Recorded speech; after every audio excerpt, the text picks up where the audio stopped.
like and share the video. And don't forget to subscribe and hit the notification bell. Be sure to select all so that you can receive notifications every time we go live and upload to the channel.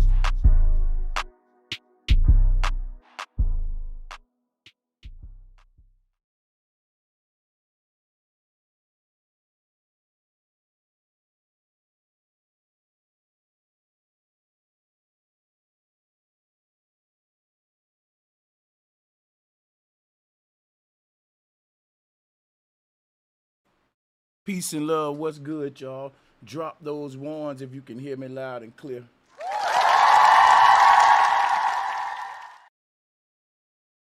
Let me get this mic check on out the way. How y'all doing?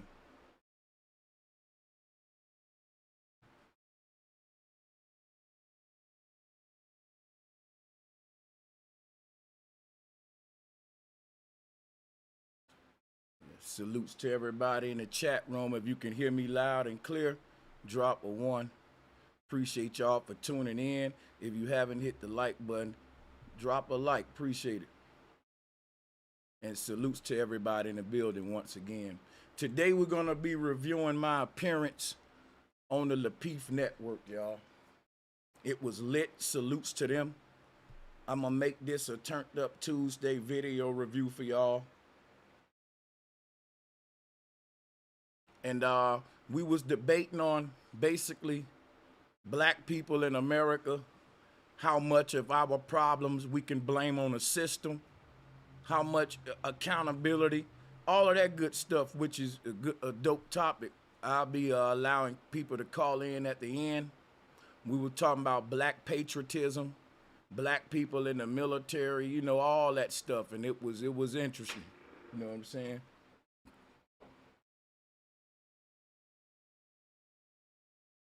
All right, let me, you know what I'm gonna do? I'm gonna go ahead and hop right into reviewing that for real.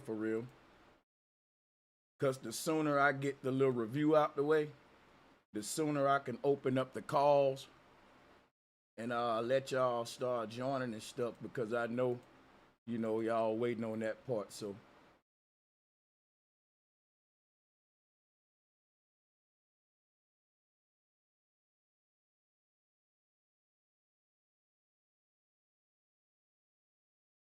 I'm gonna review it from the point where I hopped on, and a little bit further from there. So I might have to hit the speed button at some point. We'll see, but let's check it out. And salutes to y'all. Let's check this out. Complain. Okay? They complained all the time. I work around them every day. Never telling them my affiliation, because basically they already know. Cool, but I will say this. Let me finish. I only want to make that point that you're being a complete hypocrite by saying black people, you should stop complaining, when most of the time we keep our mouths shut, because those Trump supporters are crazy. The hardcore ones, they will go off, and it happens every single day. They and were going so crazy after Breonna Taylor. The only last thing I want to make is that I truly believe you should go over there to Indisputable and debate with Dr. Ritchie. You should go on there. Then I will be watching. You should go over there and watch it, because he ran from Jesse Lee Peterson. Let me finish and I'm done. Yeah. Go ahead. 10 seconds. That's it. You should go over there because he has the political ammo to tear you apart. Yeah, well, here goes the thing. He ran from Jesse Lee Peterson. He would make you look stupid. Hold on for a second. Let me finish. Okay. Well, thank you, sir, but I'm not a debater. That's obvious. What, you brainwasher? No, sir. I'm just a dude.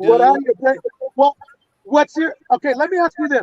What is your answer to I'm you the debater and not telling white people who are complaining to go back to their country? You obviously because they built America. You obviously did not build America.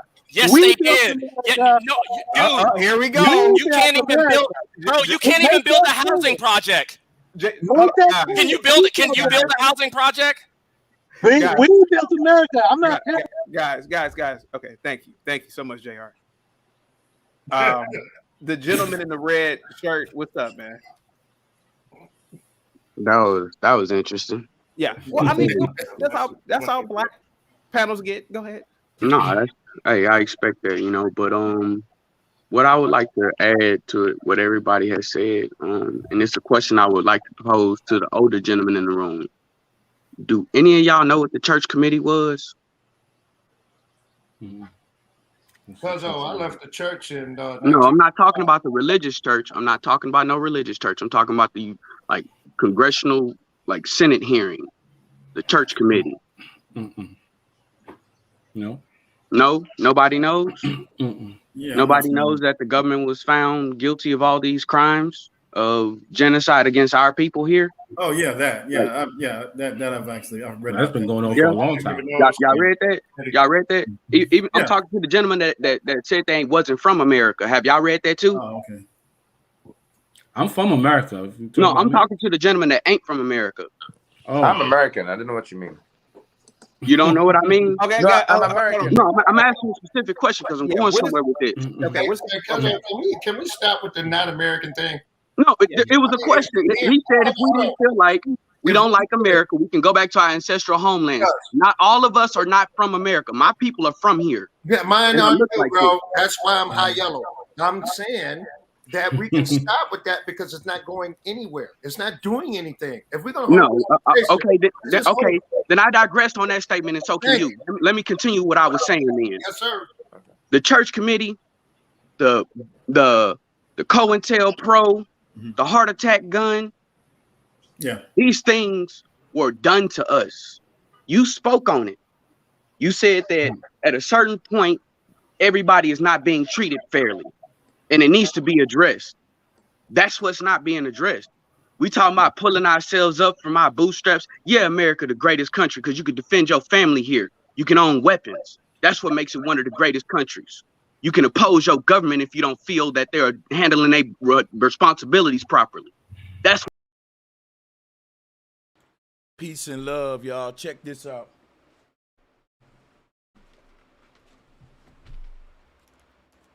Salutes to everybody in the building. I was on this channel earlier. I don't know much about it. It just came across my feed and I was tuning into it, and I noticed that they were the title got me. The patriotism that I saw, so I joined their panel. Now, if you know anything about this channel, when I open up the panel later, then you could school me, but it was my first time on there, my first time checking them out. So don't judge me about the guys. I don't know none of them guys. I'm just a dude on there trying to debate, okay? And the topics that they're debating are shit that I always debate, and it's things that I've been trying to really touch on and let y'all see certain points in our society, certain hypocrisies we have as a people, right? Salutes to this brother right here in the bottom left corner who debating, right? Now, I thought on this panel that what I always tell y'all, the old heads and the elders, they really undermine what the young folks saying. And they always taking this, let me teach you some, young blood, versus let me listen and learn from the young too. You're going to see a lot of that play out here.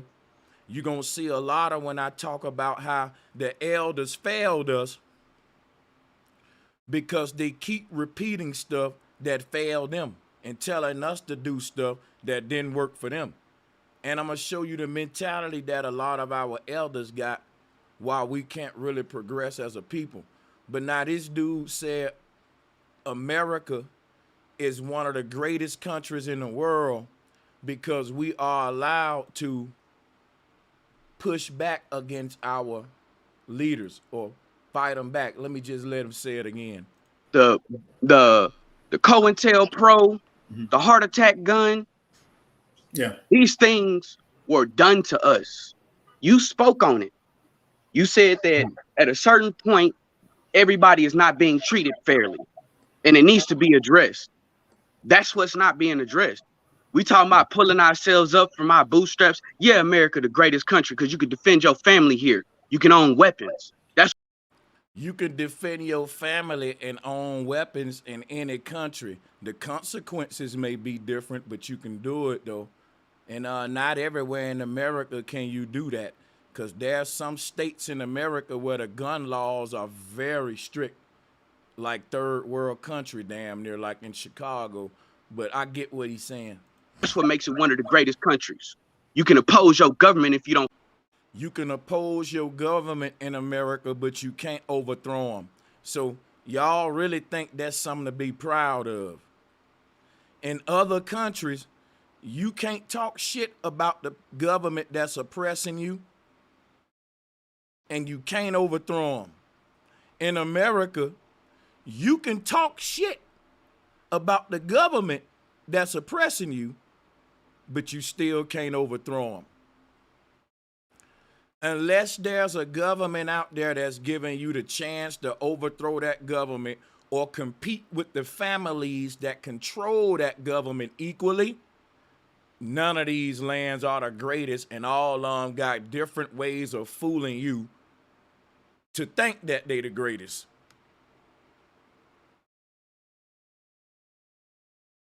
Yeah, America will give you the right to talk shit to the people in power, but it ain't giving you a chance or you even start even talking about infiltrating certain parts of hierarchy in this country, and you will be a target.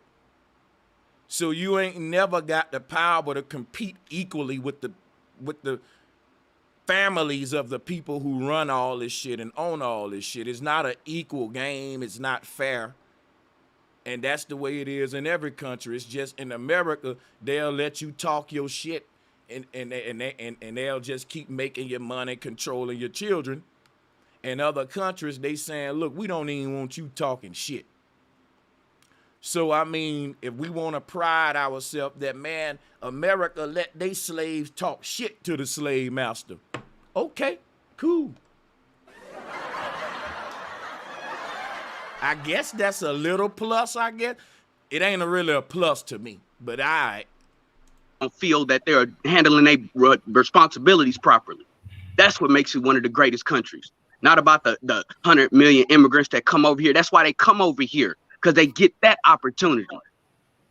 They actually come over here because America is a big melting pot, and their incentive for making a slave stay in check is telling them I can go get a cheaper battle slave.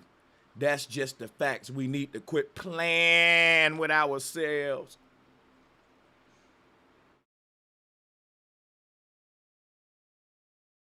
It's like a pimp and he got a bunch of hoes. And to keep his hoes in check, he keep getting a new hoe to let them know, hey, you better stay up on your shit now. Because every day is some young new fine thing coming on to this thing.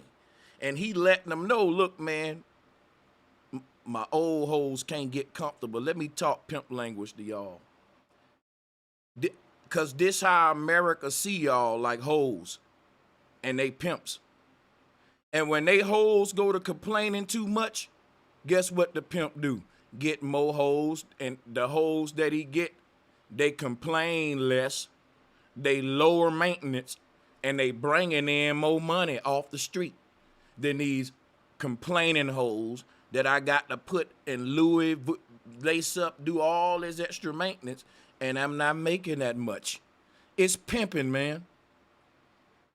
It'll be a tragedy for them old hoes to think because the pimp getting new hoes that somehow that's because my pimp got the greatest treatment. Stupid. Sure. We need to stop arguing about whether or not we're not having being afforded opportunities. We're not talking about here it is, minority depository institutions. You talking banking with yourself. If you having problems getting a loan from somebody, don't bank with them. Don't give them your money. If you having problems getting a job from somebody, when you still here and you from here, don't deal with those people. Find somebody that you can deal with. Our people, we suffer from lack of understanding and lack of knowing where to go get resources from. And there's millions of resources out here for us. You got immigrants that come over here, like you said, and become senators. Hey, Cuzzo, actually, we suffer from the fact that we are matriarchy, and 73% of every dollar that we make is spent by our women, and we're not controlling it. That's what. Now watch this. That's what I'm talking about. That's them old, washed up, old head arguments that you still hear repeated around a lot of these male spaces. That's that old, washed up uncle talk. Our problem is we suffer from matriarchy, and most of the women out here, and it's an old dude trying to blame his woman, and that's the same shit Adam did to Eve when he's supposed to be the one in charge and had the authority. It's so sad for a young boy to see these old niggas go to pointing and blaming at their woman. Then these same old niggas will get mad at you. Talking about, boy, you blaming the system too much. You blaming America too much. I love this country. Why you blaming the system? It ain't the system fault. And I'm like, bro, why you blaming the black woman for your downfall? If we want to play quit blaming too much in the game, why don't we put these old dudes on trial, these dudes? You heard what he just done there. This is what they always say. All the problems in the black man's life is founded on matriarchy and a woman. And you telling me that ain't blaming and all, like, how you blaming your woman for your downfall though? You in charge. But see, that's what I'm talking about. Then they turn right around and be like, young man, you blaming the system too much. Bro, you blaming your mama too much. Stupid. Y'all know what the church committee was? Cuzzo, I left the church and no, I'm not talking about the religious church. I'm not talking about no religious church. I'm talking about the congressional Senate hearing, the church committee. No, nobody knows. Yeah, nobody knows that the government was found guilty of all these crimes of genocide against our people here. Oh yeah, that I've read. That's been going on for a long time. Y'all read that? Y'all read that? Even I'm talking to the gentleman that said they wasn't from America. Have y'all read that too? Oh, okay. I'm from America. No, I'm talking to the gentleman that ain't from America. Oh. I'm American. I didn't know what you mean. You don't know what I mean? Okay, no, I'm American. No, I'm asking. Be an American. We need to get that song on cue, Becky. Give them a bomb for their patriotism, dear. Specific question, because I'm going somewhere with it. Okay, can we stop with the not American thing? No, it was a question. He said if we didn't feel like. Cause I know this old dude is just so mad. Like, you need to stop with this we're not an American thing. Like, that really, let me just do this for him if y'all don't mind. He may be listening, and this is for you, my elder and unc. We salute you, and we want to do this. Black man saying the end of that bitch. See, the white boy, he gonna be like, God bless the USA. But when you let a nigga get hold to it, it's gonna be, God bless the USA. God bless the USA. Amen. We gotta get that out the way right off the bat, man. Let's go ahead to it. We don't like America. We can go back to our ancestral homelands. Not all of us are not from America. My people are from here. Yeah, mine are too, bro. That's why I'm high yellow. I'm saying that we can stop with that because it's not going anywhere. It's not doing anything. If we're gonna okay, then I digressed on that statement, and so can you. Let me continue what I was saying then. Yes, sir. The church committee, the COINTELPRO, the heart attack gun. Yeah, these things were done to us. You spoke on it. You said that at a certain point, everybody is not being treated fairly, and it needs to be addressed. That's what's not being addressed. We talking about pulling ourselves up from our bootstraps. Yeah, America, the greatest country, because you could defend your family. Niggas ain't wore boots since the Western was being explored during the gold rush and the cowboy days. At some point, snakeskin boots was the shit, but we gotta change the bootstrap line, and maybe is it pulling niggas up from their Jordan straps or some shit like that. I know what, maybe we need to say, you know, every black man need to pull himself up from his own jabot straps. You know what I'm saying? Family here. You can own weapons. That's what makes it one of the greatest countries. You can oppose your government if you don't feel that they're handling their responsibilities properly. That's what makes it one of the greatest countries. Not about the 100 million immigrants that come over here. That's why they come over here, because they get that opportunity. Sure. We need to stop arguing about whether or not we're not having being afforded opportunities. We're not talking about here it is, minority depository institutions. You talking banking with yourself. If you having problems getting a loan from somebody, don't bank with them. Don't give them your money. If you having problems getting a job from somebody, when you still here and you from here, don't deal with those people. Find somebody that you can deal with. Our people, we suffer from lack of understanding and lack of knowing where to go get resources from. And we also suffer from SDS and TOPS. Now, SDS is Sky Daddy disorder. TOPS is them our people disorder. Y'all already know it. Millions of resources out here for us. You got immigrants that come over here, like you said, and become senators. Hey, Cuzzo, actually, we suffer from the fact that we are matriarchy, and 73% of every dollar that we make is spent. And look at your boy in the top left corner. Because we matriarchy. Our women run everything. We can't get our women under control. Yeah, they got us round on a leash, man. They just running it all. We can't control our women. Why can't you control your woman? Because the government got the woman in power. The government giving her all the little perks, and the government gave her a water gun, and we didn't get a water gun, Brother Sanchez. See, they gonna tell you all that. See, the government gave her toys and didn't give me no toys. That's why she run. Now, listen, they can blame the government on why they can't control their woman, but I can't blame the government on why black people as a collective can't control our finances. Stupid.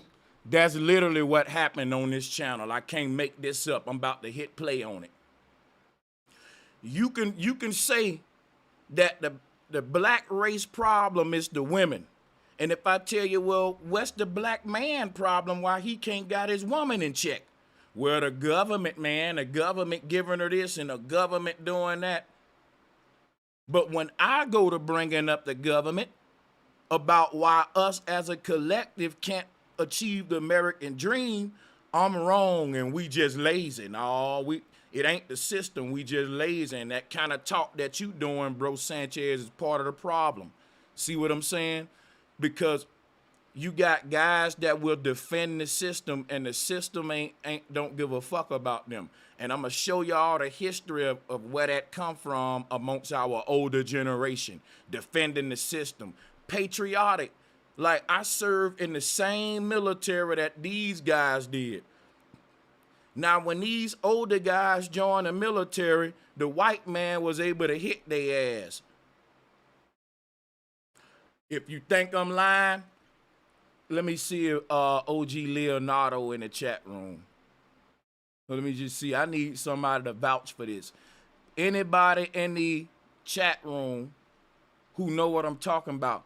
Back in the day when your ass, if you was black and you joined the military, they can hit you. They can smack your ass, nigga, shut up, and then call your racist names. So the older dudes that joined the military during them days, they more boot licking, right? They gonna kiss the floor.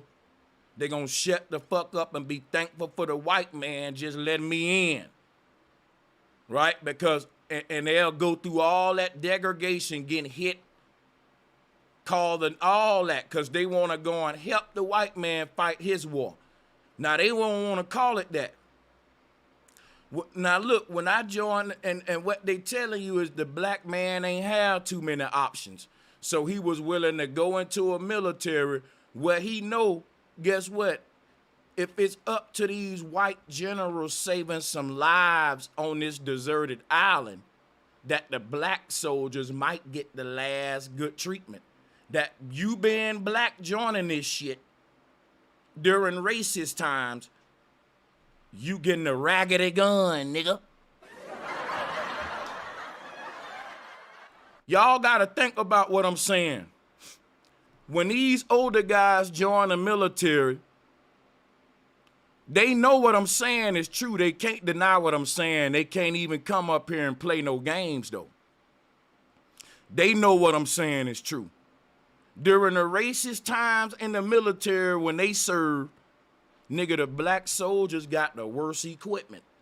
So you niggas was willing to go and risk y'all life with a gun that you know gonna jam quicker than the white boys. And see, during our time, right, all of that shit, I can't even lie. Ain't no racism in the military now. Well, it's still there on an economic thing where, of course, blacks ain't gonna get promoted as quick as, you know. We know that I'm never gonna deny racism, right? Only thing what I'm saying is, when I joined the military, black soldiers, white soldiers, all color soldiers that was poor as fuck, or the ones that was, I ain't gonna say poor as fuck because I'm not poor, but you know what I'm saying. All the guys who were, no matter what race you was, if you came from a fucked up background where it wasn't a lot of opportunities where you was from, you didn't join because you was patriotic. And I saw the difference between the white boys. Not all them white boys was patriotic.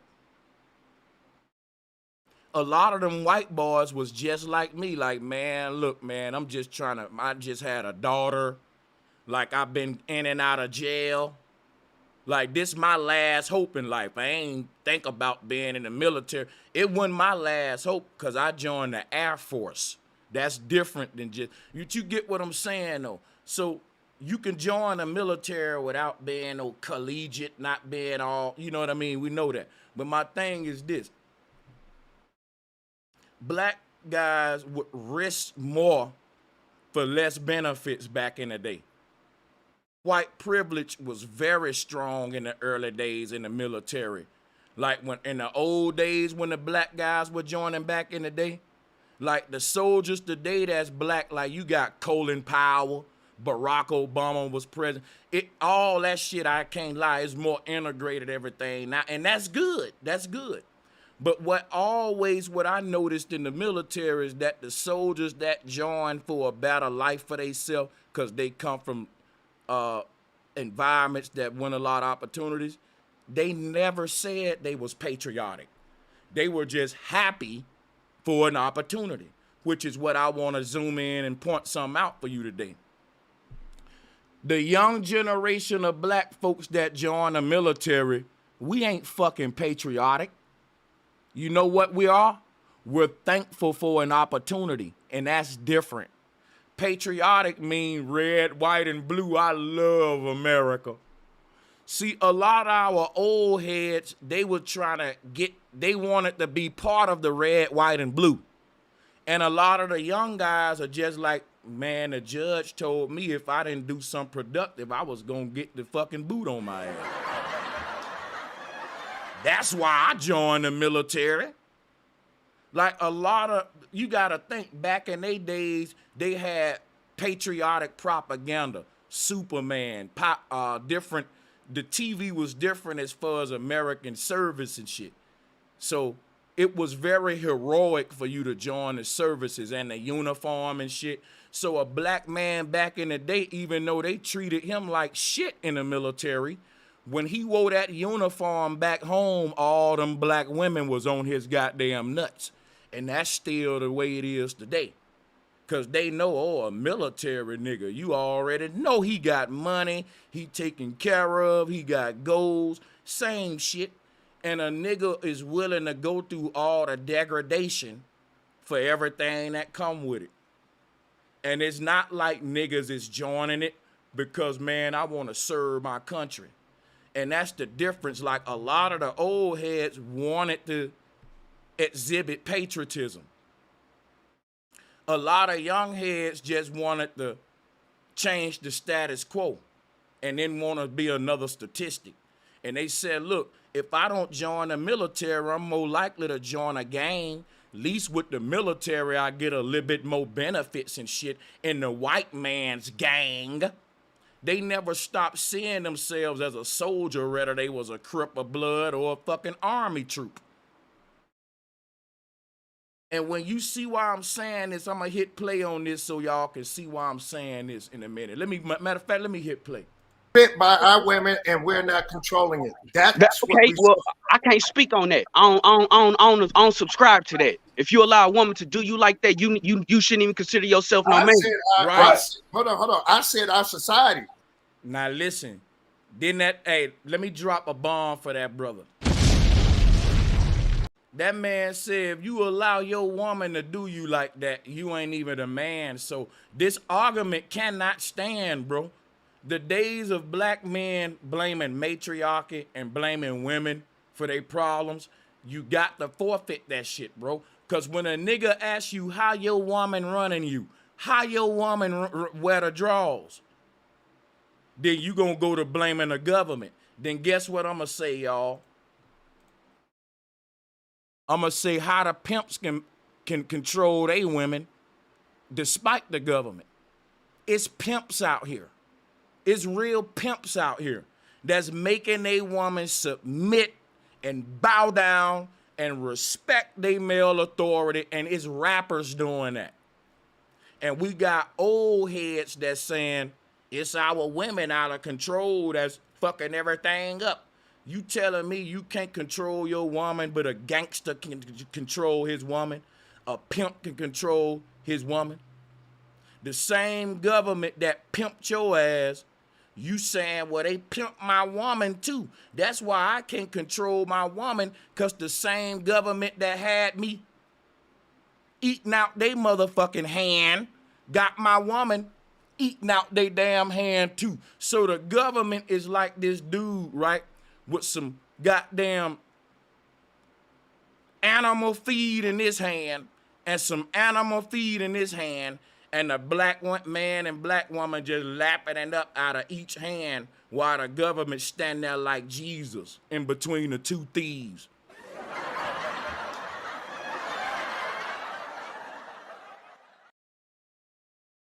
Because when an old cat tell me our problem is the women is out of control, and when I ask you why we can't control our women, you go to pointing at Uncle Sam, I'm going to knock you on the shoulder and say, guess what, OG?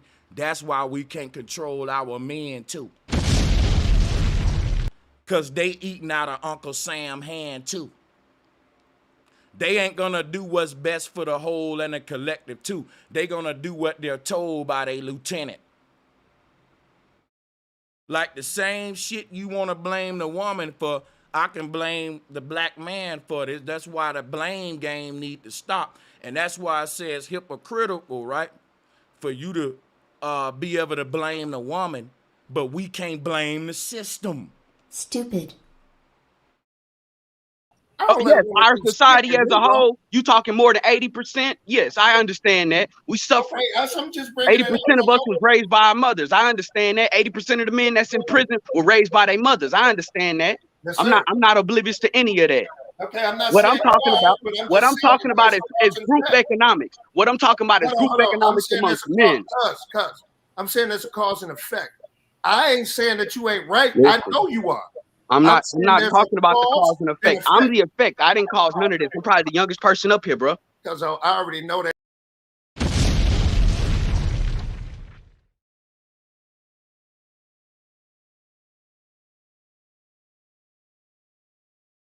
I'm going to replay that part again. Now, to all the OGs out there, when I say that y'all failed us and you still don't want to listen, boy, listen to what this young brother told him. I wish I can get in touch with this dude here who joined that call. I should have kind of networked with a little. Listen what he said. That was fire. Like that, you shouldn't even consider yourself no man. Hold on. I said our society. Yes, our society as a whole, you talking more than 80%? Yes, I understand that. We suffer. Okay, I'm just bringing 80% of us was raised by our mothers. I understand that. 80% of the men that's in prison were raised by their mothers. I understand that. Yes, I'm not oblivious to any of that. But he was trying to be nice to the old head, but he really won that argument. Like, quit being nice to these old heads. Talking about most of the men raised by the women. So we're gonna blame the women for being single mothers. When you just said cause the niggas is locked up in jail, and we ain't gonna blame the daddies that, cause let me show you what these daddies did. These daddies was more loyal to the streets and the gang than they family, which is your real gang that you supposed to kill and die for. But these niggas will give them niggas a pass and blame it on a woman because she was widowed. And you got to realize that's what it is. Because women, let me tell you something. If you got a baby daddy that's a victim of the streets and he get killed, it's no different than him getting 10 plus years in jail. He's institutionalized.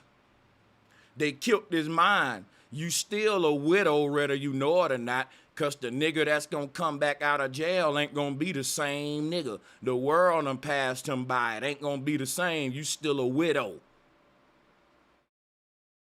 You still a widow. So think about what I'm saying. You can't blame a woman for being widowed.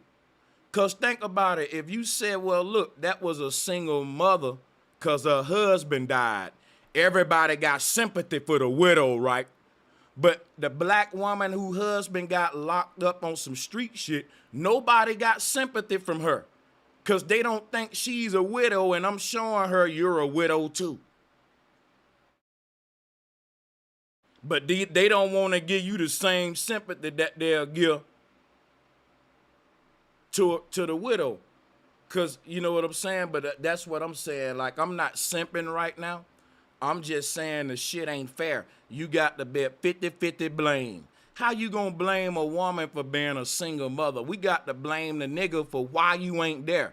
And see, you know what that turn into? That turns into, well, the women don't know how to talk to me right.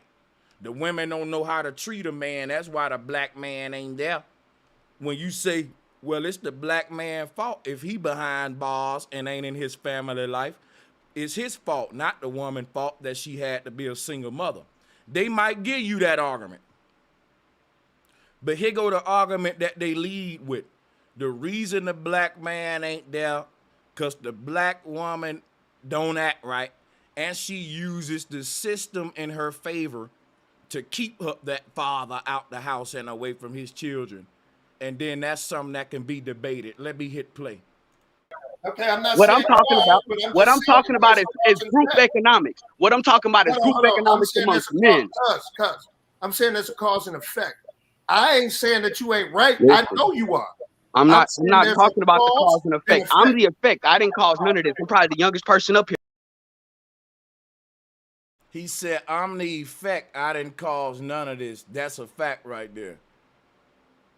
The situation we're in as the younger generation is an effect. It's an effect that we got to overcome with our own cause. And this effect represents the obstacles in our young lives. Those obstacles were not removed by our older generation. They failed us because they admitted that obstacles was on our path and that we had to work 10 times harder to leap and hurdle over these obstacles. But they didn't remove none of the obstacles because they was too busy bootlicking and kissing ass, and I don't care who don't like it.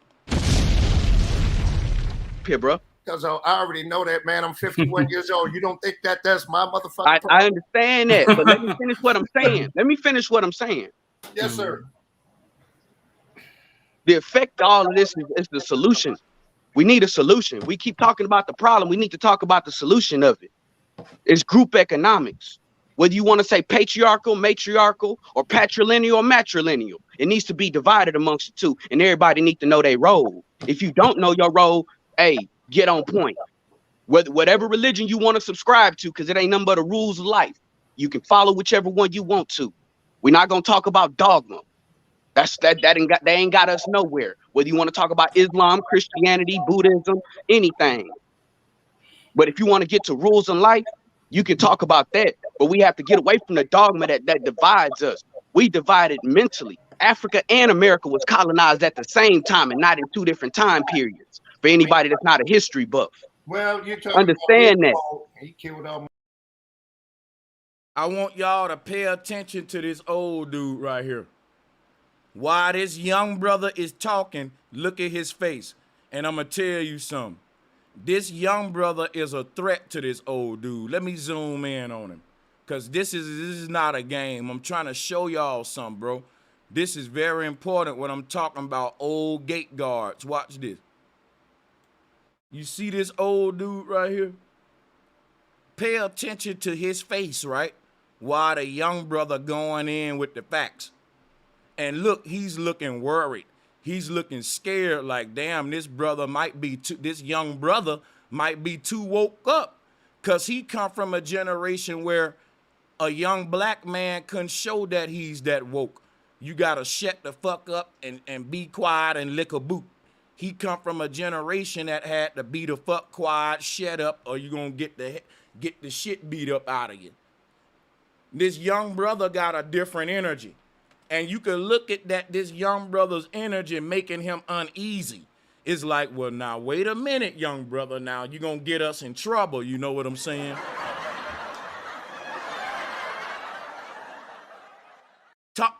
Listen, let's listen. Watch this. Almost 7 million of Africans. We need to talk. And he don't want to admit that the young brother telling the truth, and you been on this panel all that time, and you didn't say that. These old heads be dropping the ball, they be failing us, and their ego won't even let them stop and be quiet and realize, look, we done enough damage. Let me hear the young bloods out. Listen. Talk about the solution of it. It's group economics. Whether you want to say patriarchal, matriarchal, or patrilineal or matrilineal, it needs to be divided amongst the two, and everybody needs to know their role. If you don't know your role, hey, get on point. Whatever religion you want to subscribe to, Christianity, Buddhism, anything. But if you want to get to rules in life, you can talk about that. But we have to get away from the dogma that divides us. We divided mentally. Africa and America was colonized at the same time and not in two different time periods. For anybody that's not a history buff. Well, you're talking understand about that. He killed almost 7 million of Africans. Hey, man, if we gonna talk about anything, bro, talk about the genocide that's still being committed today around the world. People like us are still being targeted. We can't talk about the past, and they're still going on right now. You know, because let me tell you something, man, and I learned this in the Marine. And I want to say salutes to this elder, too. He served in the Marine Corps. That take a lot. And listen, but I was being very respectful to him, and I'm going to still be respectful. But y'all know we do comedy, we do humor over here. Now hit the like and share button if y'all like these video reactions and reviews with Sit Down with Sanchez live podcast, baby. You're on mute. Yeah, you're on mute. Let me tell you something, Cuzzo, and I mean this from the bottom of my heart. One of the things I love the Marine Corps, because they recruit from two different places in the Marine Corps for infantry. They recruit for inner city, Detroit, Chicago, St. Louis, like that. And then they recruit crazy ass white boys from They recruit everywhere, man. West Virginia, that kind of stuff. So we get around each other. You feel me? And then you start hearing different type of concepts. And one of the things that I did learn and understand is, if you Godzilla and everything else is Tokyo, do me a favor right now. I need a big favor from everybody here. If you listening to the sound of my voice right now and you rock with Bro Sanchez, hit the like button for your boy. It's free. Hit the like button for your boy. Real talk. I really need you to do that. It helps a lot. Let's keep going. Then you're a much stronger person because they see it, bro. I'm not even making that up. Hey, chaotic. They see it in your face. You cannot tell me you've walked into a situation where they look dead at you and said, we might want to reevaluate the way we're going to deal with this person. Am I lying? I'm Nope. sorry. What do you asking? I'm lost. I said that, you know, when you're a very confident person and you walk into a situation, you can see in their face, black, white, doesn't matter. You can see it in their face that they need to reevaluate how they're going to deal with you. Absolutely. Oh well, I mean that's how men are. I mean, yeah. Well, exactly. That's how what I'm men saying. are with men. So Period. what I'm trying to say is if we're going to act this way, if we're going to behave in this kind of manner, be as polite as possible. But the difference between being polite and peaceful is bullshit. Yes. I was politely shooting motherfuckers in Afghanistan. I'm just telling you the truth, bro. You can be polite and not be peaceful. And that's what we need to learn. We need to learn that sometimes aggressiveness don't mean anything, but intent is everything. 100. Hold on for a second. Give me a second. Let me get to my guy right here. To the I wasn't finished with the point that I was making. He interrupted me and made his point. Let me finish real quick. Sorry, sir. Okay, please do. The old see, let me show you what happened. The old see, look, my bad, I'm smoking. The old head didn't want to admit, damn, young blood. You right, young blood. See, that take too much humility. The young boy went in, man, with some passion. And the old heads are so calm and complacent. Look at this, his spirit. He served in the Marines. When he was when he was young and letting his spirit be exerted on the earth, he was doing it for the white man in the Marines. These young boys are not signing up for the service like that today. And they exerting that energy toward the system. But the older head said, look, man, I know the system ain't built for us to win. I know it's flawed, but put your head down, lick a little boots, and quit complaining. Work 10 times harder than everybody else and shut the fuck up about that you gotta work 10 times harder than everybody else. All of your elders work 10 times harder than everybody else. All of us let the white man smack us in the face and spit in our face. Hey, young blood, you complain too much about America. All of us let the white man beat the shit up out of us and still begging for a job, kissing his boots, while you won't do it.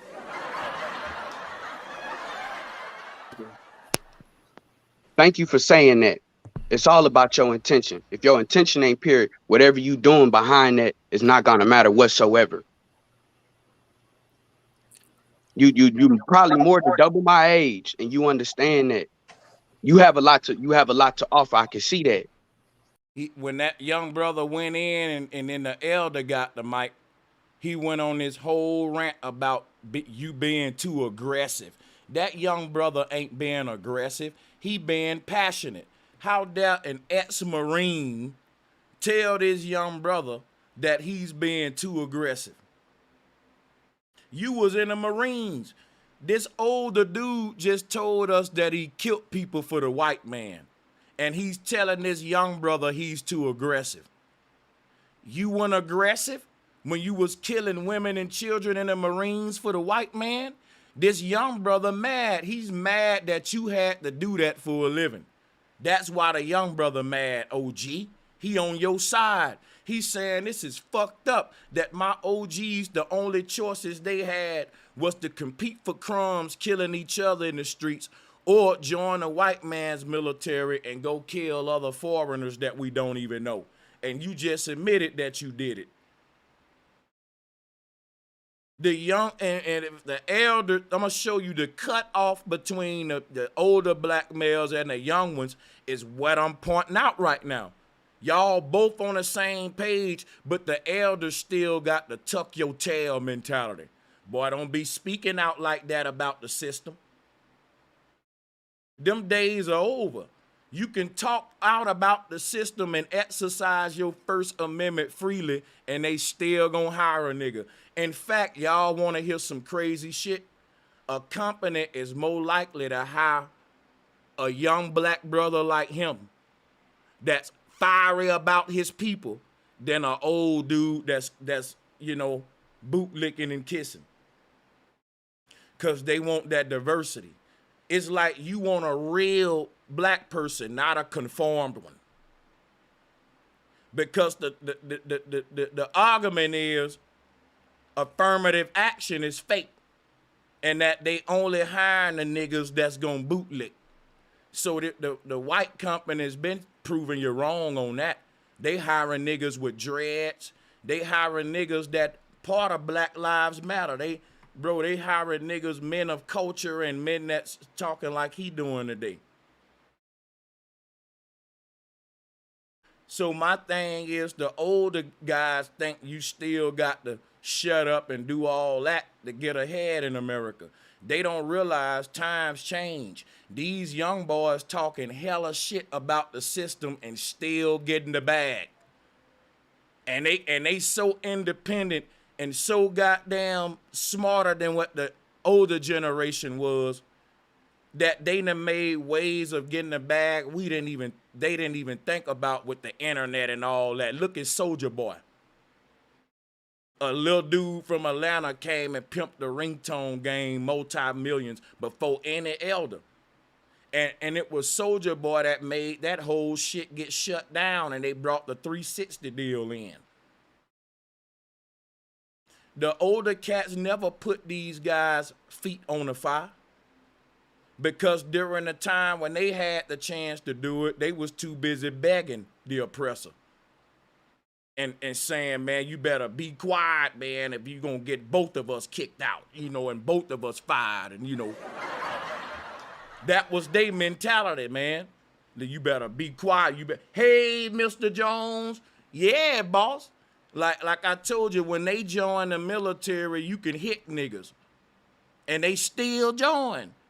These young brothers today, if you told them, look, man, they get to smack you and call you a nigga, they'll be like, oh, hell no, fuck that shit. Stupid. I don't care how much they paying. Some guy, we finna do something. But the old heads, you gotta think what they was willing to do to, you know what I'm saying, get in. Now look, guys, let me play the video. I'm tripping, you right. White boy tactics, my bad. We need to be able to incorporate that globally.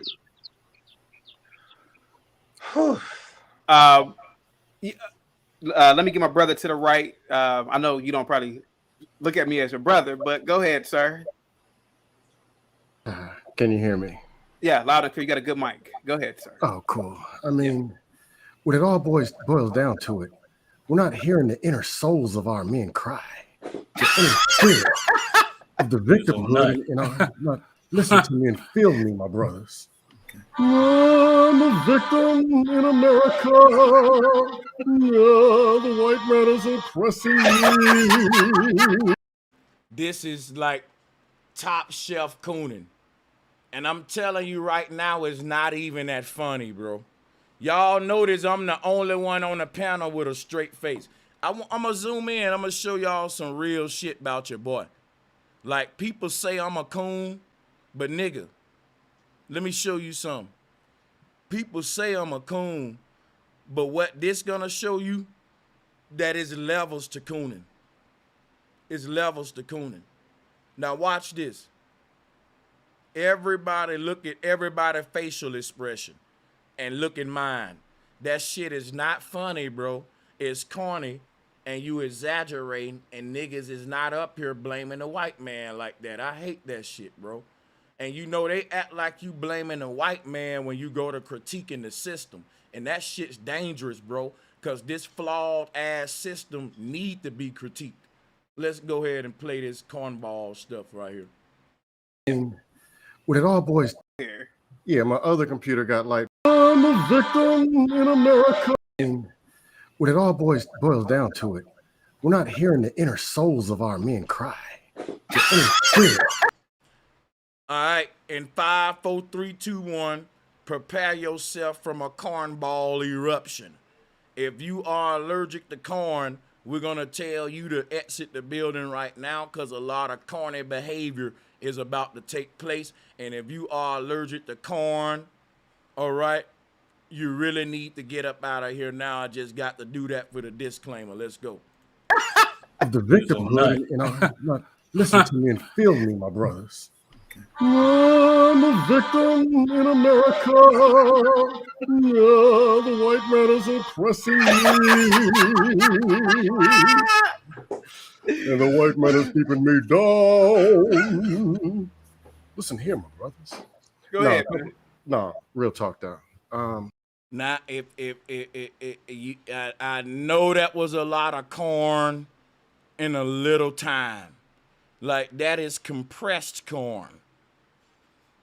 You know, I know that I apologize, y'all, and I hope that that amount of corn don't come out no more on this stream. But, dude, I'm talking about con carne. The chili con carne, that's a meal with the chili and the corn and the mac. Yeah, no bullshit. God damn, nigga, ain't that much corn in Nebraska.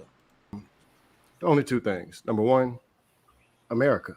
America is what America is. People you are who people natural light in where you're at, man. What's going on here? Yeah, my other computer got light, but the studio's full. I was trying to switch computers. Okay, so all right. I guess I got to be Blackatron for now, or hiding with protection. Go ahead. But no, here's the deal.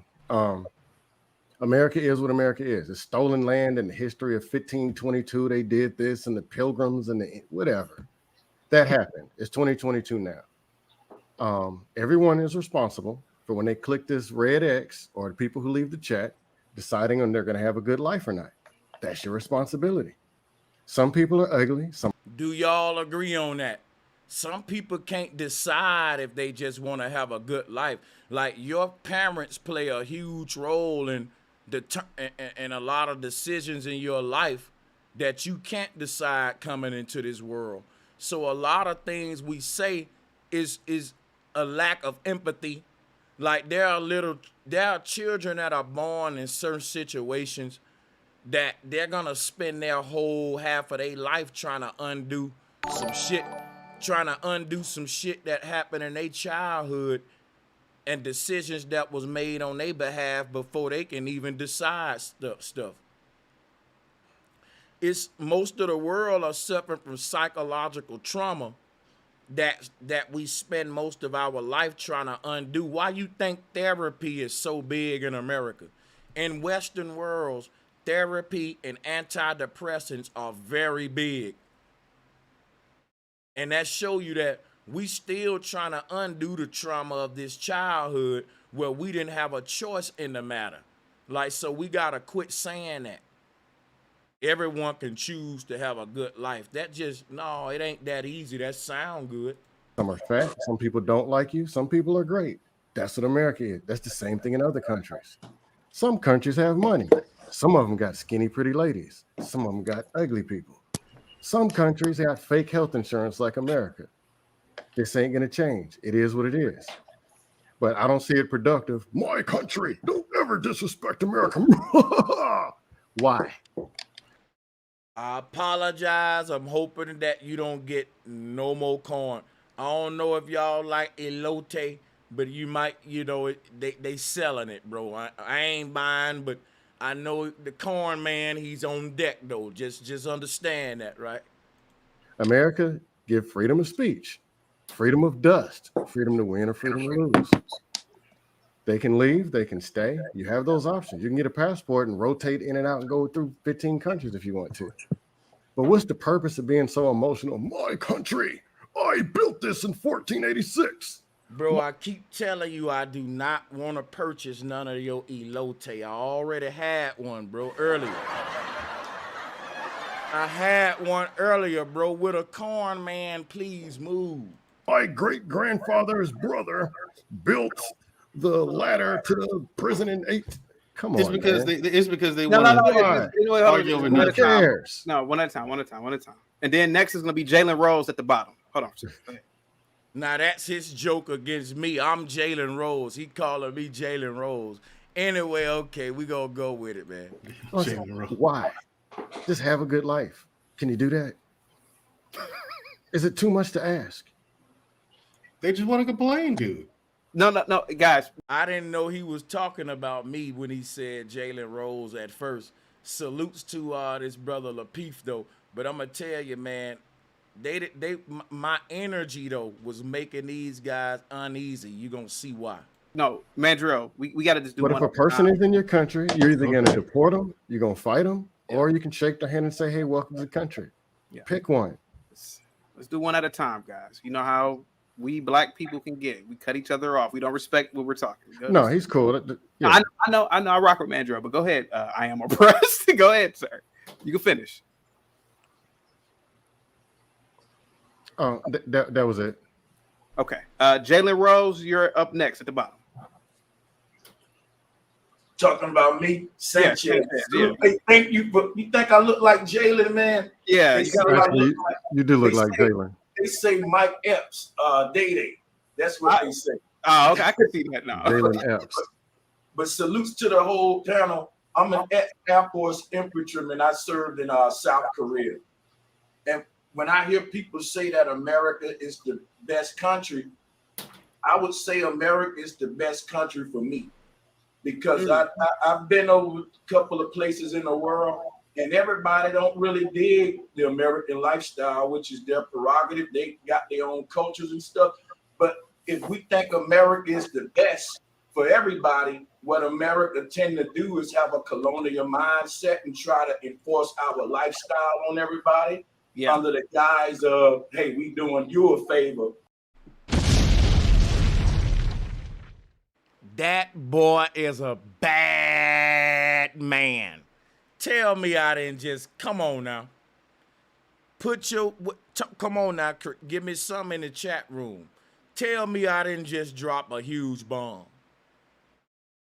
Tell me I didn't just change the whole energy. And you can tell everybody right now is getting a little uptight. Like, who the fuck is this nigga? Like, his whole way of thinking might be a challenge for us if we let him talk too much. Because now he raising the standard of the whole bill right now. You see what I'm saying? Like, America's the greatest country. It's the greatest country for me. No one never considered that now. They've been building this whole time. And it took for me to come on and say, bro, don't be so egotistical and biased. It's motherfucking Americans that's saying they want to move to Dubai. What the hell are you talking about? Like, y'all American ass niggas. Matter of fact, like I said, I love this land. Come here, give me a hug, George Bush. I'm gonna kiss them pink lips. Listen, man. You love America. It's your cup. I like America. I love America. I'm not going to live anyone else. I like it here. But for me to say America is the greatest country, bro, it's so many other countries. If I really had the money that I would live in before America, it's the best for where we at now. Like, the average American can't afford to live in Dubai. You couldn't afford to live in some of these leading nations that's practicing green energy, that's paying their people to live there. Yeah, that's actually happening in the world, y'all. It's some governments that's actually paying their citizens to be citizens. I can't make this up. And then you look at what's going on in Iceland. The people have really just taken over their land and their government and created a new government there. Go look it up. It is so many places that's better than America. The days of saying America is the greatest, that shit was over about 10 years ago. Israel been the new Silicon Valley for the past decade. America ain't no superpower like that no more. Niggas is still repeat old shit. Let's listen to this. Bringing Outback Steakhouse to your country and Walmart to your country. Right? Shake their hand and say, hey, welcome to me, Sanchez. Yeah. Hey, thank you, but you think I look like Jalen, man? Yeah, you do look like Jalen. They say Mike Epps, Day. That's what they say. Oh, okay, I can see that now. Jalen Epps. But salutes to the whole panel. I'm an Air Force infantryman. I served in South Korea. And when I hear people say that America is the best country, I would say America is the best country for me. Because I've been over a couple of places in the world, and everybody don't really dig the American lifestyle, which is their prerogative. They got their own cultures and stuff. But if we think America is the best for everybody, what America tend to do is have a colonial mindset and try to enforce our lifestyle on everybody under the guise of, hey, we doing you a favor, bringing Outback Steakhouse to your country and Walmart to your country, right? But I love the country where I'm at. I do think that as far as opportunity, we are in a high spot, and that's really good, because now America, as far as the land of opportunity, ain't the same as it used to be. The world is changing, guys, and Israel is going to be the new Silicon Valley in a few years. America is not the superpower that it once was. So the days of saying America is the best is slowly fading away. Well, they quickly fading away. If you look at what's happening on a technological level, and especially with Dubai, Singapore, hey, we got in China, America ain't what it used to be. Let's just say that. So I think our pride needs to really match the situation. The old head right here do not like what I'm saying. He looked like Lawrence Fishburne with the thinking balls. I can't make this up. I'm gonna show you what I'm talking about.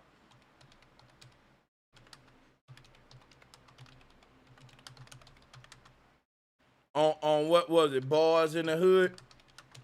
While I'm talking, that nigga is not like, I told you, the young boys coming on here and they going in. The young boys is like, look, man, it ain't the same, old head. And this is the look that I'm getting from him right there.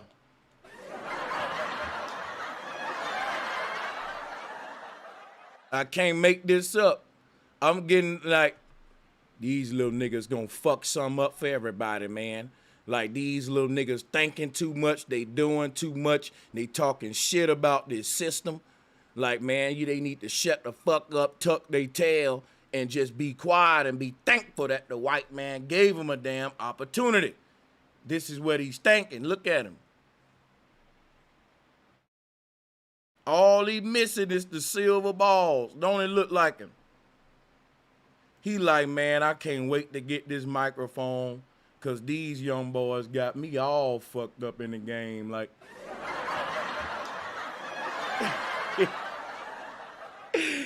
hey, they got me all fucked up. If they think I'm just gonna sit my ass right here and listen to them talk shit about this system, they got to be a motherfucking fool. That's what he thinking in his head right here. Like, no, Lapeef, give me this microphone.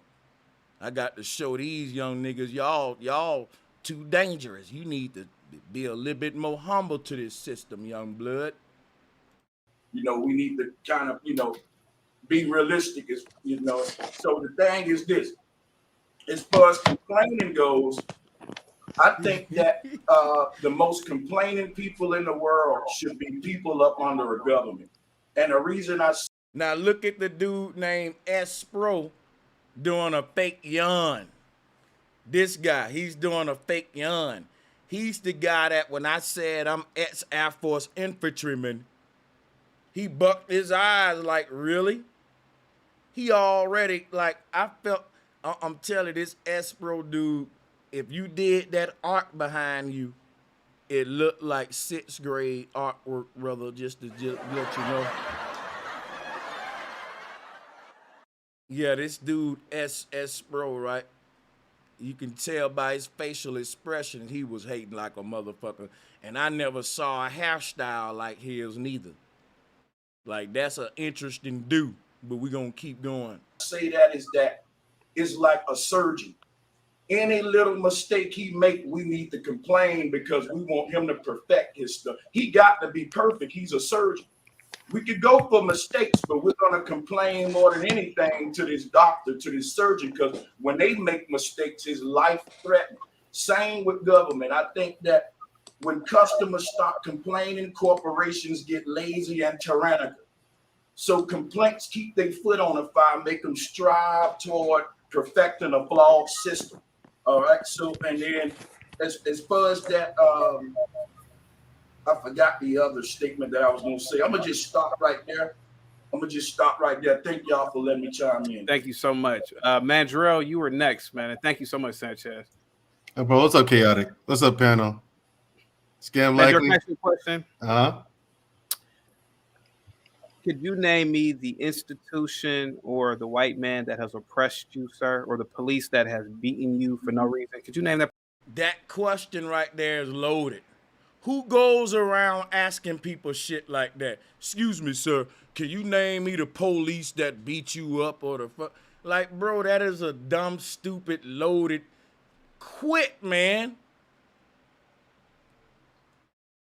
That person to me? You see, chaotic, what you don't understand is it's the whole system. The whole system is oppressing all of us at one time, okay? And they actually telling the truth as if it's a lie.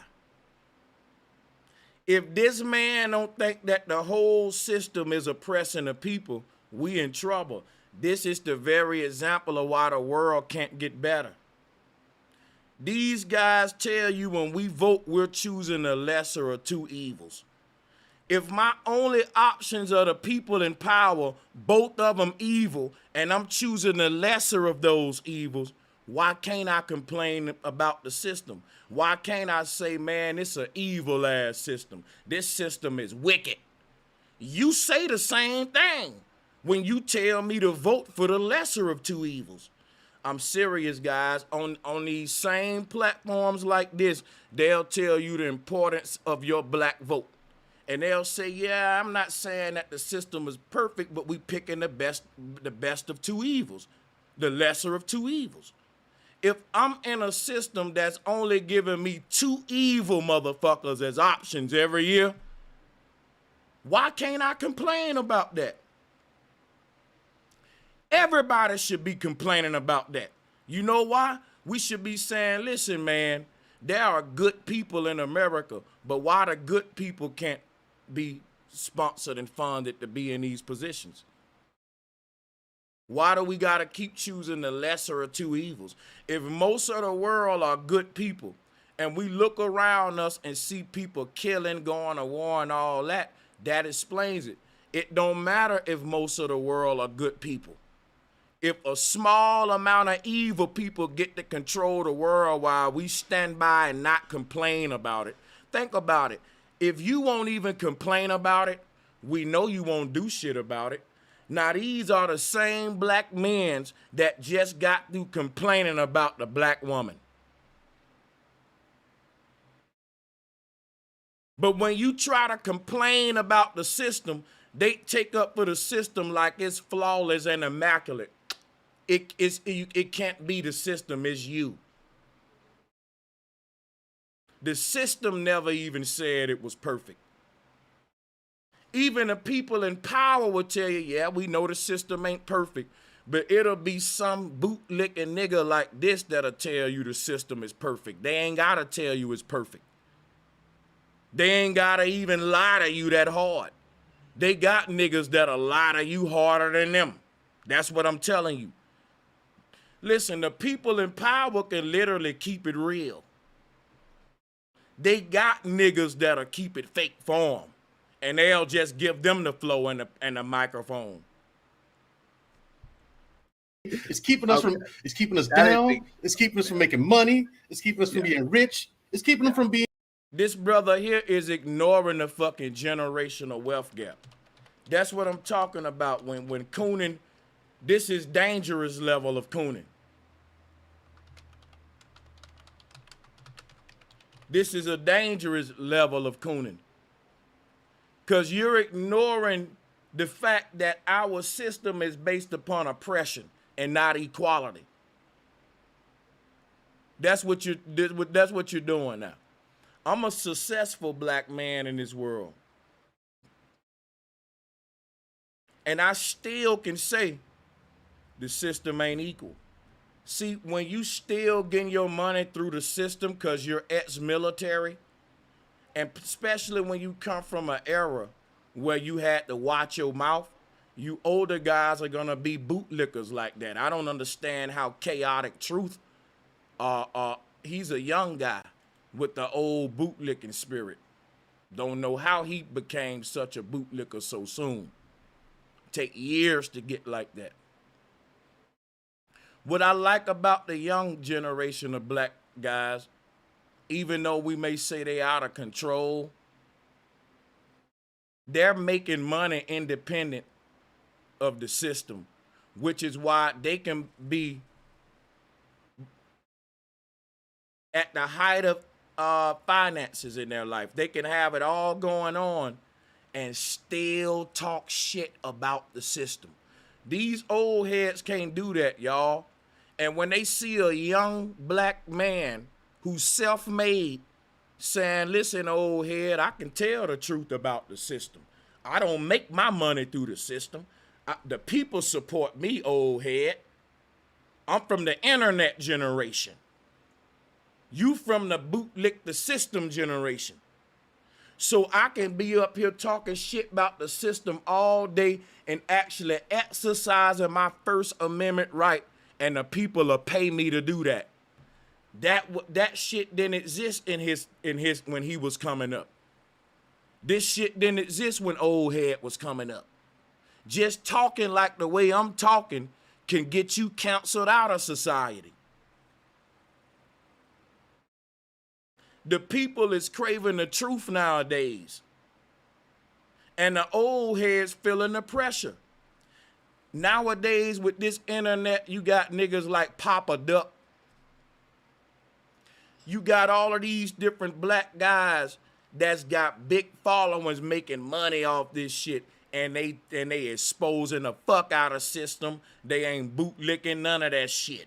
Real niggas. And real people donate to them, nigga, and they ain't got a bootlick. That's what I'm saying. The generation don't get it, man. They think we still got the bootlick. And when they see the young generation going so hard, they be like, boy, you better watch your mouth. Boy, hey, stop talking like that, young blood. They get uncomfortable. And it's like, listen, old hood, I can say what the fuck I want to say today. I'm self-made. I don't need these for. I can talk reckless as I can literally enjoy my freedom of speech, old head. Y'all couldn't do that. Being, well, me. Yeah. It's keeping people from being me. So. Preach, my brother. The whole thing, right? The whole system, it's keeping me from buying guns. They want to take those away. If your ass is so damn ignorant and stupid that you don't think Joe Biden and Kamala Harris want to take your guns away, you got to be a motherfucking fool. If you're denying the fact that a tyrannical government will always target the people guns, you're an old, ignorant dumbass, and you're dangerous. Dumb old niggas like him is the problem.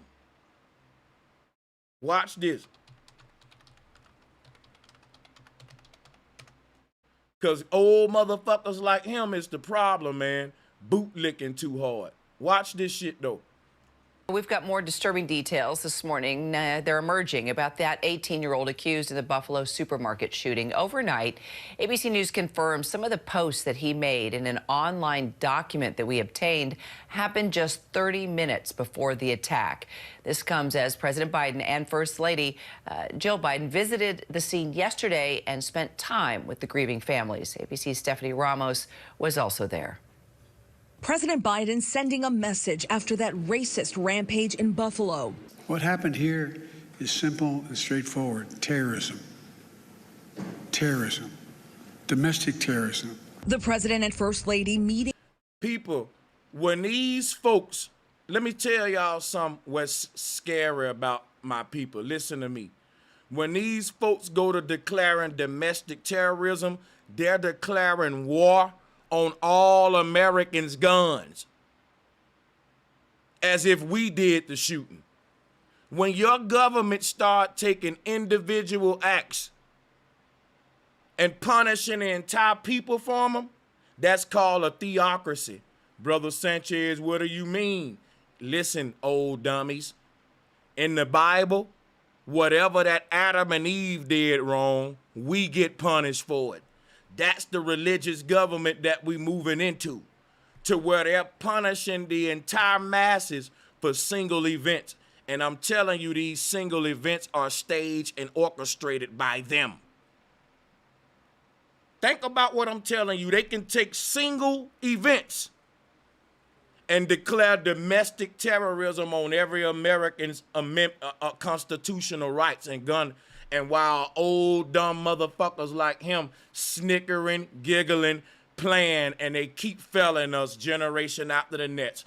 Cause he was in the military, all he had to do was shut the fuck up, take orders, and bootlick. He didn't have to do much thinking. The young generation are thinkers today. They're technological, they're using technology. They ain't using bootlicking and ass kicking, ass kissing.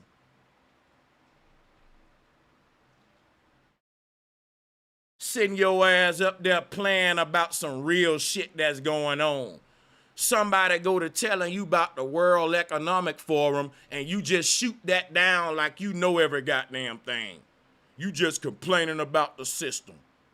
Man, there's a group of people out there that's trying to exterminate your makeup look. This nigga look like he wearing makeup right now and eyeliner and shit. Playing too much about serious shit. That's what's wrong with old niggas. And the fact that this young nigga like a lot of y'all young niggas looking for an old sugar daddy just like some of these young bras. I can't cap.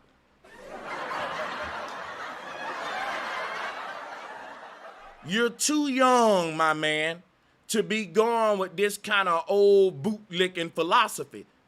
You look like a young nigga from my generation. Like I see a lot of young niggas conforming to old bootlicking rhetoric. And I be like, yo, nigga, you need to get you some young friends your age. You been around these old dummies too long, bro. Like, you young fool, your generation taking off with technology while you on a panel with old niggas who was in the military who had the bootlick. Niggas like Soulja Boy pimping the game. I never understood the young niggas that sat around these old washed up bootlickers like that. Like, you got to be looking for a sugar daddy. I mean, listen, I hear. I don't really watch panels where people complain about government because you don't watch panels where people complain about government. Why not, nigga? This the conscious community. This where we go to complain about government. Why don't this man want you to complain about government, but he still admit that the government system ain't perfect? So why the fuck can I not complain about the imperfections? Nope, just ignore the imperfections. We know it's flawed. Let's ignore the flaws, because if you point out the flaws, you complaining. That's what I'm saying. How can a broken system ever get fixed if the young people are telling you what's broken and the old heads are saying, nope, we don't want to hear what's broken, man. You can still use the system broke. And we're like, yes, I can go grocery shopping with a grocery cart with one of the wheels stuck. And we all know that feeling. Because when you go to filling that motherfucker up, it get harder and harder to push, don't it? You telling me not to complain to the store that every time I come in this bitch, I get a cart with a broken wheel? Why wouldn't they want to know about where they can improve their system at? The only system that don't want to know where it's failing at and where it can improve at is a system that's benefiting off of being broken. The only where in the world where people will convince you not to complain about a broken system is where you got a small group of people benefiting off that system being broken. And if that system get fixed, it's the end of their whole scheme and their pyramid scheme. The fact that the system that we're under is broken on purpose. And how we know that it's broken on purpose is every time we try to tell them how to fix it, they ignore us. That let me know you want that shit to be broke.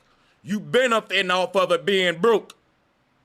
I keep telling y'all, if I own a vending machine and you foolish enough to keep putting your money in it, even though I ain't dropping your Doritos out, it's a hit or miss. I get more money, y'all get less product. And you know why? My vending machine is broken. If ain't nobody complaining about my vending machine, Why the fuck will I fix it when I'm getting more money and it ain't giving y'all chips and honey buns? Every other person get they shit. And when they get they shit, let me show you this. A bunch of chips drop out because they get to get all of y'all shit that you didn't get. So that one man, when the shit fall from him, he getting 4-5 bag of chips. He only paid for one, and that's the rich people. They the only ones getting advantage of this broken vending machine. Every time they put their money in it, they get all the chips that ripped all of us off. Everybody who put their money in that machine and then get their product, that's when the rich man come in and the machine seem to always work for him. And he say, look, not only does the machine work for me, I got 4-5 bags of chips. And I'm like, bro, you got 4-5 bags of chips because it ripped all of us off. No, y'all just ain't working the machine right. That's what this thing is, talking to these niggas about the system. And an old nigga like him don't want young niggas pointing out the flaws in a broken system. They saying, shh, be quiet, boy. I kept my head down and ignored them mistakes. You gonna do the same. That's what the old generation doing to us, and they failing us. The older generation is saying, yeah, I see all them kinks and holes and broken potholes in the system. We ignored that shit and still used the system, so you gonna do it. We drunk out of that water fountain with the muddy water. So young blood, quit complaining to me that it's a little feces taste in that water that you drinking. Quit complaining to me that is little chunks of mud and rocks in that water. We drunk that water in our generation and it quenched our thirst. And we ignored all that boo-boo in that water. You're gonna do the same. And the young generation is saying, fuck that, man. We can get clean water. We ain't got to ignore this muddy water we drinking, old head. Them days is over. Hey, Kelly, you know I'm gonna come back there. Yeah. You're not gonna complain to me. I don't want to hear complaints. I don't want to hear. But ain't no young person complaining to you because they know you ain't gonna do nothing but tuck your tail and bootlick. The young folks are telling you the flaws in the system, and you're translating that as you just complaining to me, young man. How are the young guys and the old guys gonna work together as black men to make these folks fix the system so that it's better for our future generations if every older generation failed us by saying, quit challenging the system? You complaining? Oh, no, I don't want to hear it, young man. We don't want to hear what's wrong with the system.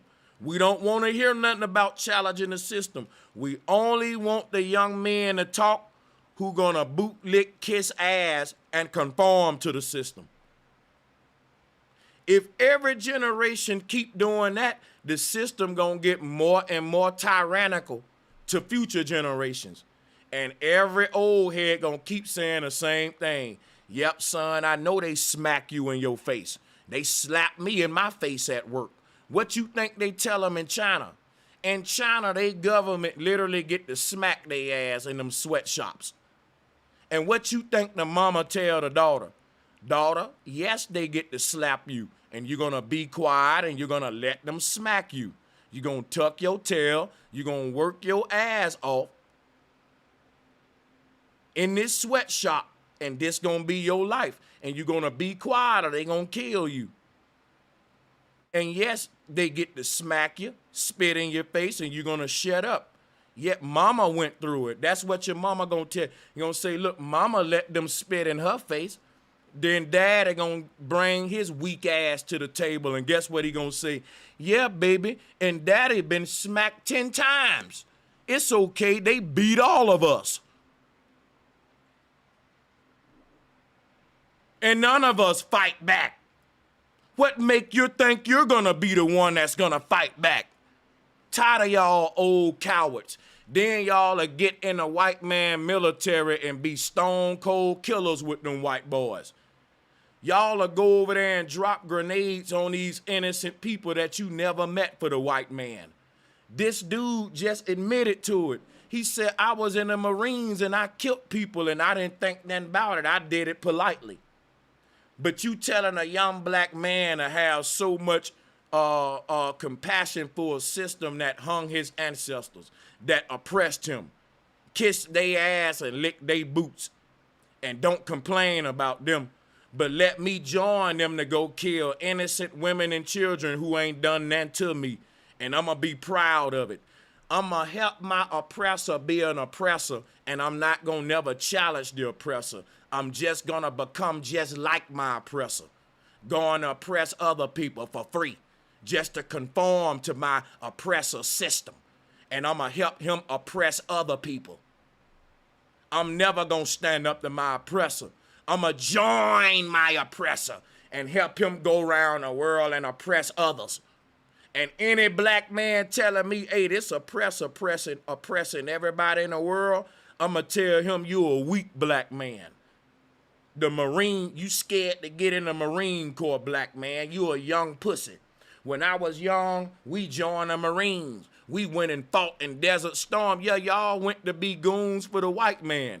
These young boys today got their own goons. You're bitching. Yeah. Do you have now? If you're airing out your grievances, I'll listen to that. Yes. But the older generation should be willing to listen to anything that the young ones got to say. The fact that a young brother can't sit down with you without you telling him what you are and ain't gonna listen to is some bougie older generation shit. And that's why I said I don't like these old bougie bootlicking motherfuckers. You's a old bougie bootlicking motherfucker. If the white man wanna sit down with you, you ain't gonna give him no damn long list of shit that he can talk to you about and can't talk to you about. But if a young black man wanna sit down with his elder and just vent, you ain't gonna listen to him about everything. You gonna tell that young black brother what he can and can't talk to you about. And if he just so happen to talk to you about where the system is oppressing him, you don't want to hear that part. How the fuck we ever gonna do anything as a people if our elders doing that? You don't want to hear no young brother telling you how the system affecting their young lives. Only thing you want to hear is the young brothers that's ignoring that the system is targeting them. And the only way that you can become less of a target is to boot, lick, kiss ass, and conform.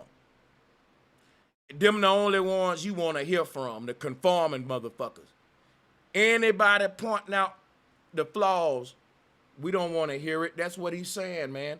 And a broken system love that kind of Listen, there's nothing that a broken system love more than a people whose elders are telling them that.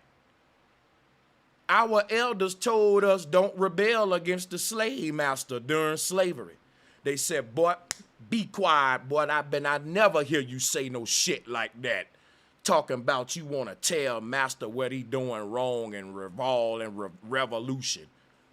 That'll get your ass beat down by the elders back in the day. Those elders were more than likely to come together and kill your ass for talking like that than get with you on killing the master. This is just the truth. And it's still the same way today. The moment there's a young black man coming up rising against the system don't even gotta target that man. A old Farrakhan nigga gonna target him. Just like he did Khalid Muhammad and Malcolm X. Some permed up, comfortable, bootlicking ass, old black nigga gonna be your worst enemy before any white man. It's gonna be some old black hound dog ass nigga on your ass, young man. We got, young black men. We can't trust our elders. Them niggas will kill you talking this revolution shit about the system. Most of them are Masons and shit. Old ass Masons, I'm telling y'all now. you can't go around these old niggas talking about what we got to do about the system. You gotta treat them just like the oppressor and keep it secret, cause they working for the oppressor. This is something for the young generation. If any change gonna happen, it's gonna be the children. And I'm telling the children now to stay away from these elders, man. These elders ain't from your same generation. Y'all are a different kind of energy in the stars, young black people. Matter of fact, young people all around the world. What am I talking about? Young people of all colors is our only hope, y'all. And they're more rebellious, they more fearless. And if we can get them to channel it toward the right motherfuckers, then now we talking about something.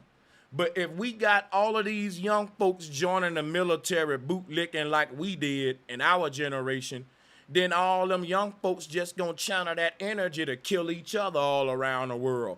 That army versus that army. That street corner versus that street corner of young niggas. Look at the drill rappers killing each other up. And guess what? These young niggas that shooting each other up, guess what they'll tell you? The only man I fear is God. And they'll have a white Jesus on their necklace. Oh my God. And they don't fear no niggas. They'll go out and shoot that nigga mama house up, his grandma house up, and have a white Jesus on their chest saying, "This the only man I fear. The only man I fear is the one I can't see and who never saved me when I needed help." And that translates to the white man. The white man is the one you had to conform to and sell your soul to get to where you at, and you had to conform to this system, and that explains why you will fight for it and protect it to your last breath, because you in debt to it. These young brothers ain't in debt to the system in debt to them. They've been keeping it real, saying fuck the system. Y'all came out and told the system, we don't care what y'all did to our ancestors in slavery, just let us join your military. Just give us a job. Just let us work for the USPS, the Postal Service. And when they fought the integrate like that, all the young boys, you working against everything they fought for with your independent black ass. Because you didn't spend your whole generation fighting to get jobs in the white man's industries, fighting to be a part of his workforce like these old washed up niggas did, young blood. Y'all little niggas today are innovative and getting money in ways that these old bootlickers could never think of. They thinking of a new way they can kiss the white man ass to get something. While these young brothers thinking of some independent shit. What can I do with just what I got to be a billionaire tomorrow? And that's what they doing. These young niggas are becoming millionaires overnight, using this technology in ways that we don't know about. And it's only getting faster and faster. And these old niggas still saying shit that didn't work for them to us. And they want our respect, and you want to know where to cut off at. Bro, everything you old niggas got, you had to bootlick for it. So a young man that went out there and did it on his own and got less than you, I respect his little more than your lot. Cause his shit ain't come from bootlicking. Now, after that, do you have an actionable plan to fix the problems that you're talking about? I don't hear anyone talking about that. You know what I mean? You have very little of that. And to be fair, I mean, this is America. This is the only country where you can come here and in 2 years have like 3 businesses. You can come to America and in 2 years, you can have 3 businesses. And when I add up what all of them 3 businesses gonna be worth by the time you give them to your children, it's gonna be swallowed up by some big corporation. Why are these niggas tripping, man? Listen, some of the biggest companies today are getting swallowed up by Walmart, Amazon, and all that. These old dudes think we live in 1950s America, y'all. They are fucking stupid. They still talking like we live in the 60s and shit. Yeah, you could come to America and have 3 motherfucking jobs. One of them is OnlyFans. The other one is selling chicken wings, and the other one is selling t-shirts. And all of them gonna make you what the one dude made over there with his one. See that what I'm saying? Y'all think quantity is quality. Yeah, everybody can come to America and start businesses, duh. But anybody telling you that it's easy to sustain your business in America when they keep complaining about sustainability issues is a fool. Stupid. Is a fool. After the coronavirus, some of the biggest businesses in America that's been around for years couldn't even sustain themselves. The products and merchandise getting higher and higher every day with inflation. People ain't starting businesses no more.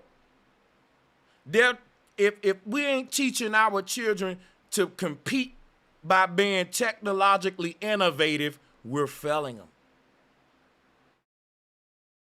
Slavery finna look different in a couple of years. Slavery finna look totally different in the digital age. So all that thing about being a good worker and being a good employee, conditions for workers in the near future you're gonna be damn near a machine. You're gonna be damn near a cyborg, bro. The world is changing and the older heads don't understand what we're going to right here. Yeah. You know what I'm saying? Like they think they think that, but it's crazy. You could come to America and start 3 businesses, but none of them ain't got 3 businesses. None of them ain't got 3 businesses. If you got 3 businesses, you ain't doing what you do and neither 3. It's like having 3 wives. You like, bro, you know how much energy and resources it take to manage one business? If you got 3 businesses, I can tell you right now, it's some bullshit. 3 rinky-dink businesses. Not that serious, bro. What are you talking about? You know what I mean? And when it comes to politicians, you have men who don't like the whole women's rights movement and the trans movement and all that stuff, and they want to go out and fight that movement in the same way that those people got it, or the same way we did in the 60s with marches and protests and stuff like that. I'm like, no, that's not going to work. We're men. No one cares about our grievances. No one cares that we're going through this, that, and the other. If you want to change things, you have to do things differently than that. You know, it's not going to be won by marches. What you have to do, like I tell people, man, look, chase the bag. First, you need money because you need funding. You need resources. You need capital. Then that'll at least get someone's ear. Someone who can actually make changes, that'll get you their ear. Now, So you gotta pay for the ear of the people in power to make change happen. And he said paying for their ear will just at least get you their ear. It won't necessarily make change, but it'll pay them to listen to what you got to say. Nigga, pastors do that every Sunday. The shit that the pastors kick into your grandma ain't gonna bring change in your grandma's life. But your grandma gotta pay for that fucked up advice. The people in power already got a plan of what they got for your future, your children's future, and all that. And you thinking you can pay the right person to listen to you and change that plan that they're just carrying out, because the plan come from so high up, they can't even change it. What make you think you can change it by complaining to them? We can only change how we participate in these folks' program, and that will determine whether or not it lead to our demise or not. But if we participate as ignorant, willingly fools, as if the system ain't flawed, it ain't trying to kill us, it ain't trying to exterminate us, Because that's the attitude niggas needed for years to get ahead. You got to think about this. On a plantation, a slave mama had to tell her son, Massa ain't trying to kill you. Massa don't mean you no harm. She would lie to him because that young boy at a teenage age is fearless. They don't give a fuck. Teenagers are ask daddy, why we taking that shit from Massa? Why you let Massa slap mama like that? Fuck that. A teenage boy be willing to die. That's why the teenagers got the drill music. They reckless like that. At that age, this part of your brain, I forgot what they called it, that's responsible for bravery and fear, it ain't developed yet. That's why young teenagers do a lot of dairy shit. Truth or dare, they die trying to do pranks and all that. They're fearless. This is why they recruit you in the military at that age. So the slave mama and daddy had to stop that and tell that young teenager, boy, quit talking like that or we gonna kill you. The next time you open up your mouth about Massa, talking about some revolution, talking about some taking over this plantation, son, I'm your daddy and it's your mama. But we agreed with the rest of the elders on this plantation, son, we're gonna have to put you to death. We cannot have you talking like that and getting all of us tortured. So this young warrior had to always fight his elders. And the irony is, the only time his elders were willing to kill was when it was time to kill their own teenager, who is the soldier that they should have been worshiping, who gonna set us free. We killing the messiahs. We killing the soldiers. And we telling them, boy, I'm going to kill your ass trying to be a soldier against this system. Now, if you want to join this system's military and be a soldier in their army and help them go oppress other people, then we'll fucking clap for that. But saying that you want to be a soldier against this system, we'll kill you ourselves, son. Us elders are looking you in the face, telling you we'll put you to death right now, talking about massa like that. And today, they replaced the word massa with system. And instead of saying they'll kill you for talking about massa or system, they just saying, man, we don't want to hear that now. Nope. We don't want to hear it. And when you got a whole generation of young folks being ignored about the biggest problem that's in their life, they don't know nothing to do but to lash out against each other and resort to the demon time. And you want to know why these young boys ain't got no respect for an old nigga. They'll beat an old ass nigga down just like a young nigga. They don't care that you 60. They'll shoot your house up too. You've lost all respect for these young niggas because they said, look, we became soldiers against the system and you old niggas were soldiers in the system, threatening us because you felt like we're putting a fire on black men. Every time there's a young brother coming up complaining about the system, America look at all us as one. So the old niggas gonna stand up and rise up against him and say, no, fuck that little nigga. He don't represent us, nope. Listen, Massa, we know your system is broken and we don't care about you fixing it. We thrived in that broken system. In fact, Massa, we love your broken system and we was willing to put our life on the line in the military to fight for your broken system. We don't care about you fixing your broken system, master. Let me kiss your boots one time. I'm sorry that young nigga talking reckless. If you gonna kill somebody, kill him, not us. We didn't say that. We love you, master. And the young nigga looking at you on your knees saying, I tell you what, fuck that. I'm going to war with him and master now.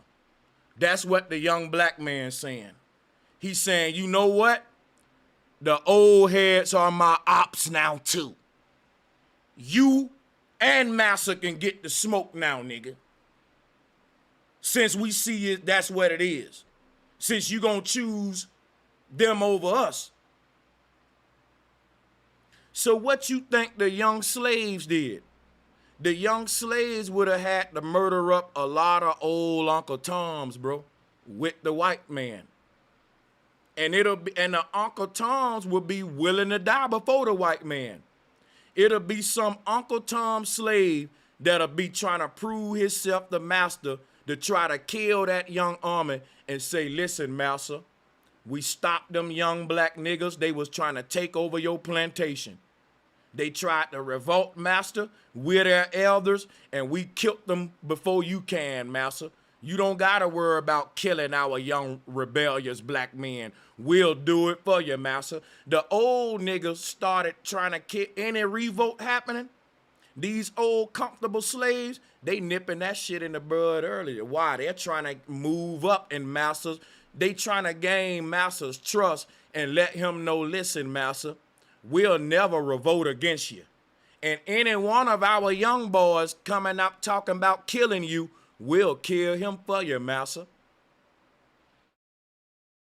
And this is how you get the old black men that'll join master's military and help masters kill, but they won't join their young sons and daughters and rebel against master's system. The only time they grow some nuts is when they got on master's uniform and doing master's will and fighting for master's cause. They ain't got no nuts when it come to fighting for their own cause. In fact, when you tell one of these old niggas the shit that we need to be fighting for, they tell you complaining. You're doing, that'll get their attention. Once you have their attention, you're in there. Now you can. And these young boys ain't into paying rich folks for their attention. That's old washed up philosophy. That's old bootlicking washed up philosophy, bro. That need to stay in the 50s, man, for real though. There are no young niggas today paying money to get rich folks' attention. They twerking to get it. Get that shit right now. You can tell them what your grievances are, but you better make it worth their while. Otherwise, it ain't going nowhere. And that's the thing. When they leave you alone, Andrea. That's when they stop messing with you. Exactly. You start moving in such a way that they just have to pay attention to you, even if it's just a little bit. You telling these young folks what they can do to get rich people attention when the young folks want their elders' attention. Oh my God! When they go to their elders with problems in their life, you tell them they complaining. Then you point them toward a broken system and tell them they got to pay to be heard. Think about that, y'all. That ought to hurt you, man. That shit ought to hurt you, bro. Think about what I'm telling you, man. When a young brother try to come to these old niggas and tell them the problems in the system, the old nigga is gonna say, I don't want to hear it. If you want to get something done, get your money right and pay these people to hear you. Because I ain't trying to hear you. And the only people who will hear you, you got to get your money right for them to do it. And shit still ain't going to change after that. These young people feel hopeless, man. They feel hopeless because they really want to be heard by their elders. But the elders say, I don't want to hear you if you talking about the system. And the young folks saying, well, the system won't listen to me, OG. And the OG saying, because you ain't got enough money for them to listen. Oh, my God. Stupid.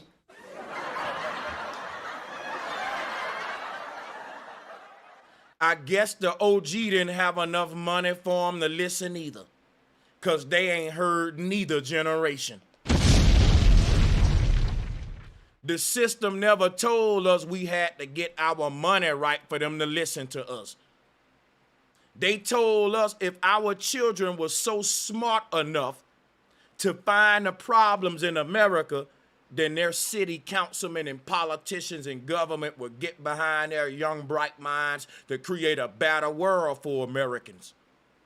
They didn't say, no, your children got to get their money up if they want us to listen to them and, you know, maybe we'll hear them. We didn't know we was in a motherfucking dictatorship or fucking what the hell is that? We thought they taught us that they wanted to hear our problems because they wanted to make America great again. If you want that, you wouldn't pay me then. You wouldn't want me to pay you then. You're telling me that the only people willing to hear our complaints, we got to pay them? A bit. Yes, once you get their attention, that's when you're in there. But again, you have to make it worth their while.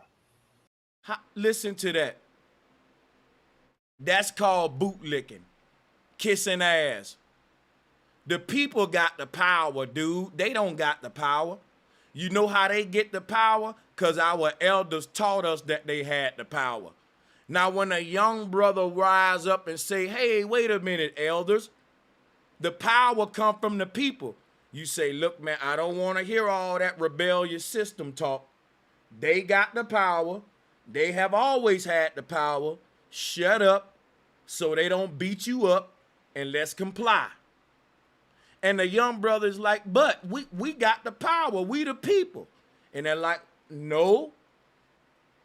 And the thing, the young brother, right. The people do got the power. But they're letting our elders speak for us. And when the elders speak, the elders hand the power to them every generation. Because the young brother that want to rise up and say, wait a minute, we ain't going to take this. We ain't got to pay y'all money and then hope that it's worth your while and all this bougie ass attitude. We got the fucking power. We putting you in office. And you say, no, man, you need to learn to bootlick. You need to learn to pay them for their attention and hope that you can fucking entertain them. The young bloods is like, man, fuck all that. We got the power. And the old heads is like, no, you need to pay them and hope that they listen to you. And don't waste their time either, and make sure you clean their shoes. And make sure you kiss their ass and give them a good massage. You don't want to waste their time. Now, this old nigga is telling the young generation what to do. And he's telling you to do something he ain't done.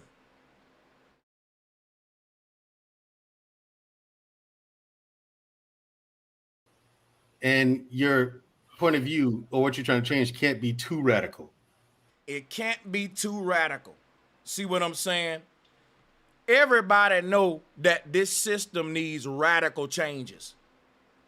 Everybody know that.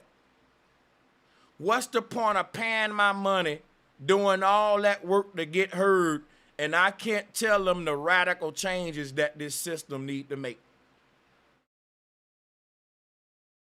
Like the system we in, it don't need minor fixes, bro. These ain't no little minor fixes. This system need radical changes to it. And if I can't go in there being too radical, I can't do what this system did to establish itself. Yet going in there trying to establish myself. Make that make sense. This system made radical changes to the land to foundate itself. And if you telling me this system is promising sovereign and freedom to us all, it wouldn't have a problem with my radical adjustments that I'm telling it needs to make equality be possible for all. You know what's a radical approach? Radicalism is a system that says Only our people at the top are gonna win. Boy, that's a radical statement, right? That ain't a fair statement. That's quite radical, dude. That's saying, bro, our system ain't gonna be fair. Only people gonna thrive in our system. A person would say, damn, bro, that's kind of a radical idea, like, don't you think?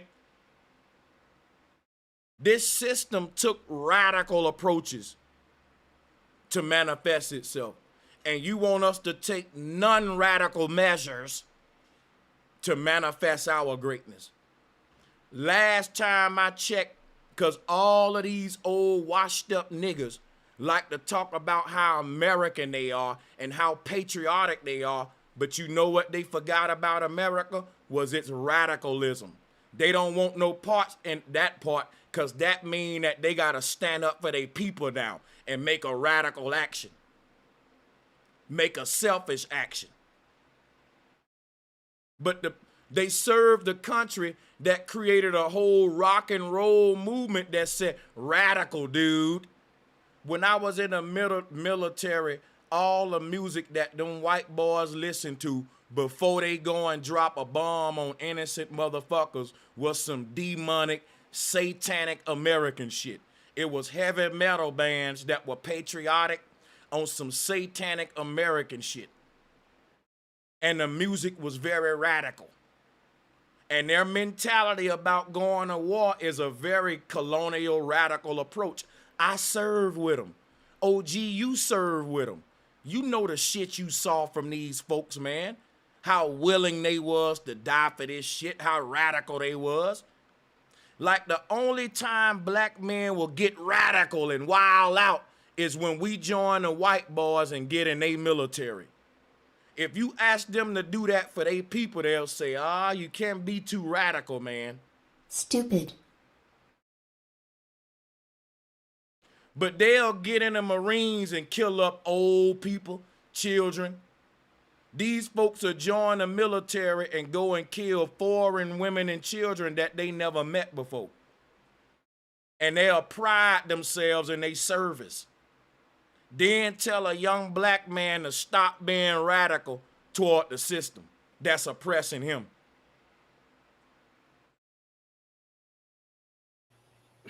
It can't be. Like, you had a gentleman up here earlier. I've seen him once before. Far too radical. That ain't going nowhere. Slowly but you got black men who served in the armed forces and killed people, y'all. Mandrell was Army Special Ops. Cousin Joey was in the motherfucking Marine Corps. You got black men who killed people. Telling young black men to stop being radical. So the only time they can be radical is if they join the military and go kill women and children overseas like you did. That's when it's okay to wild out and put the camo paint on and kill up some shit. When we doing it with the white boys fighting for a war that ain't got nothing to do with us. That's the only time we can wild out and get radical. But your old ass will do that for the white man and tell these young black men to stop being so radical against the system that's locking them up every day, playing dope on them and shit, oppressing them like that, bro. Only wins the race, man. That's true, but you have to have the right approach. You have to have the right strategy, and you do need capital. You told me you shouldn't chase the bag. I'm like, then what the hell are you planning on doing? And an old nigga like him, who's an ex-army nigga, special ops, ain't got no business talking about chasing no goddamn bag. You was lucky that the white man let you join his military to get your black ass out the ghetto. Old washed up niggas need to quit using young people slang, cause y'all don't fuck with these young boys.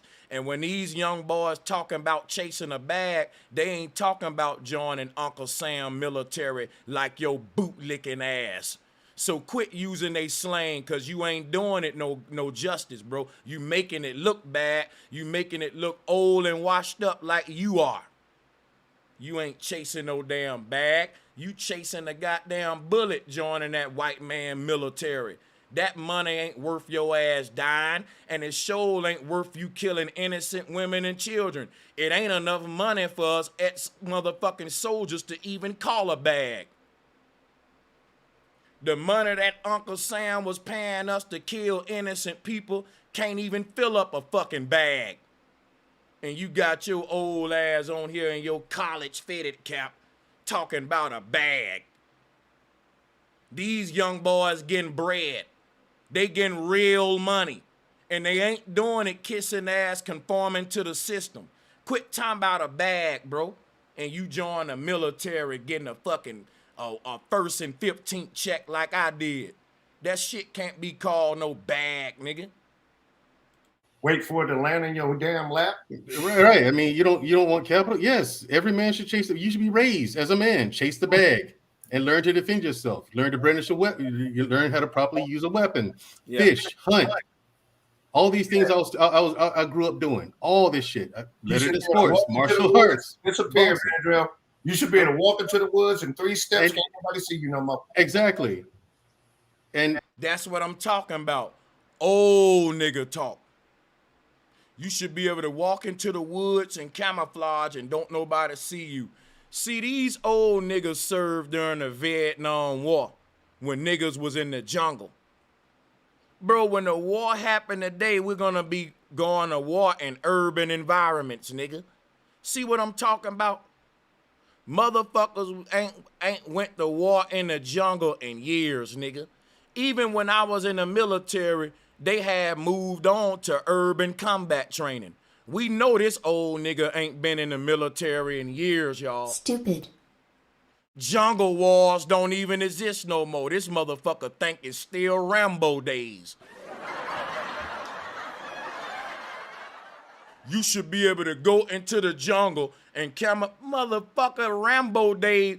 Nigga, the Vietnam War been over. This desert combat and urban warfare today on some Call of Duty shit and concrete buildings and all that. Like, these niggas stuck in time, y'all. They stuck in time, Stupid. man. So when I joined the army and I joined the special forces, it was nothing to me. Bro, most of the, if shit hit the fan right now, nobody would be in the jungle fighting.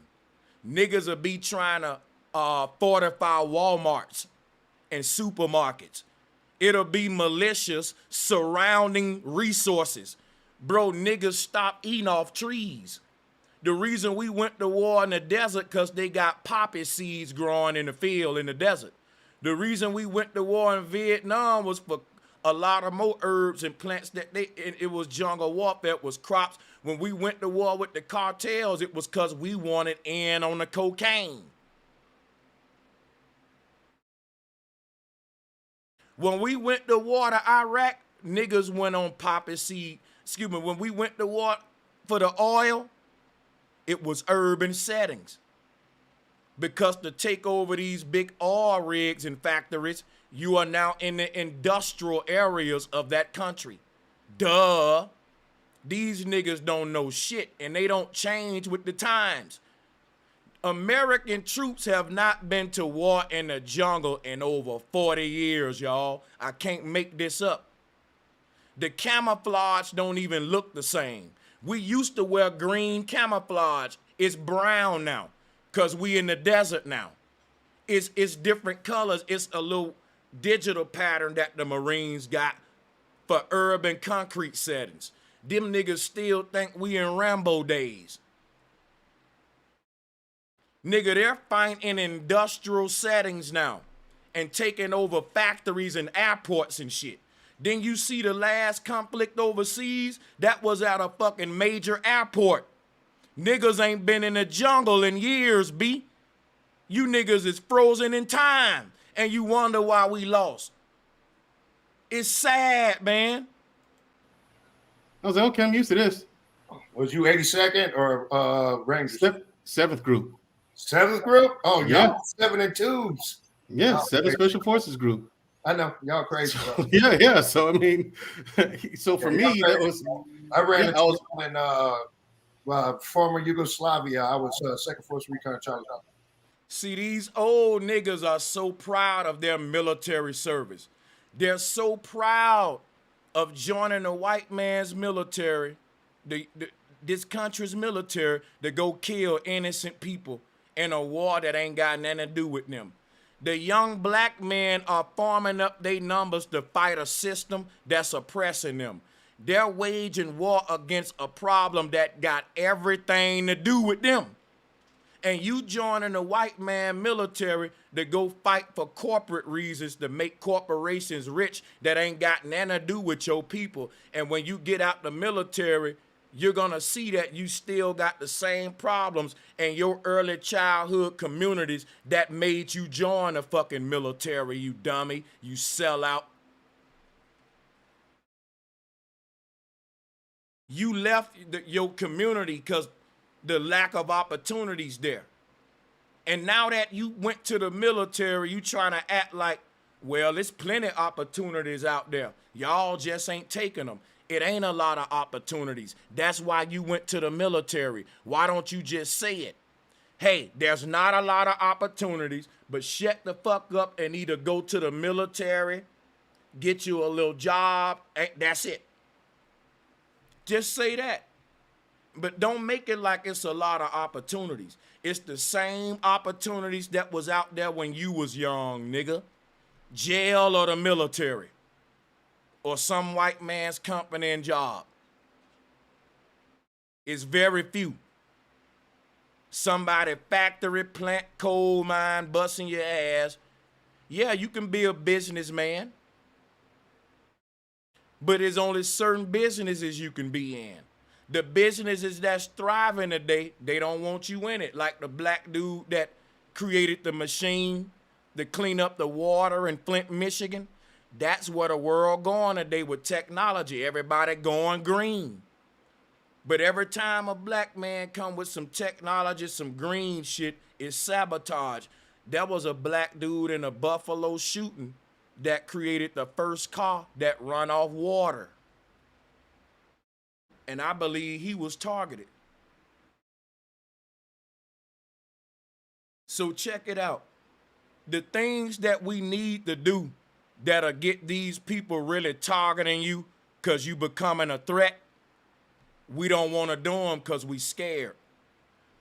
Now, the same threat that you're going to face if you join the white man's military, it's the same threat that you're going to face if you stand up against his system. And that's death. So I don't understand these coward bootlicking old niggas. You willing to die for the white man in his military for a war that ain't got nothing to do with you and ain't gonna benefit your people.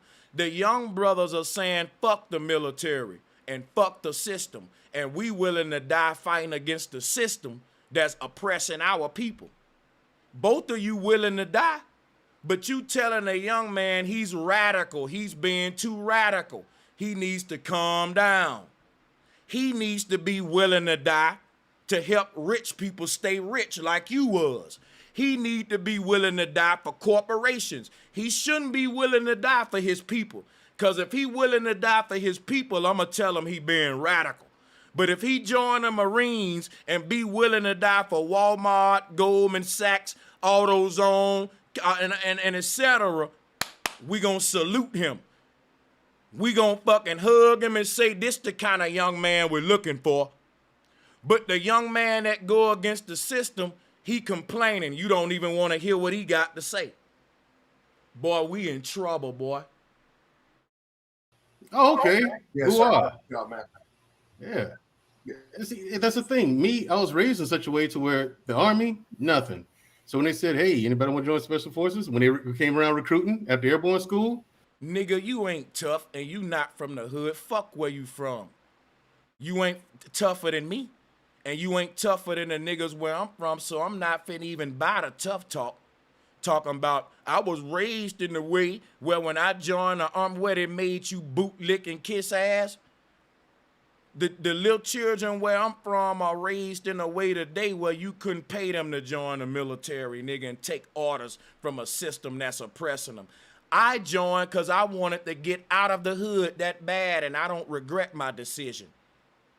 But I'm not talking a shit about the young niggas who didn't join, who's saying, fuck the military. I feel them young niggas, even though I'm a veteran. I'm not mad at a young man that's saying, fuck the military, fuck America. I don't feel like he disrespected me because I don't connect with my brothers through my service. I connect with them through brotherhood. And that's where the elders drop the ball. That's where you old soldier military cooning niggas drop the ball. You got more in common with a white soldier who you serve with than your young black nephew who you keep telling them what you gonna do with yourself, boy.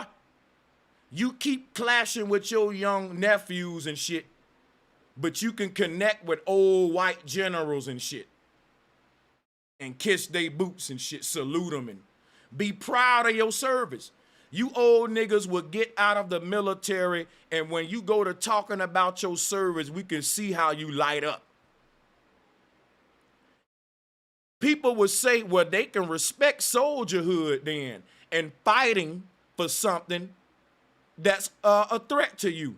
But that ain't the case, because they'll see these young black boys soldiers against the system and won't relate to them. But yet you joined the military and took on the problems of the system like they was yours, even though the system don't benefit you. You took on people problems like they was yours and was willing to die for it, even though them people ain't willing to die for it. They would never let their rich children join the military, you dumb ass coon. You look at the military like a badge of honor. But the people in power think you a stupid motherfucking fool who willing to die for your oppressor, you fool. They will never let their children die for it.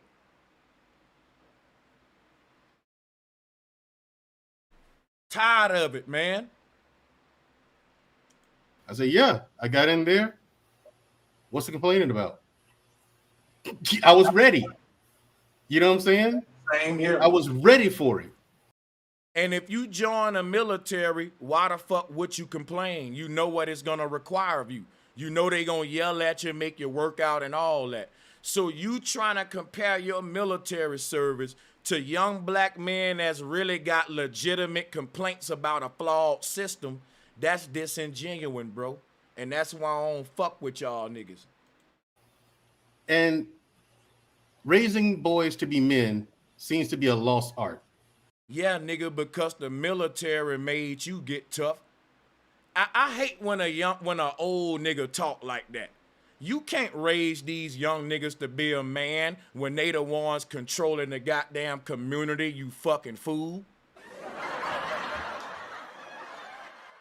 Imagine that.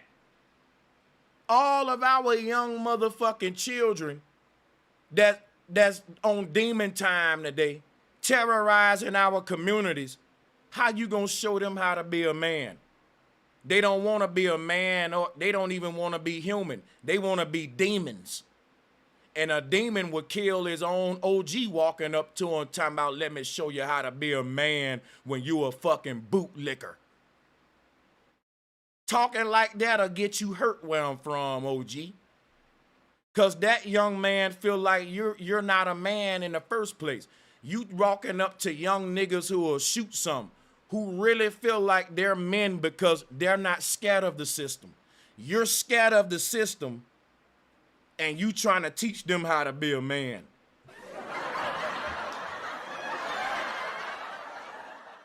What kind of man would they become listening to you? A conforming ass, kissing ass bootlicker. They good on that. They rather be a goon. They rather be on demon time than a bootlicker and an ass kisser, and I don't blame them for that. I don't blame them for that. If you give me two options, because my elders failed me, get on demon time or kiss ass, I'm going to get on demon time. Now, It wouldn't be that way if our elders would see and understand a youth and say, look, you don't gotta kiss ass and you don't gotta get on demon time because I'm your elder, right? And I served in the military and I know this system fucked up. I know it's flawed, young blood. And when I served in the military, it wasn't because I was patriotic, young blood. It was because I didn't want to make the mistakes that you're about to make with your life. What if the elder said that? Then they could change these young brothers. But to go up to them young brothers and act like ain't no problems in the system, they just blaming and complaining, they just lazy, they just stupid, that's the cutoff. That's why the young brothers will shoot you in the head and they don't give a fuck about respecting their elders.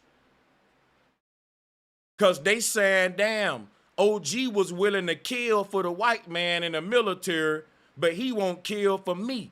And I'm his nephew, I'm his young blood. I can't blame the young niggas for disrespecting the elders today. In fact, I encourage and promote it.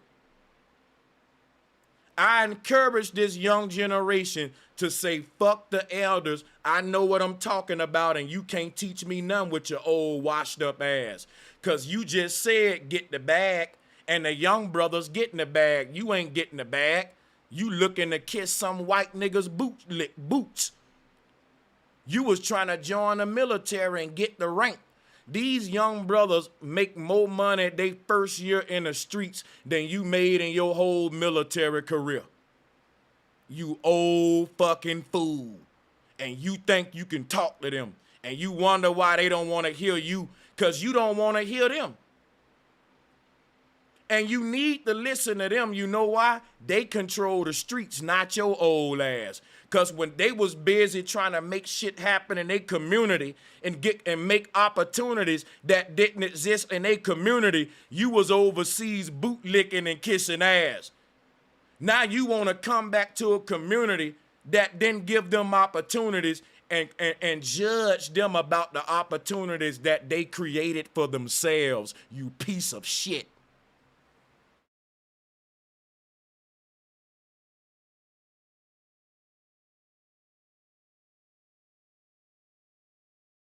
You old niggas don't keep it real. Tell them young niggas the truth. You didn't join the fucking military because you thought America was the greatest country and you was patriotic. You joined because you was from the hood and wanted to get out. Now, if you tell them the truth, maybe they will go to the military. Maybe they will do something different than go to the streets. But if you going out there just judging them, yeah, the system ain't the problem, you the problem. Pull your pants up. Nope, I don't want to listen to your complaining. Shut up and let me tell you something. Man, them young niggas gonna laugh at your old ass. And it's gonna always be a war between the old and young. Cause of that. Old niggas ain't keeping it real. Like you joined the military cause America treated you so good. That's a lie. When black men joined the military during their time, it was much racism. Black men couldn't even get promoted like that. And they was hitting and smacking on y'all niggas, calling you a nigga. And you lying to these young boys today like you just joined the military because you were so proud to be an American. Tell them the truth. There were no opportunities in the hood when you were young, and it ain't none there when they young. So go ahead and tell them the truth. Look, young blood, it ain't a lot of opportunities. That's why granddaddy joined the army. I didn't join the army because this system gave us a lot of opportunities. I joined the army because it wasn't a lot of opportunities. So that's like the crazy shit about older black men, especially veterans. Ain't nothing wrong with the system. Y'all just lazy. It's plenty of opportunities out here. If it was so many opportunities out there, why do more than half of black men, at least 30% of all black men join the military? During the Civil War, it was more black recruits than white recruits during a time when we know they was racist. People, black men join the military at a very high percentage. But yet they will get out the military and say, it's a lot of choices out here, man. If it was all them choices out there, why most of y'all niggas is going to the Army, Navy? Everybody in their family know 10 niggas that went to the military. But it's so many choices out there. But all of us can name what all of our folks do, and it ain't gonna be nothing new. Here, police, military, firemen, regular shit, chasing a rap gene, football, basketball. But it's so many choices out there.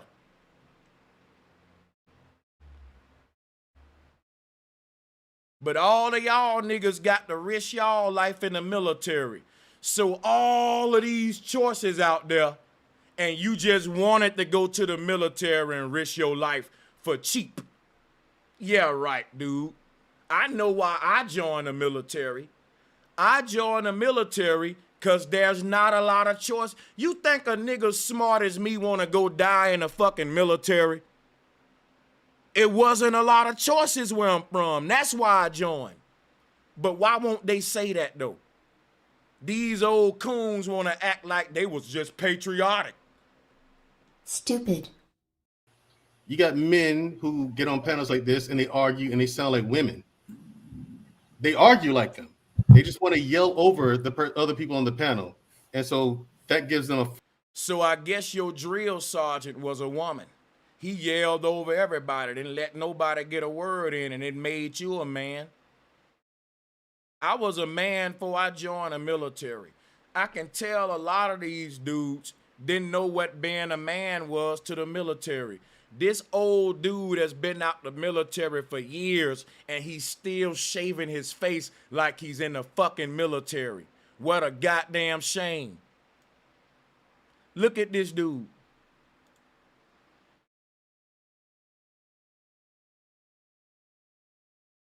Still need a white man to tell him what to do.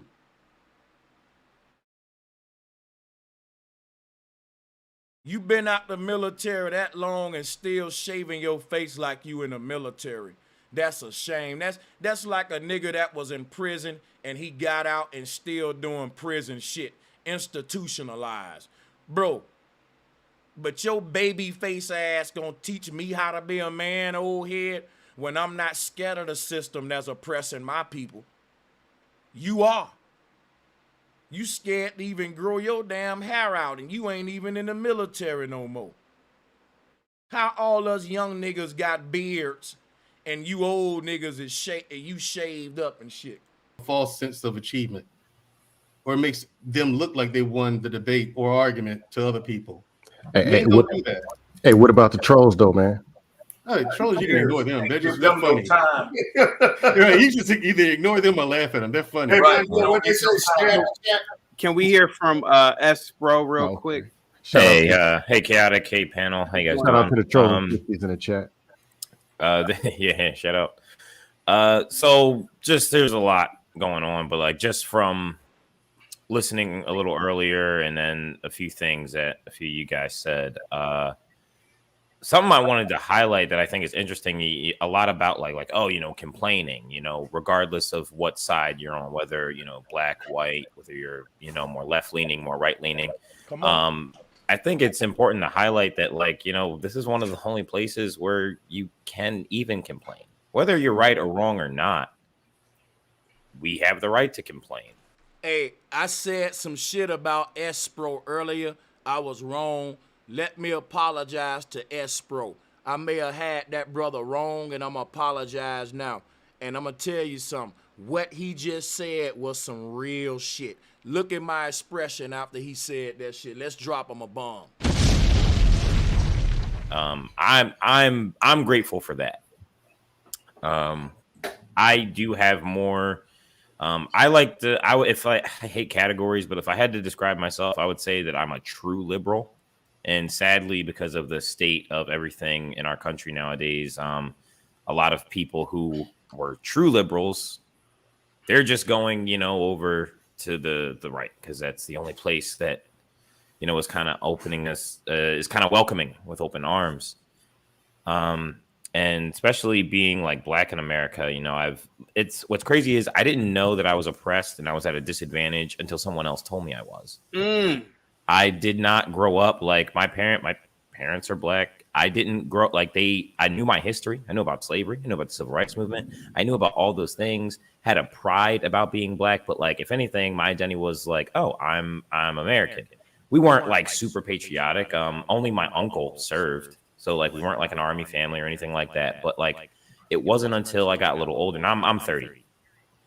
So like, you know, I'm a little younger, and it wasn't until, you know, maybe the last 10, 15 years where like this kind of, and like I'd always seen it, you know, especially being like in the inner city, you know, I'm in Philly, this kind of, if I had to describe it, I say it's insecurity, because there was a time when one could say like, okay, Black Americans maybe, you know, were, you know, at a disadvantage. However, it's not in the way, I always say there's a race problem in America, but not like how you think.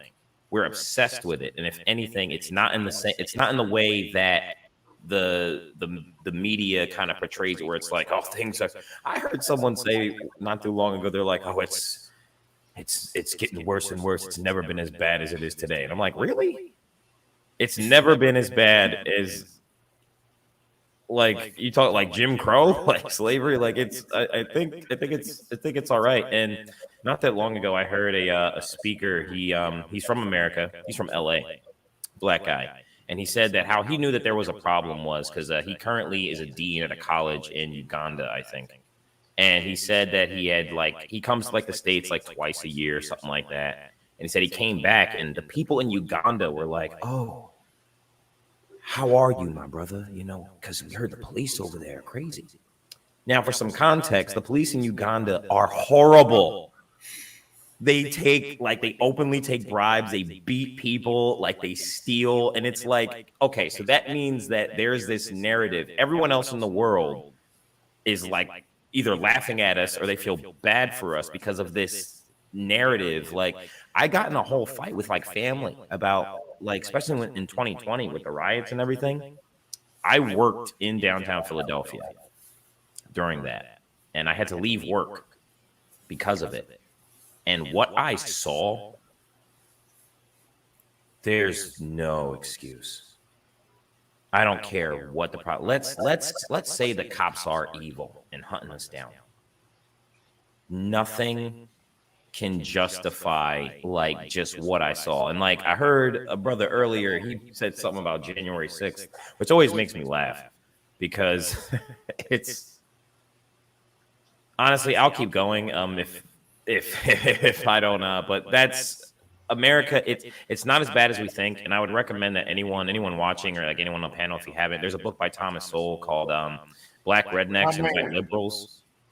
It's like a collection of essays, and after reading that, especially, I was like, wow, you know, it didn't deny any of the uncomfortable truths, you know, about America, but every single nation all over the world has a jaded history, and I think it's stupid to kind of judge people of the past by today's standards because you don't know what's going to be okay and not okay in 10 years. Hey, Sparrow, you know, Thomas Sowell started off as a Marxist and then became a conservative. I know, which is like, what?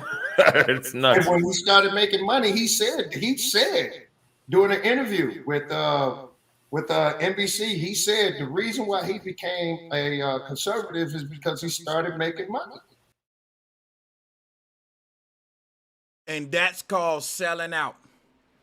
People, they are promoting selling out like it's normal, and we don't call them on it.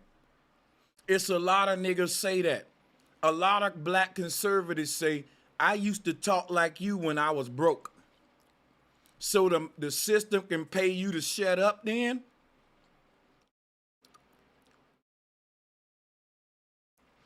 If your money is dictated by something you got going with the system, which is what a lot of them is scamming and doing with their little government programs and shit, then they can't say certain things. They got to make it like you not joining the system the way they did is why you broke. And in a way, they right. You don't want to sell your soul. Which is why the young brother saying we don't gotta be broke and we don't gotta sell our soul. We gonna be independent and innovate and create ways to get money that you old bootlickers didn't think of because you was thinking of new ways to kiss ass.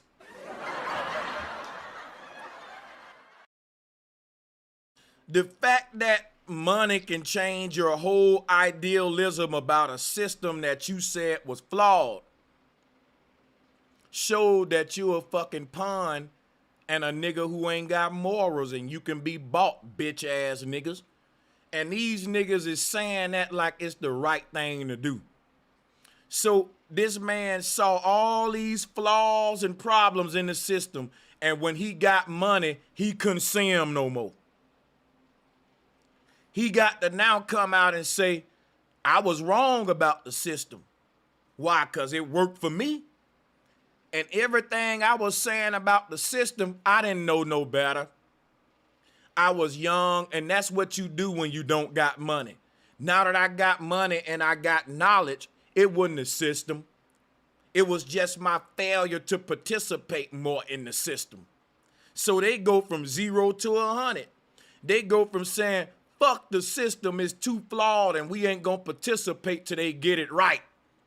Then somebody give you a bag and you say, man, the system ain't got no problems with it. We just ain't voting. We ain't going to the town hall. We ain't participating hard enough in the system. And that's how they buy these niggas. These is a panel of niggas that will sell y'all out, y'all. I'm the only nigga that I can trust on that panel. Everybody else are candidates in line, the next bootlicking nigga trying to get the bag from the white man to prove that the system ain't against his people, even though he know his very childhood stand testimony to the problems in this system.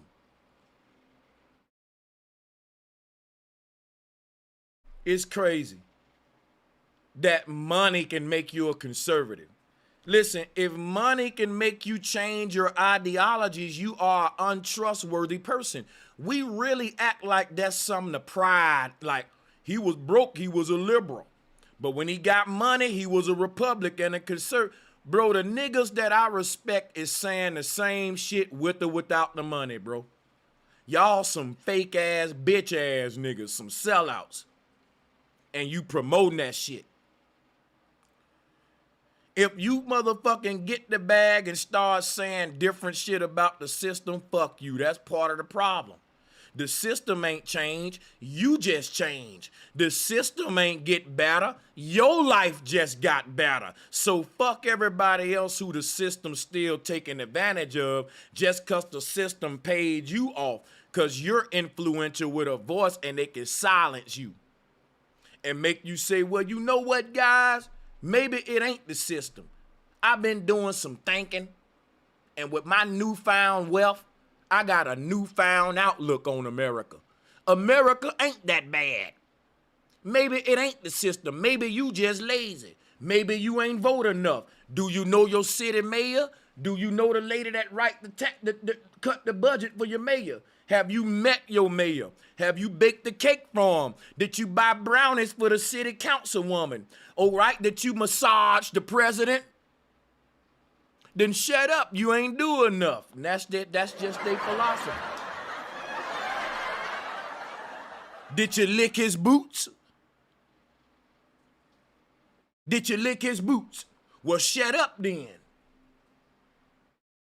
Everyone's a socialist.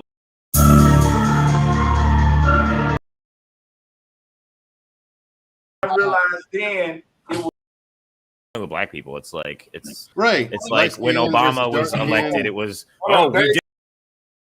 I wouldn't want to be anywhere else.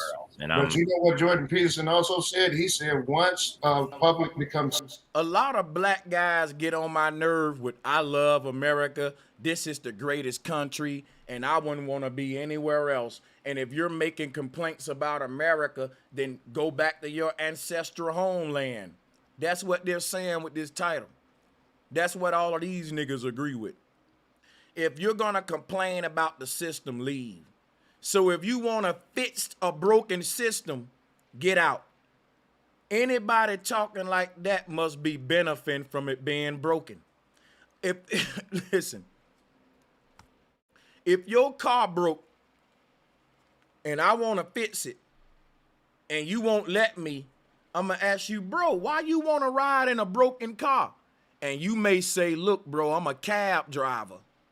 And the longer that I can take them, the longer that they sit in my car, the more money I work. I don't want you to fix my car because I'm a cab driver. I want my car to run slow like it's doing, so that when I pick up a passenger, I make double the money. It take them longer to get to where they trying to go. And we got to ask ourselves, what's taking the government so long to get us to our greatness? Because Trump said, make America great again. He didn't say we great yet. We still trying to achieve greatness. It's like the cab driver that don't want his car to run right because he get to charge y'all more. It's going to take him longer to get you to work. That's more money. See, they moving at a turtle speed to come with little small changes.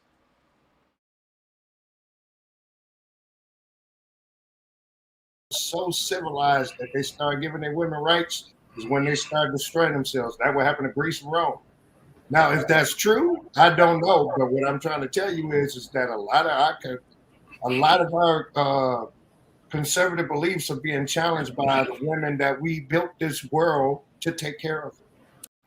A lot of our conservative beliefs are being challenged by women that we built this world to take care of.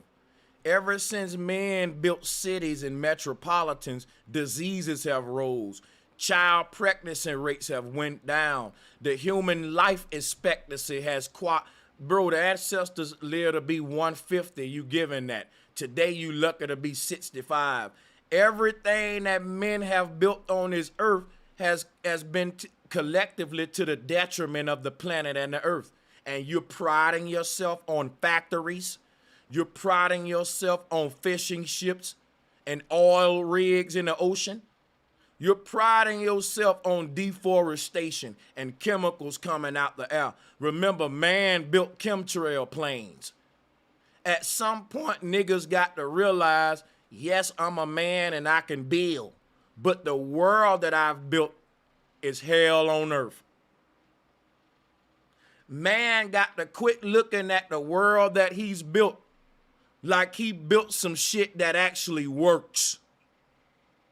The system that man built to govern the world, it is so broken and flawed that man will be stupid to pride himself on the world he created.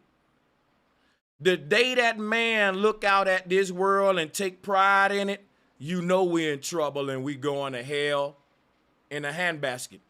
The moment that a nigga can look at New York skyline with all that fucking fog in the air and all them ugly old rat-infested buildings everywhere and rats everywhere and stank coming up out the sewage in the ground and say, look at what I built. Stupid.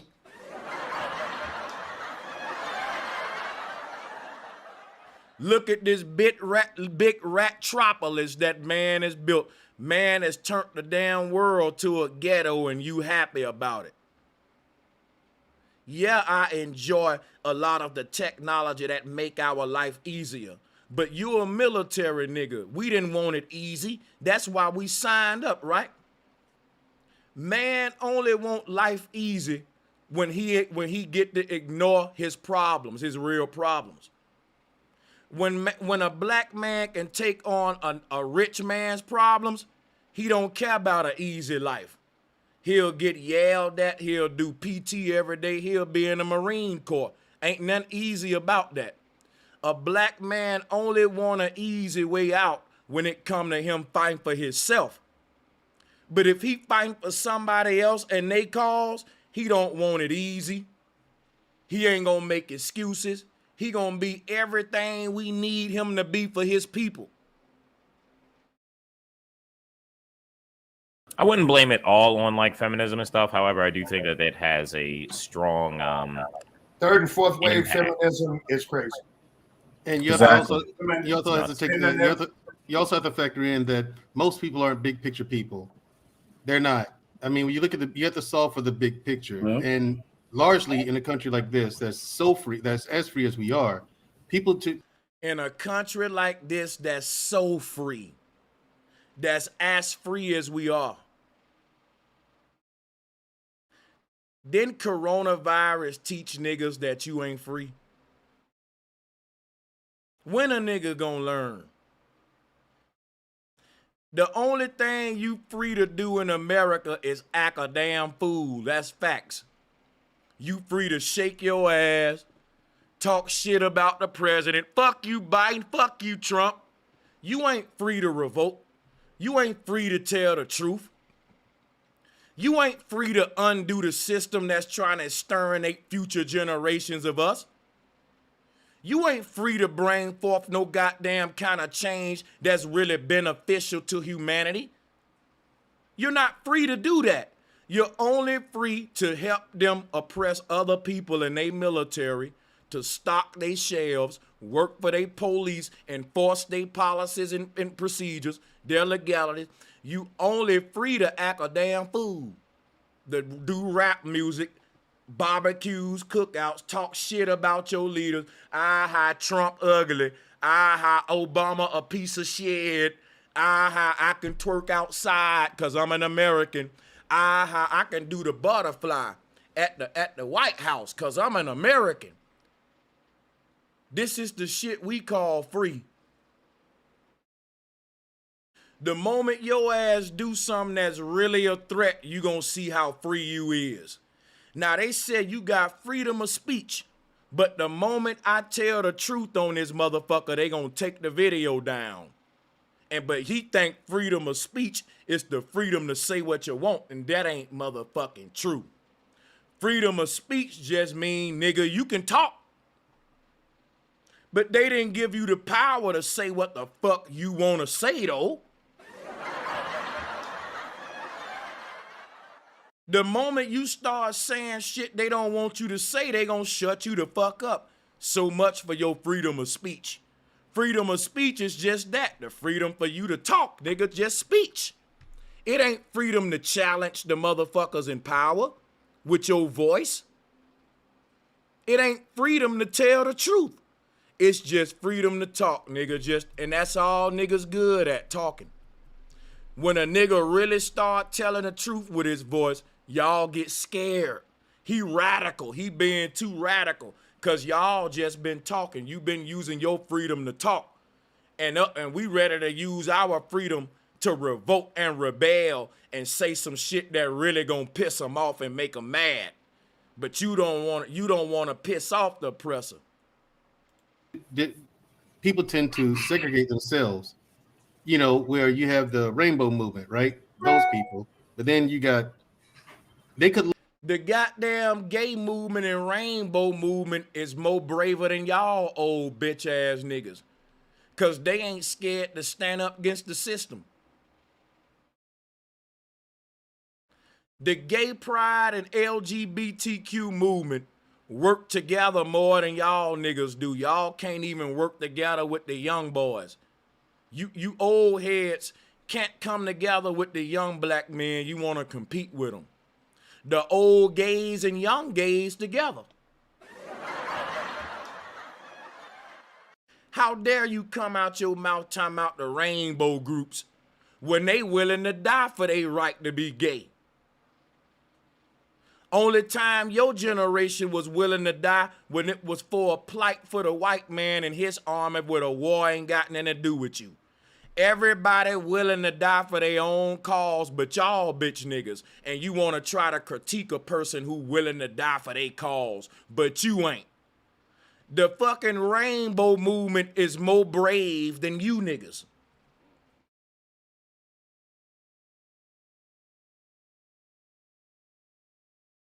Care what nobody say. If a gay man willing to go against the system and dive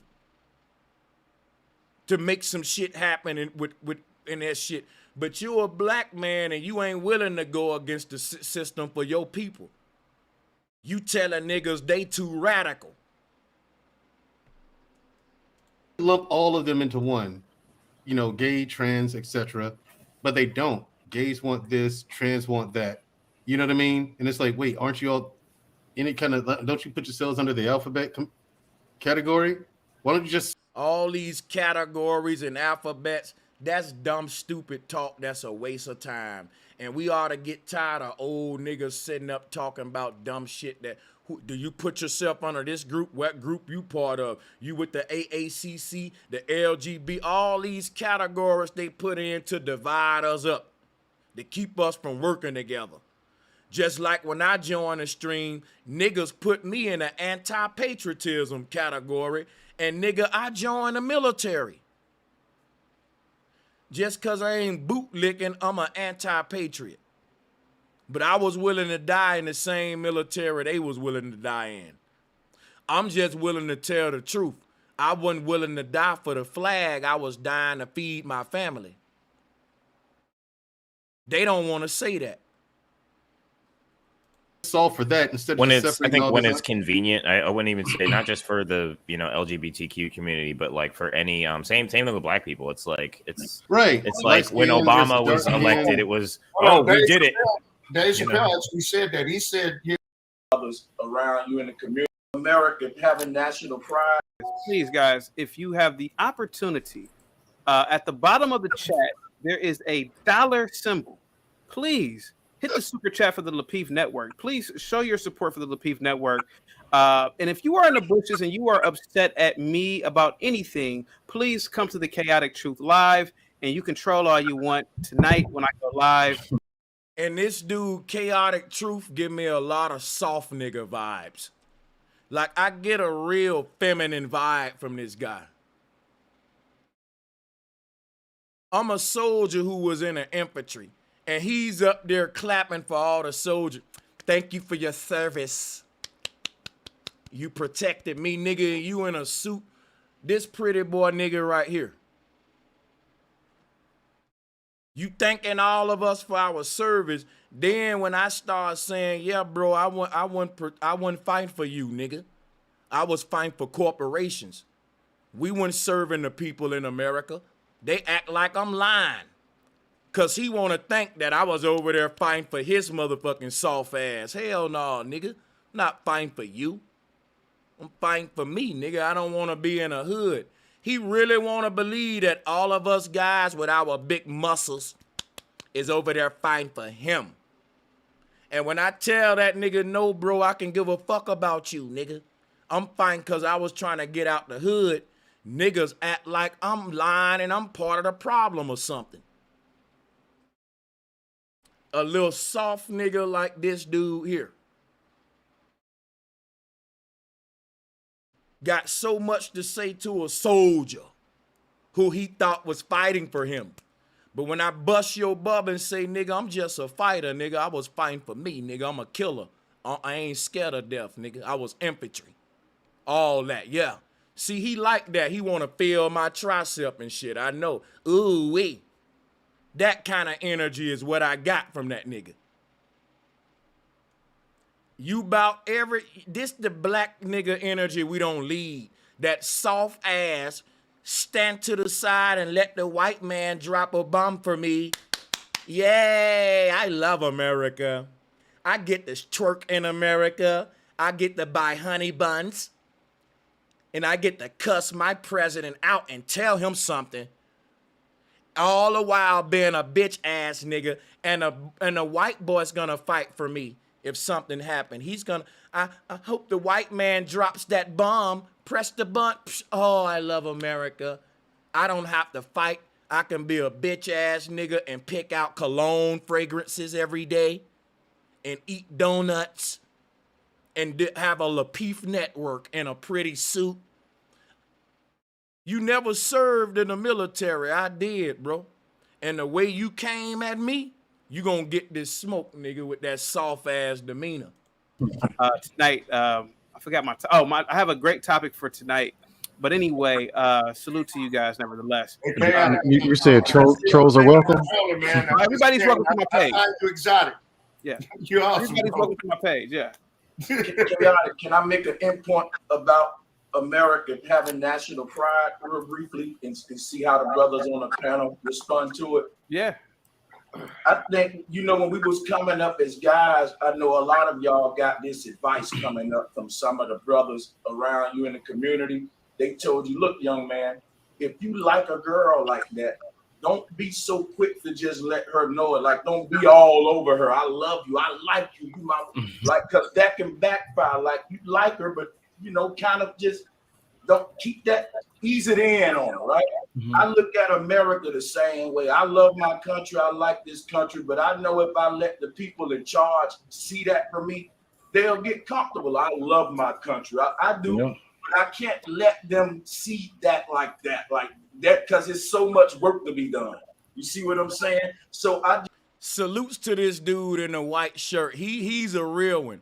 All the fake niggas mad right now, but you see the real shit that I'm saying, right? Look at this. Just telling to the black brothers out here, you have a lot of patriotic white boys. I served with them. And when I served with them, I said, you know, that's what I'm saying about this soft dude right here. How many niggas you know just sit there with a smile on their face while men talking about serious shit? That's why he didn't join the military. You's a soft nigga, you's a little boy. You smile too much among men. In prison, everybody will think you can fuck him. If you want some boy pussy, you can definitely get it from this guy right here. Any strong gay man in a prison already know this little pretty smiling motherfucker right here just offering his ass because he just got a smile. Like, what the fuck you smiling for? A bunch of men around. That goofy ass shit. They didn't join the military for the same reasons I joined. I joined to get out the ghetto because, like the brother said, it was worse where I grew up at than in the infantry. You know what I'm saying? So, but the white boys literally joined because they love America. Yeah. Like they really love America. So it's different levels to patriotism. And I think black guys, we don't really have patriotism. We have a kiss the floor mentality because, you know, you see the old dude in the top right corner got mad when I told the truth, y'all. His old ass, see, I told you, these old niggas are the problem, y'all. I'm telling you right now, when the black man rise up against the system, you're gonna have to go to war with a bunch of old gate guards, man. If you got young black men, let them hear my show. Share this video. Let them know it ain't just the system that's against them. It's the old heads. Everything I'm saying is the truth. But this old head can't accept the truth. And that's why we ain't gonna get free as a people. Listen. They'll get comfortable. I love my country. Look at this dude in the top right corner, Lawrence Fishburne. Look at him. I do, yeah. But I can't let them see that like that because it's so much work to be done. You see what I'm saying? So I just tell it to the black brothers out here, you have a lot of patriotic white boys. I served with them. And when I served with them, I said, you know, they didn't join the military for the same reasons I joined. I joined to get out the ghetto because, like the brother said, it was worse where I grew up at than in the infantry. You know what I'm saying? So, but the white boys literally joined because they love America. Yeah. Like they really love America. So it's different levels to patriotism. And I think black guys, we don't really have patriotism. We have a kiss the floor mentality because, you know. Now that old nigga disagreed with me on that. He want to argue that black men join the military because we're fucking patriotic. And everybody know that's a lie, bro. I don't even know why the old head will argue with me against that? Because he don't want to admit where his generation failed us at. The white man and his forefathers was building militaries, recruiting black men. Our forefathers and OGs was joining the white man military versus building black militias, versus building a military. They were busy trying to get in a military. That goes all the way back to the Civil War. It was more black men fought and died in that war than whites, and we still don't run shit.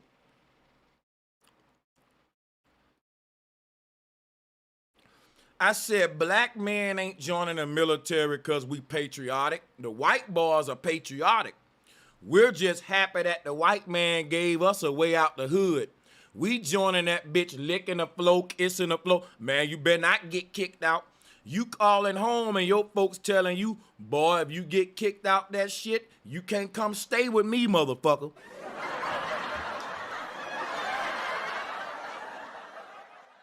Keep that shit real.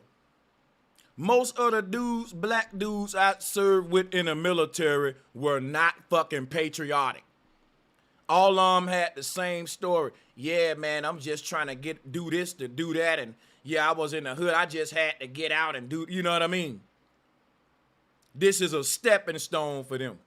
And they hoping they don't die in Iraq before they get out that bitch. They ain't trying to die for no red, white, and blue. Now, this old nigga gonna debate me. As if he joined because he was just patriotic. Not because he was bootlicking and looking for the white man to throw him a life rope. I'm a young man and I can admit that's what it was all about, brother. We got to keep it real to the youngins if we gonna change something.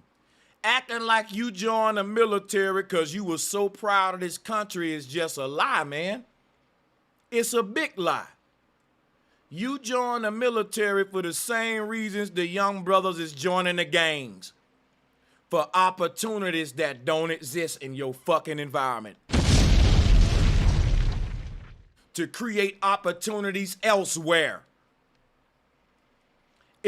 Nigga, some of the reasons we go to the military is to get certified in certain career fields.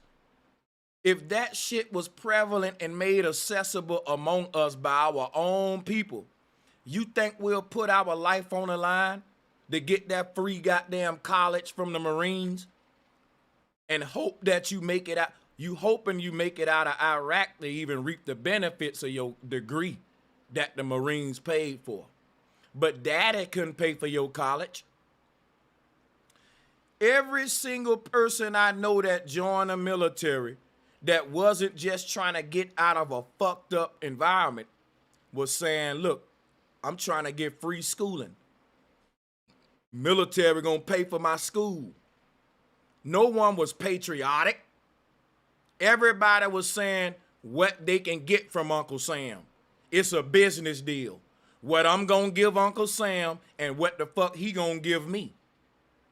Everybody looking for something for themselves. Nobody joining no military patriotic. Why is this old black dude lying? Why is he lying, y'all? Why he want to disagree with the truth? Young folks joining the military for free college because your old ass dropped the ball and you didn't motherfucking save them up no money. Y'all old ass generation didn't have college funds for our generation. We had to wait for our generation to get rappers and basketball players to fucking give scholarships and shit. Your old generation ain't have none in play for these young folks. The young folks had to get on themselves. You got goddamn gangs investing in scholarships and shit. Shouldn't be that way. You got old ass men talking shit about the gangs, and they should. But the irony of it is, nigga, the gangs are putting more niggas through college and in the rap game and in the sports game than you old niggas. Damn near every fucking basketball player in the league belong to some gang. Them niggas are shooting motherfucking layups and throwing up they set round this bitch.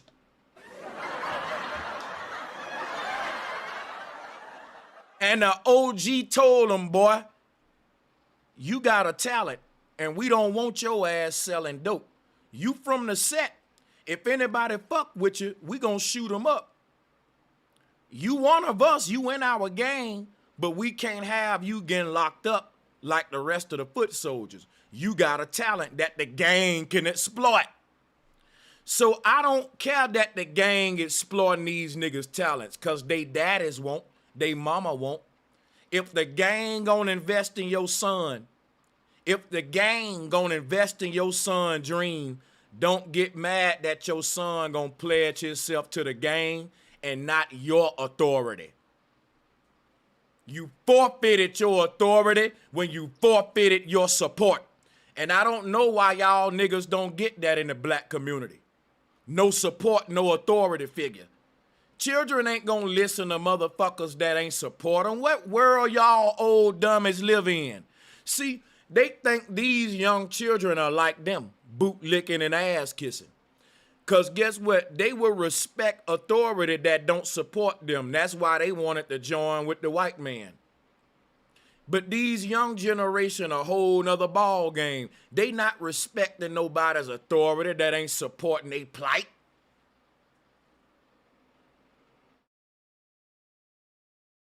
If the damn gang gonna support his and pay for his studio time, why you talk shit, don't get mad that he died in the streets chasing his dream. You know why? That's the American dream, bitch, and you didn't make it easy for him to chase. I wouldn't want to be like Massa treat me good, so to speak. When I was in other countries, they were really patriotic. They signed up for the military and didn't have to. I asked some of the Korean soldiers, why didn't you join? They don't pay you much. Your equipment is shabby. They say, you know, because I love my country. My father joined. It was really patriotism. When they was asking the American soldiers why we joined, we was saying the same stuff. Hey, man, we got to eat. Yeah. And I realized. And he's acting like I'm lying. This dude in the top right corner, Lauren Fitzburn, keep acting like I'm lying, y'all. Like you're calling me a liar, old man, and I ain't gonna let you do that. I'm not lying, nigga. You're fucking lying. And if you ain't lying, that's an even bigger problem. That all of your old black men joined the military and y'all were proud to be an American and y'all were patriotic during a time where the white man was lynching and beating on you. So you better hope I'm right, nigga. Like the shit that I'm saying is actually defending this old man's integrity. But he don't give a fuck about his integrity to his people. He pledged himself to the white man, and he want the white man to know that all of us blacks did not join the military to get out the ghetto, and all of us blacks did not join the military for free schooling. Most of us blacks joined because we actually proud of this country, we respect the system, and we love America. Stupid.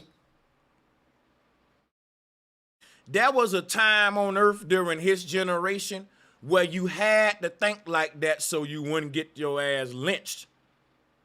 You had to go outside and keep your head down, even though America is exterminating you, and act like they're not. That's what you had to do during his time. You had to go out there every day and smile in the face of a system that's exterminating your people. That's what you had to do. And our elders haven't abandoned that mindset of bootlicking. That's why he can't even agree with me on the truth. Listen, elder, us blacks didn't join the military because we proud Americans.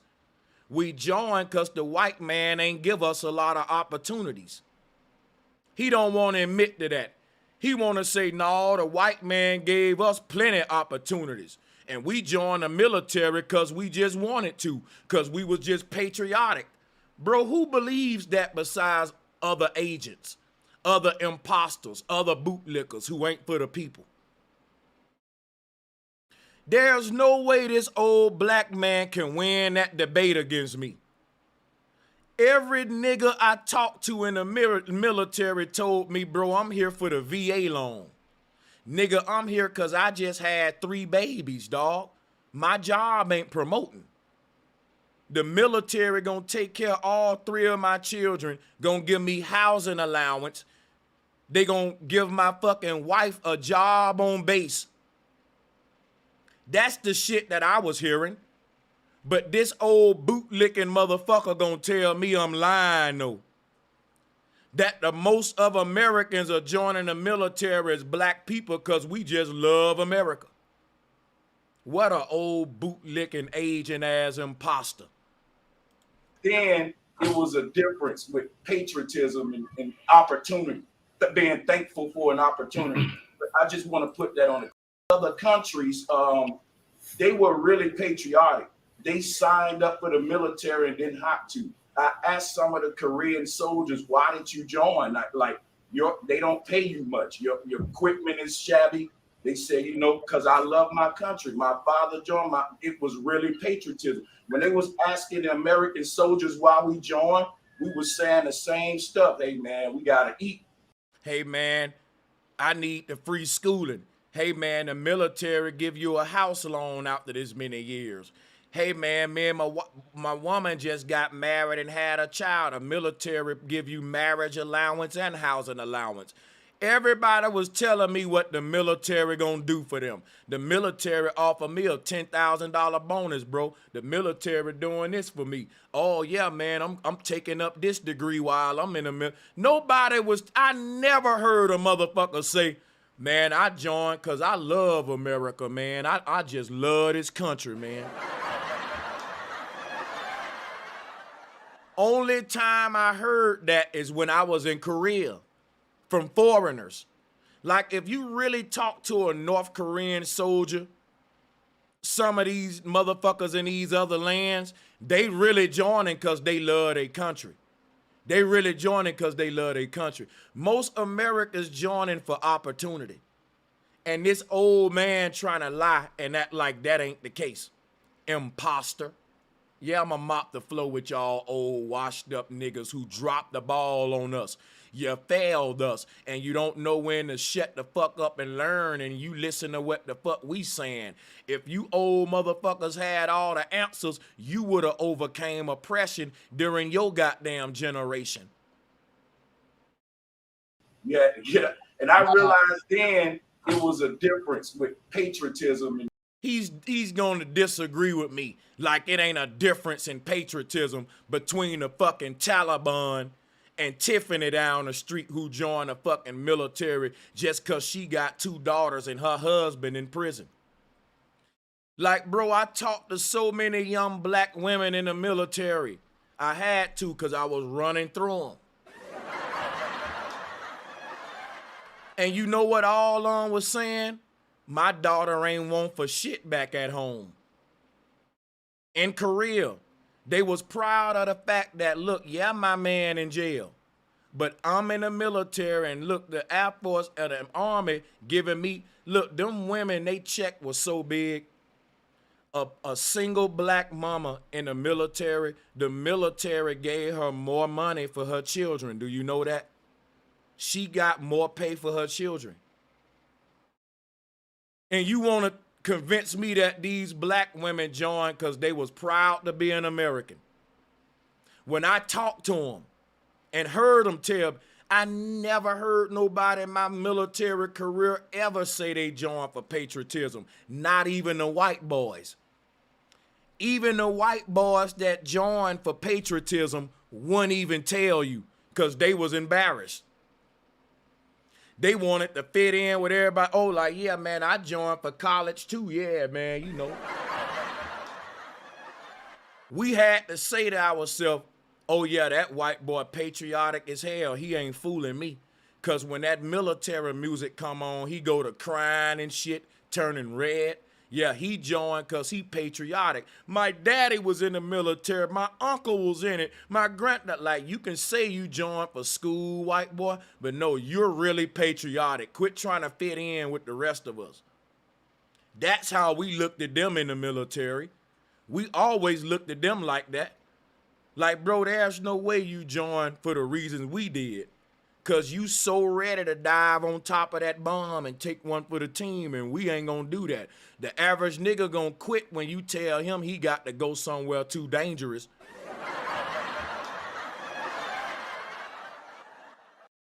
So you can miss me with that bullshit. See, he trying to argue from a 1950s perspective where we had to convince the white man that we want to participate. Them days are over. We don't gotta convince the white man that we're patriotic no more. We ain't gotta bootlick and lie and kiss ass no more. You can keep it real. Yeah, man, I joined the military because shit, wasn't nothing else to do. You still faking like it's patriotism because y'all had to do that during your time. Because the white man was lynching you in the fucking street. And opportunity, being thankful for an opportunity. But I just want to put that on the table. We have, thank you so much. We have a new panelist at the bottom left. What say you, sir? Could you name the white person that has oppressed you, or the police officer that's beaten you, or institution that's kept you back, sir, from anything? Keep it real. Yeah, man. So I was in the I did 6 years in the Air Force, and it was just the last sergeant I had before I got out. His name was Sergeant Glean. That was the only man ever, to be honest with you. And I really didn't give a fuck. I just waited my time and got out. You know what I mean? Like, it was like maybe like 3 other black people in there, and it was just obvious that he was, you know, had an issue with us. He tried to. This is one thing that I think that I'm hearing from most of the men who was in the Air Force too. Like, right, most of the times you don't do nothing wrong, and you too, K. Most of the time, if you don't do something wrong, it's hard for you to pay those consequences, right? So, you know, he kind of went out of his way to try to get me kicked out the Air Force. It didn't happen. And as a matter of fact, when I went to the commander and I proved myself to be a good troop, you know what I mean? It kind of turned the attention on him. Like, what the fuck is he doing? You know what I mean? So, like, everybody keeps saying the system is broke. The system. That's what I'm saying. He just said how he was a good little boy and the Air Force, kick him out. He gonna use that to say how the system is good because he was able to stay in the Air Force. And what I'm telling you is, listen to this. He had to prove to his commander that he's a good soldier, even though the white boy tried to get him kicked out. So that proved to you what I'm saying is right. His damn commander didn't take his word. His commander made him prove that that white boy was wrong. Drop a 1 in the chat room if y'all see the play. If you see the play that I'm pointing out, drop the 1. See, because real niggas know, bro, we don't miss none of this. If you see the play, drop a 1. Because a real nigga gonna be mad at commander that you just taking the white boy word. So the white boy made a complaint on you, and you had to prove to your commander that you was a good soldier. Because the white boy got them looking at you now. Bro, that ain't no real nigga shit. You just hurt yourself. You proving my point. That's still racism. I shouldn't have to prove a damn thing because what this white boy said. See, these niggas lost, man. The system is fucked up. The system is made to do what it's supposed to do, but, you know, most of us don't take advantage of the system because we... Yeah, I want to see one nigga that took advantage of the system that's take advantage of him like a fool. We don't never take advantage of the system, bro. You taking advantage of somebody mean you got more out the deal than what they got. The day that you benefit more from the system than what the system benefited from you, then I'll say you took advantage of the system. See, the way that a man take advantage of a woman, he promise her all this fancy stuff, and he get the pussy and don't deliver none of it. That's called taking advantage of. You will never outsmart the system and take advantage of this system like it done to your people, bro.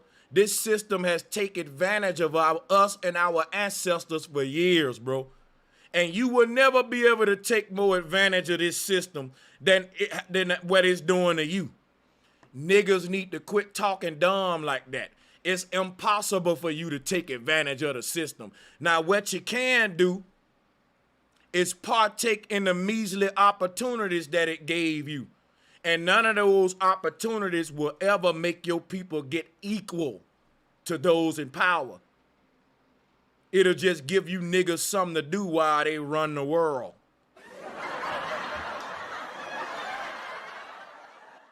Talking about you taking advantage of a system. No, you stupid.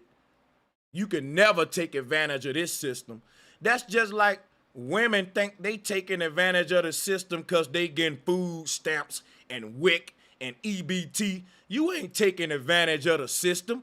You partaking in the goddamn limited programs and handouts that the system giving you to keep your ass on a crutch. Let niggas join the military and go kill other people's children, and that's gonna give them somewhere to direct their anger at and give them a sense of participation and pride. Let them go drop some bombs and kill some other people's children who government playing the same game on them. And that'll buy us time where ain't nobody trying to kill us. Think that the system is, automatically against us. Yeah. If you don't think that the system is automatically against you, your head need to be under a guillotine. I'm sorry. It's literally that time right now. I'm through trying to convince niggas that the people in power don't mean you're no good. It's so sad and dangerous that this next generation of children that we're gonna leave behind, we're leaving them in the hands of this system, telling them they have nothing to worry about. When we should be telling them, listen, this system got a King Alfred plan that want to exterminate most of the people off the earth before 2050. This system said 10 years ago when the Bush family was in office, that was more than 10 years ago, I'm stupid for that. But the Bush family said we need a new world order. Henry Kissinger said out of his mouth, we gotta get rid of the useless eaters. But they creating them though. Whenever you see black men defending this system, telling you that the system don't mean you no harm, get away from them and wage war on them. Wage war on them. These, no offense, and I know this gonna sound wrong, these the kind of dudes, I don't care if they live or die, man. I'm that cold with these kind of dudes. I really think these kind of dudes are dead weight that's gonna get all us exterminated the way they talking. Cause when it's time for the white man to see how we really feel, he go and get niggas like this to hear what they got to say. And when they get up there talking, the rest of the world that's being oppressed say the black man in America still ain't woke up yet. He still don't see that white man don't mean him no good. The black man is still naive and delusional, and a little boy play-ass kindergarten mentality think that these white old men in power, part of these Bilderberg groups and World Economic Forums, is playing with them. They really think that these big white rich families and groups is not trying to exterminate the earth. And they take this stuff lightly, like the pandemic. They don't look at that as biological warfare. They don't care about the chemtrails in the sky that with the age accelerators in it, making the children age quicker. They see all the poisons that these people put in our food, our water, and the agenda that they promote our children. And they say, man, the system ain't fully against you. Nigga, even if the system wasn't fully against me, I'ma say it is. Cause if a nigga paws in my throat area and you say, well, he ain't against your whole body, he just pausing in your throat, I'ma say, fuck you and him, both of y'all enemies, nigga. When he waged war with my goddamn throat, he waged war with my whole body. He can do some shit to damage my throat to make me die. So that's like saying, Brother Sanchez, he just pausing your liver. He didn't poison your whole body. The system ain't trying to attack you in all ways, man. The system ain't all the way against you. They just trying to poison you and kill your ass with fluoride and chemtrails and every other pandemic. But they ain't all the way against you. They just want to kill you a little bit. Stupid.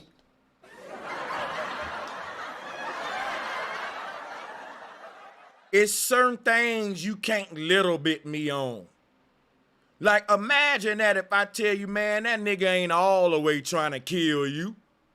He just trying to kill you a little bit, my nigga. Why you tripping? What you tripping about, man? Nah, you paranoid. Dude, he just trying to kill you a little bit, a teensy bit. He ain't trying to all the way kill you, nigga. He just trying to kill you a little teeny weensy bit. What you tripping about? That's what they saying about the system. Stupid.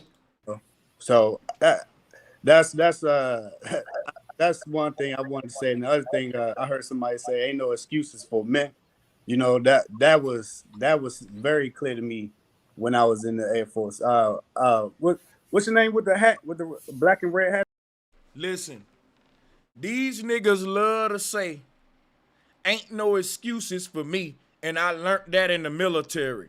But when you ask them niggas why black people ain't what they supposed to be, they point at the black woman and make excuses. He literally just agreed with the other washed up dude that did that earlier. Ain't these dudes got some nerve, don't they, my nigga? You see why I'm dragging them the way I'm doing? The nerve of these niggas.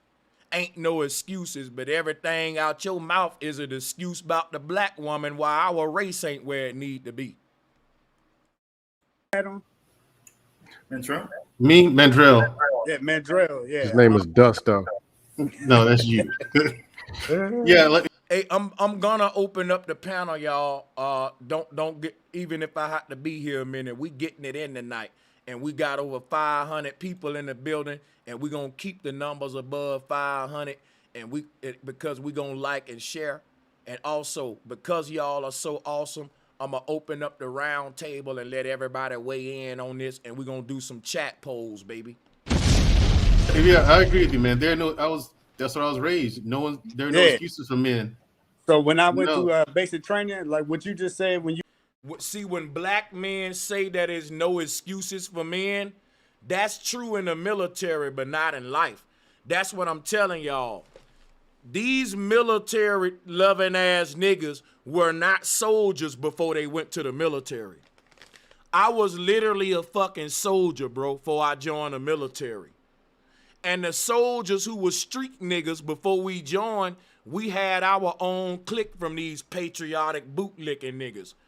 If you a real nigga, right, and you was in the military and you fucking with what I'm saying, we want you to join the call today so they can see what the real niggas in the military got to say. Because what they do, they get the bootlicking niggas to say, man, I joined because I was patriotic. And ain't no excuses, man, and all fuck that it is some excuses, bitch. Even when I was in the military, I had complaints and excuses to them that they ain't paying the infantry enough money. See, when I joined the military, it was during George Bush, and the military was complaining about low pay. And the only president that was talking about giving us more money was George Bush.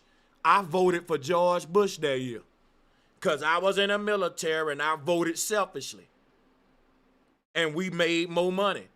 When Bush got in office, our paychecks were swole. Anybody in the military that served during Bush tell you that, nigga, that was the great time for the military. Now check it out, why I'm saying that though. The soldiers had to bitch and complain to make that happen. Show me a group of people that ain't complaining to those over them, and I'll show you a tyrannical government. These old washed up niggas ain't giving y'all no good advice, talking about don't complain, don't fucking tell the system what's wrong. That's military shit. You ain't in the military. You been oppressed by the military. Remember that. They can't hold civilians to the same code us military niggas swore to. You didn't swear into that shit. So why they want to make it like you a military nigga? That's disingenuous. We couldn't make excuses in the military because everything that we needed to accomplish our mission was provided for us. That's not the same for niggas in the streets. America said that every man and woman should be able to accomplish the American dream because your leaders in power are distributing all the resources that these children gonna need to grow up and become greatness. And we know that's a lie. America giving these children everything to lead them into the prison system. It's the pipeline, what you call it? Put it in the chat room, the pipeline thing. You know what I'm talking about, the pipeline prison shit to these young folks right when they coming out of school. And you making like this system giving them everything they need to conquer and be successful. It's giving them everything they need to fill up a prison bed. But old niggas like you ignoring that and being naive to this system is why this system is able to predate on our young boys so much, because you ain't telling them that this system want their head off their shoulders. The old heads are not telling these young boys that this system wants you dead, young man. This system wants you in jail, young man. The old heads telling them, ain't nothing wrong with this system. Quit complaining about this system. You just lazy. And the young boys are like, man, this system is hunting me alive, OG. This system want my head on the guillotine, OG. And the OG like, man, I don't want to hear all that. You blaming and complaining, you sound, weak. When you went to the army and you was like built for it, that's how I felt too. Like my mom was tough. Like, you know what I'm saying? Like my mother was very tough. So like when I got the basic training, it was a breeze. It was like a breeze for me. I was the dorm chief. I'm only 5'9", you know what I mean? Everybody in that motherfucker taller than me, bigger than me. I was only 19 and all that. Man, it was a breeze. Is that my baby right there? Hello, sir. What's going on? Oh shit, I'm about to say, who the hell are you talking to? But you gotta mute Sass for a minute. Mute Sass. Thank you very much. But yeah, this is not a yeah. Sass, can you mute? Sass, can you mute? Sass, can you mute? Hey, tell him fix. Yeah, I was misguided. The same attitude, and I didn't feel like he was anti-fly. Just as passionate as he was. So we be fair. Unpatriotic. I'm disgusted in your comment, but I got. Here go the part where me and him really got into it. Let me hit this blunt, and it's really about to turn up when I come back. Hold on. Please like and share the video, and don't forget to subscribe and hit the notification bell. Be sure to select all so that you can receive notifications every time we go live and upload to the channel. Here I come. Here I come.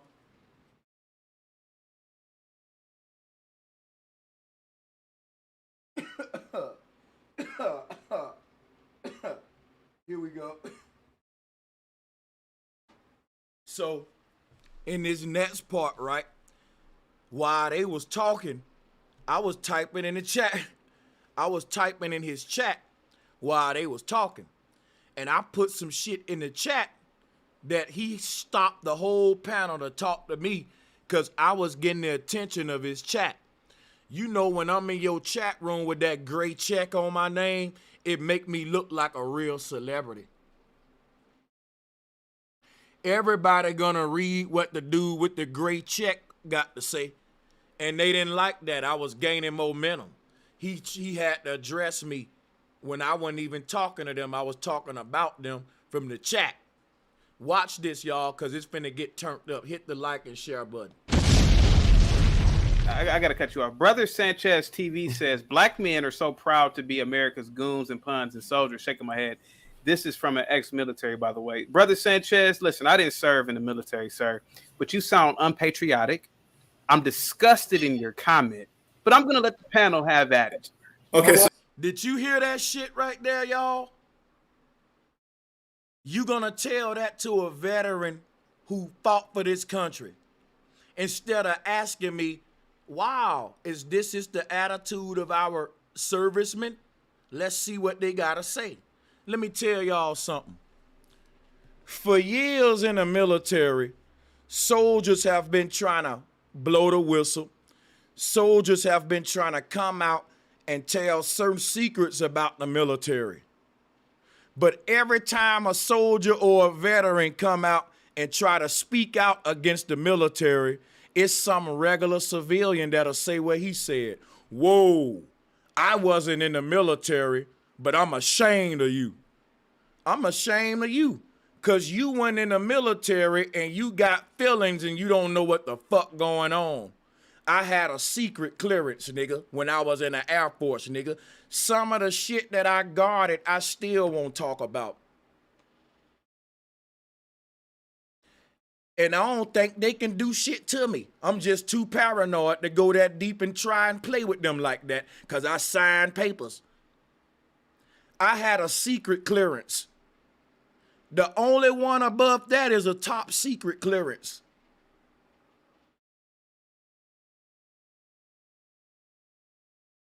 I'm going to say that again. Not only did I serve in the Air Force, I had a secret clearance. And the only clearance above that is top secret. Why wouldn't you listen to a nigga like me? If a nigga like me saying something bad about the military, I'm the one you need to listen to. Now, I can see if it was a regular civilian. If a regular civilian be like, yo, I'm disappointed in you, man. Them brothers served in the military and you talking shit about them being proud of their service. But if a dude who actually risked his life in the military say, I ain't proud of that. I went to Iraq, I killed women and children, and I'm not proud of it. Oh, I'm disappointed in you, sir. You got a Purple Heart. The president put a Purple Heart on your chest. What you mean you ain't proud of your service? You want the people to be proud of your service, but you ain't proud of your service? This the attitude we get. You got soldiers that was in the military with Purple Hearts that motherfucking burnt their Purple Hearts up. I can't make this up. I've heard so many stories when I was in the military, man. You got motherfuckers that received Purple Hearts who throw them away and rebelled on this country. And them the niggas you will never hear about. They'll kill them before they let them get a voice. Because they only gonna let the bootlickers talk. American military is the greatest. There are no problem, ain't no racism in the military. Everything fine and dandy. Everybody us Americans going to kill is because they messed us up first, not because we're colonials, not because it's colonialism and we big bullies going up beating up everybody who got something that we want. No, the reason we killing them women and children is because they're a threat.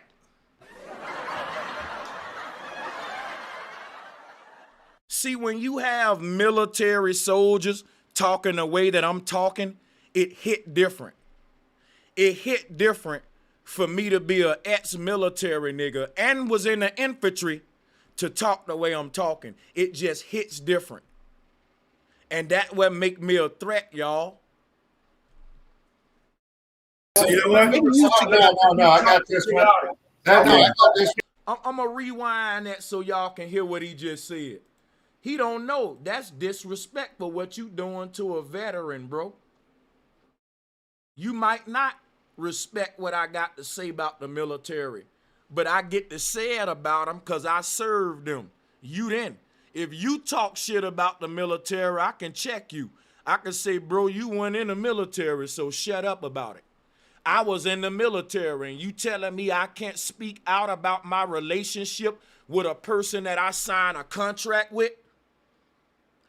That's like telling a rap artist, yeah, you was signed with Death Row. Quit talking shit about Suge Knight. He wasn't that bad. He wasn't bullying niggas around. He wasn't stealing some of their money and shit like that. Bro, when soldiers go to talking about what happens in the military, be quiet if you weren't in it. Let the military niggas debate that, because it's going to play out the same way it did when I was in the military. The real niggas versus the fake niggas. Even in the military, I had a bunch of real niggas that I hung out with that was telling the truth, and a bunch of fake ass, bougie ass black niggas over here that was kissing ass, saying what the white sergeants want to hear, thinking they gonna get promoted. It's the same in the military, y'all. You got the bootlicking niggas and all them and the real niggas that's saying, bro, the only reason I'm in this shit, my nigga, cause I'm from Oakland. Or nigga, the only reason I'm in this shit cause I'm from the Bronx and you know ain't no opportunities. Like most of the niggas I was talking to that was real was from tough cities. Baltimore, Detroit. All them niggas that was from these little bougie cities and shit, they want to make it to the white man like they joining cause they love America. Yet I served in the military with niggas like them, trying to learn all the little rock and roll songs and shit. Yeah. Boy, that shit used to make me mad to see them niggas over there singing that heavy metal and shit, like the white boys. Niggas with American flags tattooed right here. I'm like, bro, I know why the white boy patriotic, but why the fuck you patriotic though? And you got a bunch of real niggas over here like, man, them niggas, fuck that patriotic shit. We didn't join we joined, nigga, for benefits. And we gonna keep it real when niggas ask to. We ain't gonna front neither for the white boys. So, Airman Paris, why did you join? Well, the college packet looked pretty good, Sarge. You know, and I couldn't resist that bonus that you offered me neither. Oh, that's all? Like he's still waiting there for me to say something patriotic. Get the fuck out of here. Say that for them niggas over there right there.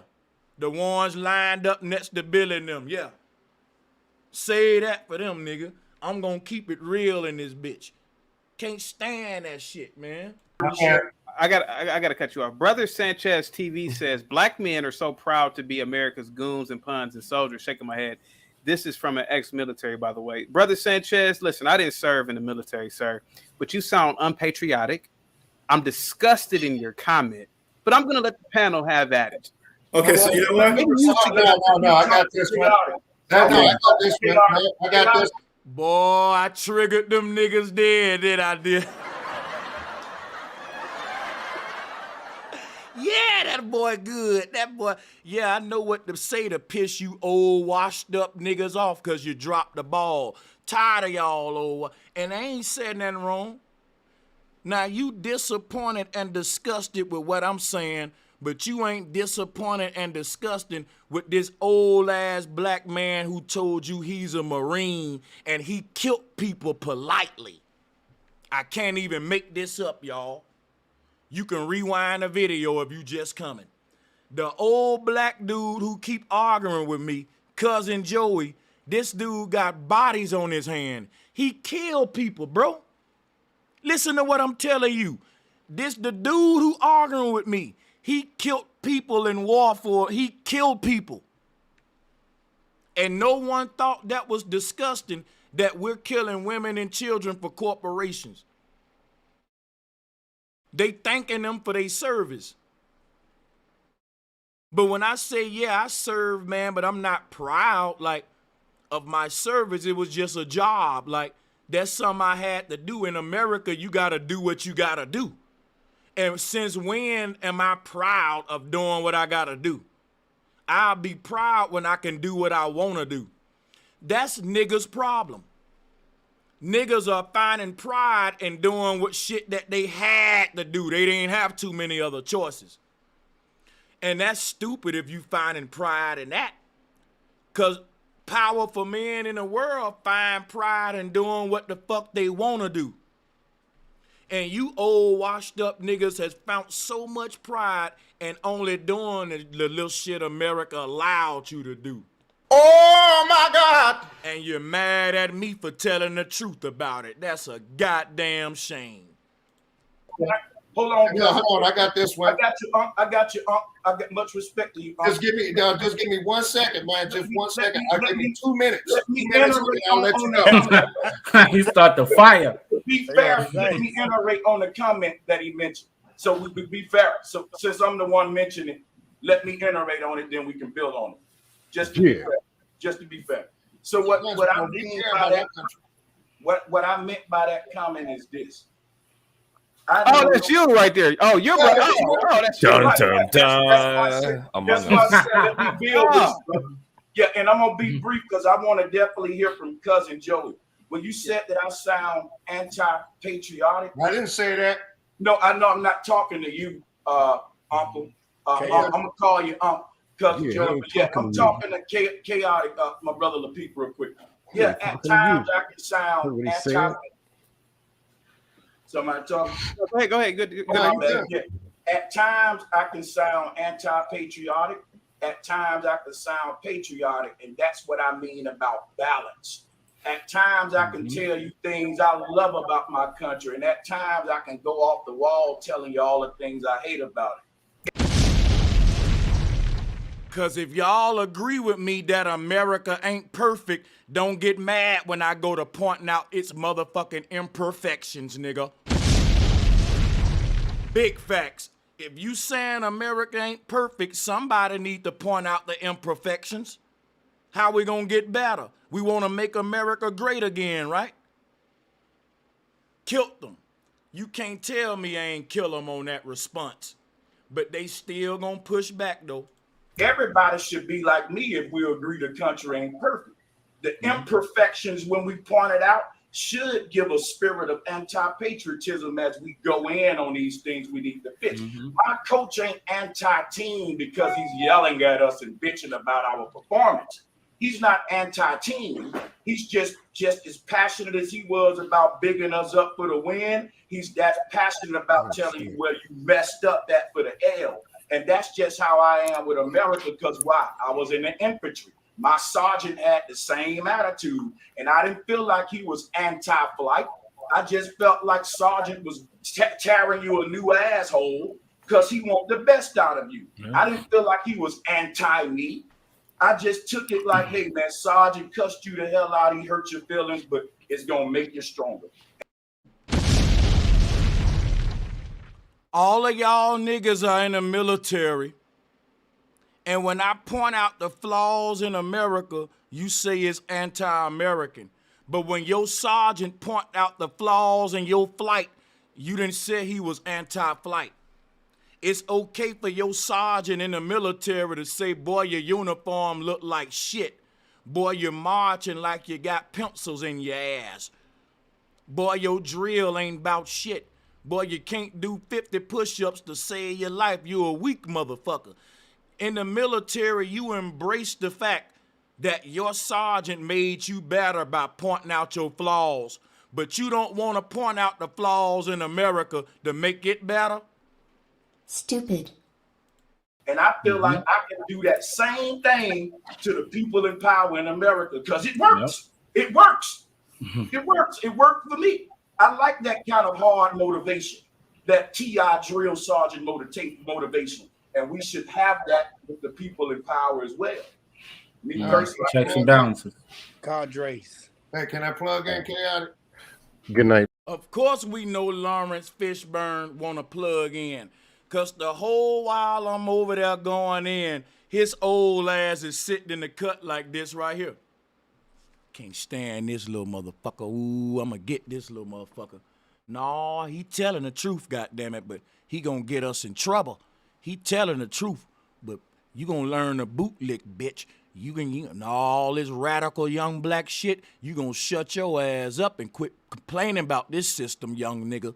Hell no, my old ass is going to gate guard, bitch. I'm telling you what he thinking. The whole while I'm talking, I'm telling you, this is him thinking out loud right here. No, young blood, you ain't gonna get us in trouble, bitch. No, you gonna make this white man kill us, motherfucker, the way you talking. Hell no, he telling the truth. Yeah, he telling the truth. Yeah, it make a lot of sense. Yeah, but we gotta shut this young motherfucker up. He's gonna get all us in trouble, massa. Hell no, we can't be allowing no little nigga coming out there talking like that about the system. He gonna get all us. Hell no, man. Oh no, we got to find a way to cop block this shit. And he just, his hands getting tired as fuck. He twisting them ball. No, I gotta come at it some way. And soon as he got the chance to get the mic, watch, let's hear what he got to say. Hey people, I'm out, headed to the gym. Have a good one, man. Thank you so much for coming. Man. Look, let me tell you something. And this is what most people that were combat oriented do. They don't talk about the bad shit, bro. We don't. We don't talk about the bad shit, bro. We don't. Nigga. My nigga. My nigga. That's why we doing bad. If a football team is going out every game getting their ass whooped, and a coach don't want to talk about the bad shit, he just want to say, yeah, they beat us 50-zip, but you helped your brother get off the ground when he tackled them, though. Imagine a football coach or a football team that don't want to talk about the bad shit. Look, the coach that I played for when I played football, even if we win a game, we're going to talk about what we did wrong. Now, even when we win a game, coach don't even care about them touchdowns and all that shit you scored. He don't care about none of the good shit. My coach gonna say, okay, y'all won a game. We ordered pizza. Now shut the fuck up and let me show you these blocks that you missed. Let me show you times where you could have caught the ball, but you didn't catch it. Now, when I was young, I'm like, man, coach, we won the game. Why we pointing out the bad shit? That's a young mentality. That's a young boy, non-competitive, docile, old, washed up, not want to motherfucking compete with your enemy mentality. That's a conformed, complacent mentality. Let's not talk about the bad things. Why? That's what's gonna make us better. And you wanna know why the older generation failed us? Listen to these old niggas, it's sad. So we talk about the stuff that made us feel proud to be. That's what I'm talking about, pride over progress, my nigga. Stupid. This shit is so fucking sad, bro. I wanna punch the wall right now. I can't make this up, man. We ain't gonna talk about the shit that can make us better. We gonna talk about the shit that can make us proud and feel good and pat yourself on the back. Cause we some old emotional ass niggas that don't wanna do what it take to improve our people. We only wanna do what it take to stroke our ego, which is why you can sit your ass up there and when a nigga go to asking you about your military service, you find pride in letting us know that you was in the Marines and you killed people. You don't want to talk about the bad stuff. Apparently, what you did for Uncle Sam wasn't bad. That's good to you. You pride yourself in having blood of innocent people on your hand. We don't want to talk, and you talking like everything that I brought up, whether it was bad or not, it was true. And it ain't about talking about the bad stuff or talking about the good stuff. It's about talking about the true shit. Now, let me translate to you what he's saying. He's saying we don't want to talk about the bad stuff. But what he's really saying is, brother, you telling the truth and the truth hurts. And we really ain't trying to feel no hurt right now. We trying to reminisce on our military service. We trying to shoot the shit and crack little corny jokes and shit. And you coming up here telling that truth, bro. And that's changing the little corny atmosphere that we created. We're a bunch of cornballs who want to talk about our service and a bunch of little corny jokes and bullshit. But this guy coming up here so serious with this truth. And the truth hurt. And we ain't trying to feel no hurting right now, bro. Go on. That's that bad stuff, man. See, go on, bro. That's that bad energy, man. Being American while we were in the military, especially combat troops, because we're not beans, bullets, and band-aids. We're not in the rear with the gear. We out there, you know what I'm saying, same blood, same mud type of situation. So when you come at us and you say that we goons, or you say that we Uncle Sam's misguided pit bulls, that might be true, bro. I didn't say that though. I'm just hold on. Yeah, see, I never let these old niggas add to what you say. Keep your foot on their neck.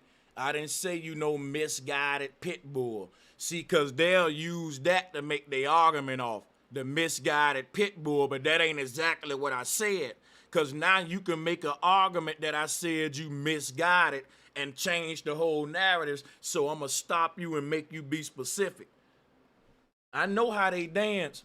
Look, hold on. I'm just adding context to the type of verbiage that you're using because you shouldn't do that though. I just clarified what I meant by you should go with my clarification instead of adding your context. Oh, my bad. Okay. My bad. I didn't know you was in combat. But real talk though. If I just clarified the comment I put in the chat, why would you take it out of context? Just respond to what I said face on. Quit rephrasing it. Misguided pit bull, because you finna dance. That's a tactic. Because that's how I like combat shit. Yeah, I was in the Air Force infantry, and I can show you my pictures right now. No, I don't need to see your pictures. Because hold on. I was in Afghanistan with fucking pararescue and combat. And I thank you for your service. I'm not having a military dick off with you. Thank you. I'm not trying to compete with your service, sir. Military dick off, Pimpo. I'm just trying to make sure that me and you understand each other. When you make a statement saying that you somebody else's dog, that's some bullshit. Listen, this is how I'm done. Because you know what? I'm trying to be cool, but that's some bullshit. You can't tell me I'm somebody's whipping boy. Fuck out of here. Hey, this is how I feel. There are young men out there joining gangs, and let me say respect to. But he don't want to admit the truth. You're somebody's whipping boy. When you join the military, they can yell in your face, spit, listen, let me tell y'all some real shit. The drill sergeant get this close in your face and yell to the top of his lungs. You can see the veins in his neck. Guess what? Several times in the military, it's fucking common for his spit to pop on your lip.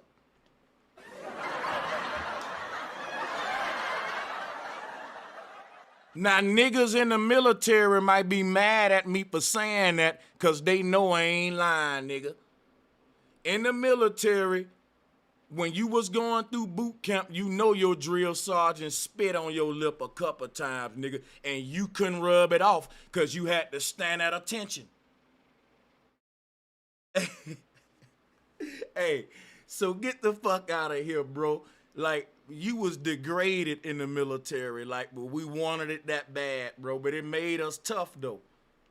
To my elder here, I'm not trying to be disrespectful, right? And he served more years than me, by the way, so I definitely want to humble myself. Uncle open ears, if I'm wrong, correct me. Here's my thing, though. I see young children joining gangs, right? And they go in the gang like I joined the military. They just a foot soldier. They have to get orders from an OG to tell them when to kill and who to kill, who your enemy is and all that. So, and likewise, when I joined the military, coming from the street environment, I saw the same structure. That's why I was able to hop right in it like it's nothing. I don't care about you yelling at me. This is what goes on in the hood. So my thing is, I don't care about you sending me to go kill somebody, because this is what I said to myself. Look, I can go kill for my country and be a soldier and a goon for my country, or I can get killed in these streets for no cause, just a regular dude. I didn't mind the fact that I'm gonna be a soldier for somebody. My thing is this though. We're a soldier. A soldier is a pawn. It's a goon. I never made it to the rank to be an overseer. When I got out the military, I was still a goonie, a pawn, or what we call a grunt. A grunt is what we call it. But yeah. Yeah, it is called a grunt. And Cuzzo, I apologize that you feel that way, man. Because no, now here come the insults and shit. Now they want to apologize for me, act like I'm some nigga that lost his mind who need mental help. I need therapy. I need a shoulder to cry on. Watch how they try to play your boy. Peep this out. Interesting perspective. Let me tell you why I'm saying that. Let me tell you what I'm saying. I apologize that you feel that way. Because between me and you, man, do you understand what type of strength it takes for you to be sent from some place? Look, I understand you being shot at. The only difference is the motherfuckers didn't speak English. Got you. But for you to say what you're saying and feel the way that you feel right now, I love you, man. And that's stuff that I hear from people that got out the military younger than me. And So, hey, love you too, OG, and it make me feel bad that I'm going in on you. Now that I hear that, but check this out though. I got to tell the truth, and I gotta listen, man. I'm not just going in on him. All of the young black guys and women in America in my generation who felt like the old heads failed us, I'm doing this for y'all. And if you one of them people, drop the fireballs and bombs, because I know when I'm speaking for that generation, I can't play with you. You can't speak for this young generation if you don't do it with the flames. They gonna get somebody else, man. Yeah, you gotta say it with your chest, yeah. If I'm doing it the right way, guys, drop the bombs and fireballs. Because somebody should have been telling the elders this shit and shouldn't have been telling them nicely. This life or death. They passing the baton. They can't be dropping the motherfucker. Because in a race, if you drop the baton, I got to pick the motherfucker up, and now everybody else getting ahead of me.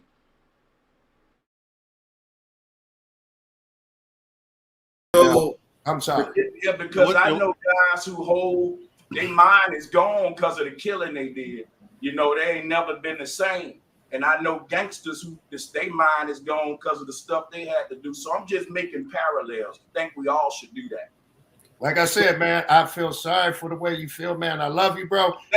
To me, that came off sarcastic to me. It still is, but I'm going to take him and be real with him and say, okay, much love and then keep the respect. But to me, this was when it was start coming off sarcastic.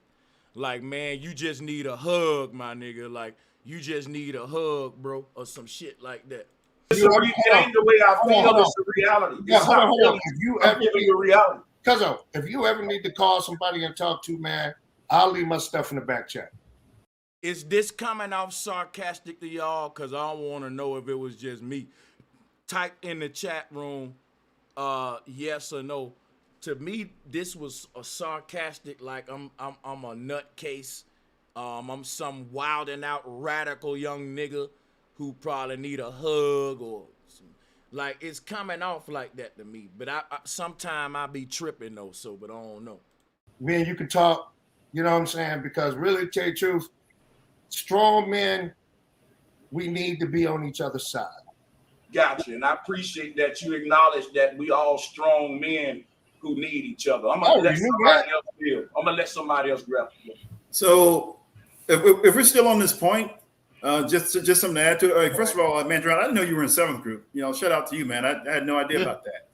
So, yeah, I was in the Red Empire for like first and second battalions. It's not something I wave the flag about. You know what I'm saying? Yeah, I would have never even guessed that with you, man. Because I've seen you on a few panels. I had no idea. But shout out to you. So you got to remember, for black men particularly, over the years, you know, going all the way back to the American Revolution, you got to think about the military was kind of there was a couple of things going there. They were joining either for economic reasons or for patriotism. As you get into, I'm taking patriotism off the table though. I don't know why why are older black men want to have patriotism on the table? How many black men y'all know sign up for the military because they was just patriotic? I never saw one in my whole life, bro. And I got military people in my family. we should just keep it real. It's all opportunity driven. Patriotism shouldn't even be on the table, man. Like, that is so phony to me. Like the modern era, it became more of a combination of both. Some guys were very patriotic. Other guys were like, look, I just need to get some money. And the patriotic niggas are dumb. That's all I gotta say. I'm not lined up right now, so I'm going to go into the military, and then I'll figure out what I'm going to do with my life later on. And then some guys like me wound up staying in the military. So it was a combination of economic and patriotism for me, and I wound up staying for decades. That being said, the military has always been a way for upward mobility for Black men in particular. Yeah, there's some other folks that come in and all the other stuff, but we've had a unique situation. So, and I've had people kind of say this, like, you guys shouldn't be joining because of the way the country has treated you and all this other stuff. I'm like, look, if we don't participate in all these issues and these external, campaigns that's a part of America, then we get left out. So think about our ancestors. I'm gonna tell y'all to lie with that right there. That's like saying, if I don't go to these gay clubs and fill on some niggas' asses, I can never end homosexuality, right?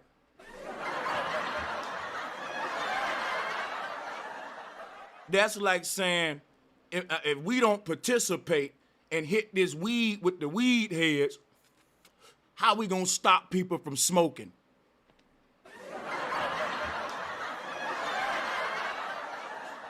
I'm trying to stop crack, right? We want crack off the street. How you gonna stop it if you don't hit the crack, Brother Sanchez? You gotta participate if you trying to stop it, right? If they didn't participate in the American Revolution, if they didn't participate in the Civil War, if they didn't participate in, the War of 1812. The only other war that I would say that we probably should have sat out, if we were going to sit out any war at all, would have been the Vietnam conflict. And the only reason I say that is because so much was going on at that time. Everything was, kind of coming to a head. You had the. That's what I'm talking about the old generation dropping the ball. We think because the people in power let us participate in their fucking wars that it's aiding our plight. You participate in their wars, it's helping their plight, rich people's plight. Nothing to do with you. That's corporations. We act like us being pawns and participating is inclusion. So now we feel included because it's like two rich people fighting each other and they let you participate in the fight. Think about that. I would let niggas participate too. If I'm a rich white man and that's my rich white brother and me and him fighting each other, and one black man go to my brother and say, hey boss, I'll fight him for you. And another black man say, no, wait a minute, I'll protect his brother for you. And now the two white brothers are saying, you know what? Let them fight for us. And whoever win, if your nigga win, then you win. If my nigga win, you win. We ain't gotta beat each other up, shit. Yeah, I'll let you participate.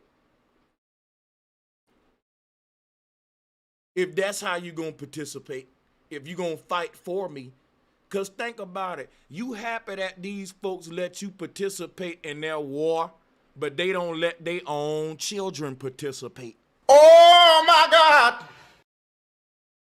Hallelujah. Amen. Amen. Ain't that the truth? You so happy that you can participate in this white man war that you proud of the people you killed for him. And he won't even send his own children to do it. So you're so happy to participate. And the shit you participating in would be a disgrace to these people if they children had to go and do it. Y'all are so happy that somebody let you participate. P-A-R-T-I-C, participate. P-A-R, we get to participate. Thank you for your participation. We get to participate now, man. Yeah, we fought for it and we earned it. Yeah, they letting us participate. Go ahead and sign up. You can participate. You participate now, everybody. Hey, thank you for your participation. Yeah, man, yeah, they letting niggas participate now. And they letting us participate in this and participate in that. And you ain't got no excuses. You should just participate. Just participate. That's all. And I'm glad that I was able to participate. The Vietnam conflict, you had the civil rights movement, the Black Power movement. You had all these things happening at the same time. So if we were ever going to sit out, that would probably be the one time I would have been like, you know what, maybe Black people should sit this one out. But if we don't participate in all areas of society, right, wrong, or indifferent, then I have the idea. And that's what these old niggas like to do. When you go and tell them some real shit about the system, they gonna say, hey, well, let me ask you this, young blood. When was the last town hall meeting in your city? Did you participate? No, well, I ain't participate. Well, shut the fuck up talking to me. Get the fuck on. No. If you ain't gonna participate, then what you talking about? Did you participate?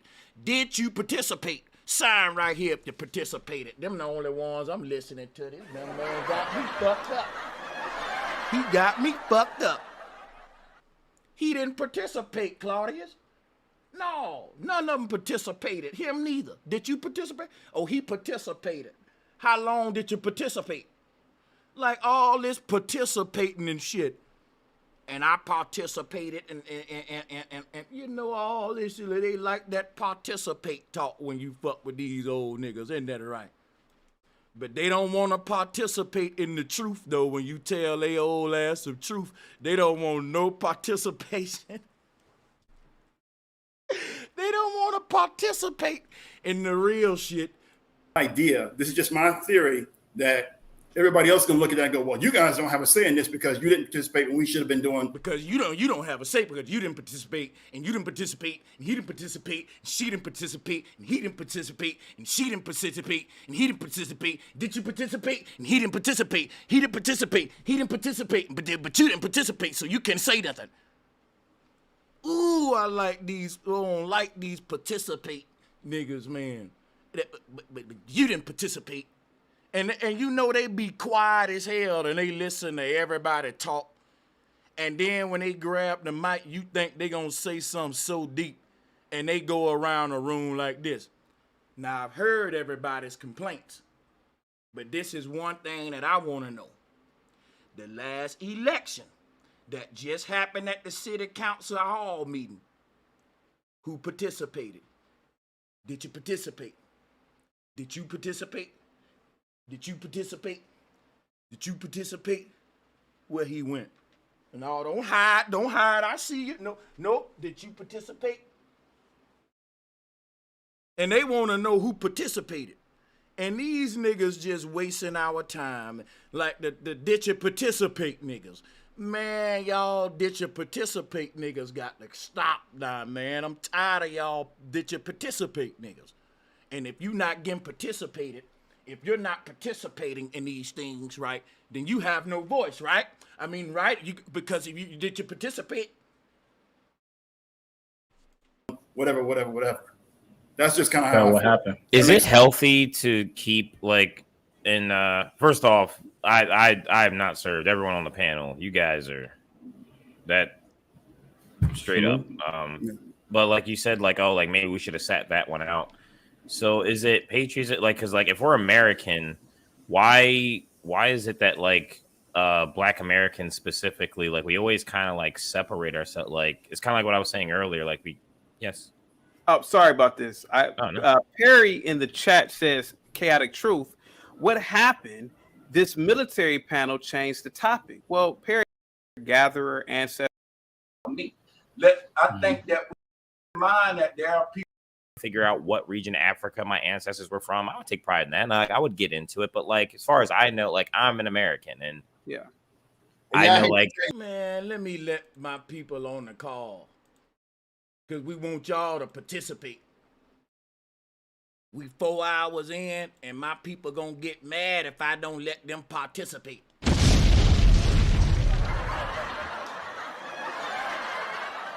Damn right. Let me open up my panel and get some participation. Now, I need everyone's participation and to hit that like button right now. Cause if you don't hit that like button, you can't say nothing, motherfucker. We gonna seal your mouth shut. You didn't participate. We need everybody right now hit the like button and participate. Cause if you don't participate, then God just gonna take your damn tonsils away. You don't have a say in the matter. Nope, we ain't listening. You know why my ears covered? Cause he didn't participate. Nigga didn't participate.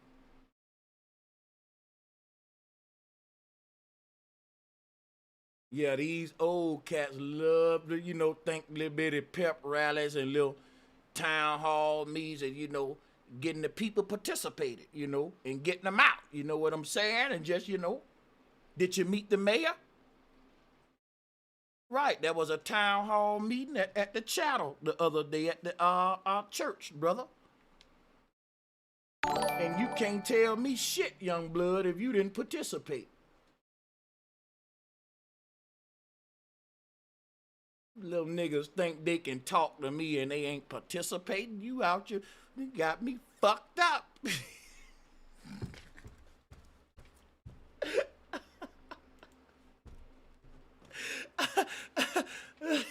Oh shit. Hey, salutes, man. That shit. Yo, man. This shit was, man. That shit, they're crazy, man. I had to get that off my chest and roast and drag this shit. Because this shit is not a game that they playing. And I really want to play this shit some more, too. To show y'all some more crazy shit that they saying on here, man. Like, this shit crazy, bro. Start participating. So clean. I had people visit me, and I remember one of my cousins said, "Damn, yo, I don't even know how to sleep because I don't hear no police every night." So we gotta get out that mindset that, Where'd you move out west? When did I move out west? No, where? Oh, I live in Arizona. Oh, I love Phoenix. Well, no, I'm just saying that the cleanliness of this place. Hey, salute. I mean, this place is clean, man. And so then I had to work. We come from the Democratic plantation. What's good with you, bro? Man, it's just funny, man, how they trying to downplay, the military and shit. Like, you don't understand that it's different levels to it. It's not just one side view. Like, it's so ignorant, man. Yeah, man, look, that whole shit was crazy. I'm finna play some more. I don't know if you can hear it. Let me know if you can hear it from your end. Most of us, you better be a Democrat. But then I come out here and I start like being around conservative people. I'm like, damn. I mean, well, he black. Why? I mean, he wrote Republican. Why? So then I had to see it's about the policy, the ideology. Yeah, the policies, like, this. I used to work with a Mexican lady that she was a Republican. She told me, she said, Kevin, listen, it's not about money. She says about policies that they place. Exactly. And I said, damn. I said, well, yeah, because I got kids, but none. I mean, the people that go down there and get help, that's fine with them. I work. What are the conditions that led up to it? Yeah, fatherlessness. Give me a second. I think that we are the African people never really went through what the Greeks or the Romans did in terms of creating diplomatic governments, and we've always had one person. That's why black even drew it. It was the Pharaoh, and I can show you pictures. Give me a second. Hear me out, man. This the part I want y'all to hear. Yeah. What? Watch this. Yeah, that's crazy. Listen to the teacher while they're talking, and I'll be the only one doing it. And what I'm saying is, sir, is that we have a problem. I don't think that it was created by any outside forces. It's something that it's something that we need in our own. Okay, you know what? You have a point. There's something that the black man needs, and I think it's a certain level of order, and it needs to be almost dictator-like. And I think that's the only way that it can work. And truth be told, that's the only way I've only studied through history. The black man needs a dictator-like control over him. Notice he specified, right? Only the black man need a dictator like control over him. Listen what he's saying. So that's letting you know if the black man need a dictator over him, and it can't be another black man if the black man the one need the dictator. See what happened when you generalize? He's telling you that the black man need the white man's rule over him. That was he one kissing ass. Right, there was one dude that joined earlier that was like, I know slavery was real, and I'm not belittling slavery. And whenever somebody say that, I go to cringing, because I know it's finna be some real cooning, like on another scale, finna come behind that. Like, and guess what he said? Like, but we built this country, bro. To say that you built this country, right, because of slavery, is a smack in the face to the slaves. The slaves built the white man's country, not theirs. So they want the slave to take pride in the country that he built as a slave, even though that country don't take pride in its true builders, the ones that built it. They use that argument to make the slave get pride, but they can't use that same argument to make the country that's oppressing us you see what I'm saying? It's the country that's oppressing us don't take pride in us at all, but they will use that argument to make us take pride in this country though. Like, we built this country when we were slaves. Why would we take pride in our slavery that we can participate in certain things? We can eat cupcakes and fart in public, right? We built this country as slaves, meaning that not on our free will, under oppression, and that you're gonna use that to give us pride in this country that don't got pride in us, and they should if we built it. So the same argument that you giving to make us get pride in America should make America have pride in us, but it never have. America got pride in every other movement, to the point where people don't even like to use the word pride no more. But anyway, yeah, go ahead. It's real shit. Like, and you can't say it no better. Shit, you said exactly that's how it is, how they look at it. And it's sad that they look at it like that. Yeah, just because you started in the military. There ain't no funny shit. This guy who's talking, he look like the motherfucker I Get Out. I need to flash the camera in his face real quick. He over here picking up leaves and shit in people's backyards, probably. I got you, master. These motherfuckers are cool. Man. Bro, this shit. And bro, like, I be trolling with the coon shit, and I do tell my people a lot of shit that make them mad, but it be real shit that we need. But me even, like, I play with the coon title, but going over there, it made me be like, yo, I'm not a coon. Like, I'm just playing y'all for real. Like, wait a minute, nigga, this is real cooning. Like, this yeah, damn, bro. Like, yeah. This shit next level, my nigga. We're denying the flaws in the system and everything. I ain't ready for this level of cooning yet. Okay. And then notice how he said we need a dictator. Like, now you really going low. Like, dictator. A dictator. Yeah, you really on some bullshit now. Yeah, that's another level of cooning, yeah. Yeah, the other dude, Kevin C., he trying to change the whole little thing with, economics and, patriotic, nah, motherfucker, we went there for our own personal reason. The reason we went doesn't matter. We gave people freedom. That's why we fought it. What came from that was supposed to be giving the people the freedom to complain, do whatever, change the system to make it work for them. That's what the system is meant for. You know what I mean? It's meant to work for us, not work against us, not kill us, imprison us. Like, there's plenty of countries around the world that don't have this type of system. It ain't that, like, we the worst, but it's a lot of shit that ain't right, man. Like, human life is way more important than know what I'm saying? Whatever your interests, your properties that you own, your money or whatever, you know what I'm saying? Like, we don't supposed to come living into these type of conditions, period. fuck your And day. guess what? You know, people like this right here. It's the reason why our people is behind. Cause motherfuckers like this, like to kiss other people's ass, not knowing that they're not even a part of our community. They got their own community, but they like to go outside the community and be like, "Oh, I want to be a part of that community. Let's integrate into that community." Even if y'all lynching our people and this and that, I still want to fuck with y'all like Marcus Garvey and all these other sellouts. Yeah, this type of motherfucker you need to be conscious of, because he's an agent. He's an agent of chaos. That's why his name is Chaotic Truth.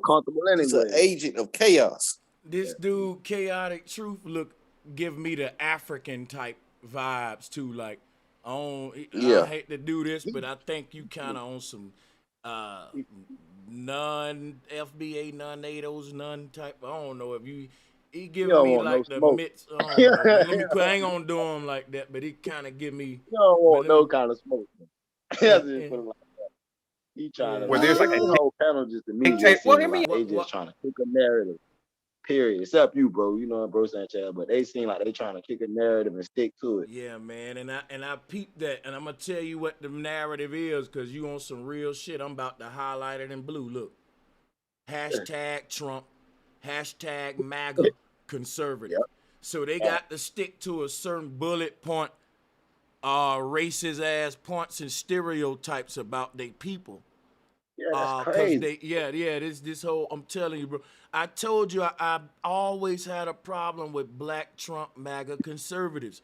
Now, I ain't gonna go to mentioning it by name, but listen, I love y'all motherfuckers, man. I don't want it to be this kind of clashing, but this video is a perfect example of why, like the black conservative MAGA movement, it's one to me. That's one of the biggest divisive shit since the church, bro. That's why I was really look at it. Yeah. And then I want to point this out real quick. You know, Dane Calloway, he had pointed out in his recent video, right, about this Know Nothing party and about Donald Trump saying, "I don't know the KKK leader, I don't know them," and this and that. And the same thing for Joe Biden. He could say, "I don't know anything about the gay party or none of that shit." They pushing the LGBT, all this other bullshit. The Know Nothing party, basically, it started in the 1800s when the Native people said they didn't know their identities and stuff, and then that's when they used that to push, us towards being called black, being called African American. This whole Know Nothing party is basically our downfall, and they're using that to really fish in certain agendas. And this is the type of shit that's going on in our community. We act like we don't know nothing, and we still part of this Know Nothing party. But listen, this is what I think. This is what this. Before you say that, that's what I think, dude. On some real shit, it's all too personal. When you talk about parties and things like that, you have to really do your research. Why are you voting for this person? They're all on the same coin. It doesn't matter. But listen, what I'm trying to say though is it make it all personal. It's not about what you're getting from voting for this person. It doesn't even matter, bro. I know it don't matter. I know it don't matter. But if you're kicking a narrative, only way you stick to a narrative is you have to play on something. You have to use something to actually help get your what you're trying to sell sold. So basically, what they're doing is making it personal between people. They making us clash with this MAGA shit. All this stuff is, that fuck with your brain when you hear, "Oh, make America great again." Hold up, we was in slavery when y'all claimed it was great. You know what I'm saying? Yeah. So at the end of the day, these are playing on personal emotions. This ain't got nothing to do with no. And then they fucked about people's small bottles. Think about this shit too, yo. They said make America great again. But when these people use the word great, they mean as in Alexander the Great, tyrannical great like a dictatorship, like he just told you out of his own mouth. You see what I'm saying? They feel like America won't be great till niggas is more tamed. Yep. Yeah. Until we get neutered, basically. And not just niggas, just what? Po whites, Mexicans, everybody that's at the bottom of that on that debt slave pyramid at the bottom bracket, that it's finna get hard, man. They about to destroy that whole level, man. Ain't gonna be no more debt slaves. It's already destroyed. You can't get. Yeah, Can't get and we standing we by. living through it. We living through it. Like we don't Yeah. even see it. It's really been destroyed the last 10 years. You really want to, Yeah. if you really been paying attention, like I really pay attention. I really study government. I really study these bitches. Like these motherfuckers been when they came out in 2013 with that motherfucking Bitcoin shit when they first started. I ain't talking about how everybody know about it right now. I'm talking about when the Shit, first when they CEOs started the shit whole was down. social credit system, when they started Social Security, the fucking welfare system, the Section 8. But see, that's when they different. started That's on the implementing old all system. this shit. All that stuff is on the old system. They were breaking that down. They were just scrambling to get the rest of that little bit of money that was left. Now we off of that. We going into digital shit. Everything is digital. Everything is computerized. In Switzerland, the last 4 years, they had a 4-year experiment they did in Switzerland where everything right now, everything is digital. They got chips and all. They having chip parties, all that kind of shit going on. And I'm talking about the last maybe 6 years. I might be off a little couple years, but this is exactly. But you know they started this in China. That's Over there in Asia, they started this over there. No, they started in Switzerland. I'm talking about a whole society. I ain't talking about watching them and 5G and all that type of shit. Yeah, China got the technology. I'm talking about implants where everything is digital, everything is bought, everything is communicated digitally now over there. They're a whole digital society, moneyless society. And you know what's crazy, man? That was another point that I was pointing out about this whole bill, right? I was like, our old heads still say shit to us that's so outdated. They never change their arguments, bro. Like how you saying about right back to it. Like how they still saying America is the greatest and a superpower, and anybody been following technology and the banking system and China. all that, bro. America ain't been the superpower in how long? China. Come on, Distribution. Shit, Russia. Technology. No, yeah. Russia. Man, them bitches fucked up. That's why they fucking with Korea or Ukraine. They ain't really fucked up. You said Russia fucked up? They ain't fucked up, but the bottom line, we know that we can name off the bottom line. If I ask y'all two brothers right now, let's name three. We know we can name 3 countries right off the bat that we got the name before we even get to America. Talking about who leading right now. You know what I'm saying? Germany got them. Who else? Russia. Germany straight. But what about like China? What about motherfucking China, Japan, Germany, Singapore, Israel, Finland, and we sleeping on Finland too, and Dubai. Oh yeah, Finland. I ain't never thought about that. Finland, yeah.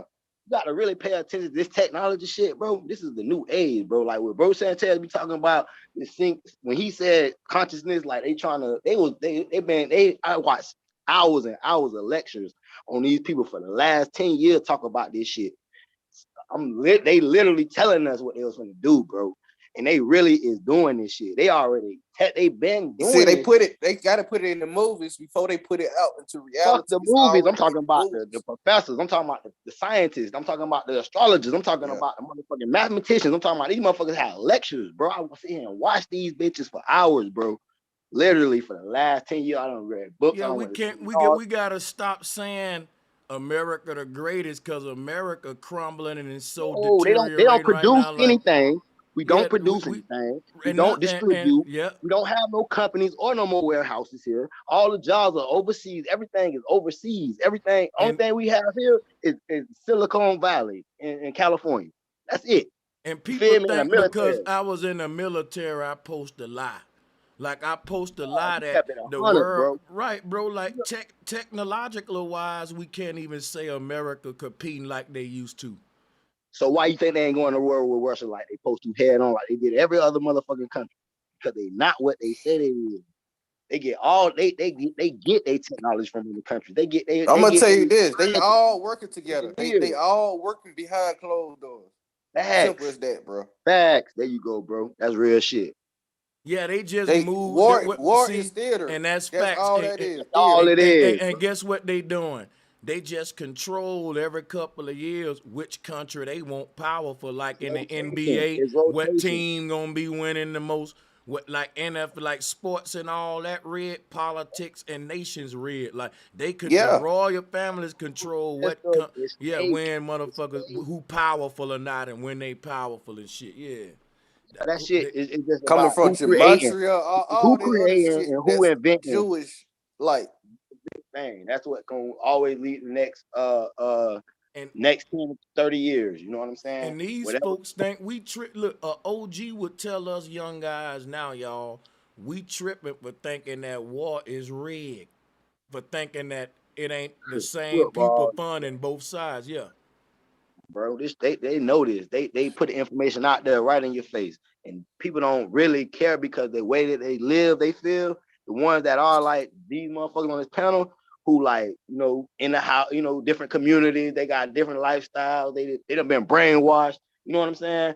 These motherfuckers is the ones that's got us still here. We don't supposed to be living like this. Shit don't make no kind of fucking sense. If you feel like this country free and you still got poor people living next to the goddamn city hall buildings, and, you know what I'm saying, sleeping at the then I'm gonna tell you this. I'm gonna tell you this. Who gonna get the last laugh? Bill Gates, Warren Buffett, all these people who got stocks people ain't even them people trade ain't market. Even They're gonna have the last laugh because they know that all this shit is bullshit. Man, and they're them people controlling the masses them people with aren't, their them money, people with aren't their what they say they wealth.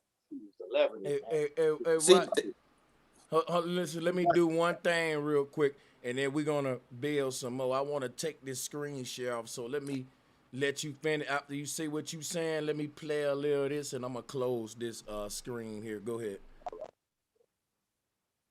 Yeah, to me, like them people just plant like puppets. They just Bill Gates, all them people, motherfucking Elon Musk. You know what I'm saying? All these people are just actors. This is a whole stage.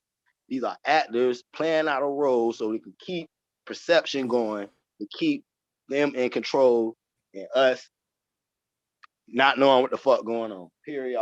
But if you paying attention, you will start seeing it for what it is. It's all about like just stepping away, just like stepping back from the shit, and just like, damn, you'll never get ahead. I won't give a damn what the fuck you do. In this system right here, you'll never get ahead because you're always gonna have somebody over you trying to tell you how to do something and what kind of regulations you have where you can't do something. Period. Hear me out, Mandrill. Hear me out. I'm going somewhere with this. Hear me out. Check this out. If you look at the black culture, if you look at our history, we are best suited under dictator rulership. Listen, the ancient Egyptians, they even drew it. It was the Pharaoh, and I can show you pictures. Give me a second. I've done videos on this. Look it up. The ancient Egyptians, the Assyrians who were black, they only had one ruler. And I think that give me a second. I think that we are the African people never really went through what the Greeks or the Romans did in terms of creating diplomatic governments. And we've always had one person. That's why blacks always need like a leader. It's ingrained in us. And see, this is such bullshit. It just make my heart break, nigga. Like, let me show you something, bro. This is so sad, bro. Let me show you something. Listen, it's the difference between a leader and a sheep herder. And all of our folks have been given sheep herders to lead them to the slaughterhouse. And like, he really think that we perform world under dictatorships and leaders when all those governments fail quick as they came into power, they fail. Cause like I'm about to argue against him in a minute. You're gonna hear how I crush this whole shit, and I'm finna close this, and we're gonna hear this shit. So when we have weak leaderships, you have classrooms that are just out of control, and you have systems that are out of control. That's what I really believe. I could be wrong, but that's what I've observed. Can I respond to that? Now, give me a second. When I was teaching, when I was harsh and brutal to the kids, to the teenagers, they respected me. When you called them a motherfucker, when you told them, listen, you dumb son of a bitch, you're gonna be frying fries at McDonald's. Whoa, man, Mr. Chaotic, man. Now hold on. Now let me show you. Hold up. Wait a minute. Let me say something. I just thought about something. You know how hypocritical this dude is? He's saying he was talking to children like that but he told me he was disgusted in me for talking to the system like that. Come on, y'all. Butter biscuits. What? This man said he talking to children, calling them, doing them all like that.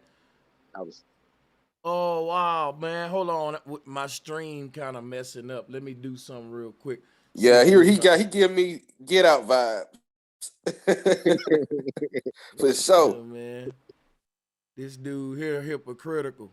Cause ain't no way you telling me you can go in and be hard on these teenagers like that, but you disgusted in me for going hard on a system like that, bro. Like, these dudes ridiculous. Listen to this shit, y'all. I'm gonna let y'all get it. We tripping. We don't mess with him. But when you're nice to him, that's when they try to overthrow you. That's what I experienced. But they want me to be nice to the system. They want me to be nice to the system, though. Damn. So I've experienced that it takes brutality. It takes a Negro. I mean, you can't even be nice to the has, system. The system ain't nice back. Fuck the system. Yeah, fuck the system. Hey, look, this man just used the word. He said it takes brutality. Bro, check this shit out. Watch this. Teaching, when I was harsh and brutal to the kids, to the teenagers, they respected me. When you called them a motherfucker, when you told them, listen, you dumb son of a bitch, you're gonna be frying fries at McDonald's. Oh man, Mr. Chaotic, man, we tripping. We don't mess with him. But when you're nice to him, that's when they try to overthrow you. If you that's what I experienced. So I've experienced that. All right, hold on, my bad. Drop a 1 if y'all can, if the stream is still rolling good and y'all still with us, because I don't know if we buffering a little on y'all end, but drop a 1, okay? Yeah, I'm a recap on what he's saying. My stream saying that may experience buffering. It's been tripping lately. I don't know what they doing, but check it out. We say we looking good. Cool. Drop a 1. Yeah, this dude saying he can cuss children out and just use brutal motivation to black teenagers, but you can't do that to the system. You gotta be nice to the system, but don't be nice to your kids who the system trying to devour. Right? Because he'll take that approach to these kids and that'll actually push them out into the streets. It'll push them out right into the snares that the system got for a young nigga. Because you got a bunch of niggas on this panel that's saying they don't want to hear these young niggas out, but they do want to motivate them in a brutal way. That's a recipe for disaster, and that show you where we fucking up at, right or wrong. You don't want to hear these young niggas out, but you want to motivate them brutally as fuck. 100. You're right. Ego tripping. That's what it is, man. These bitches psychotic. Then a motherfucker.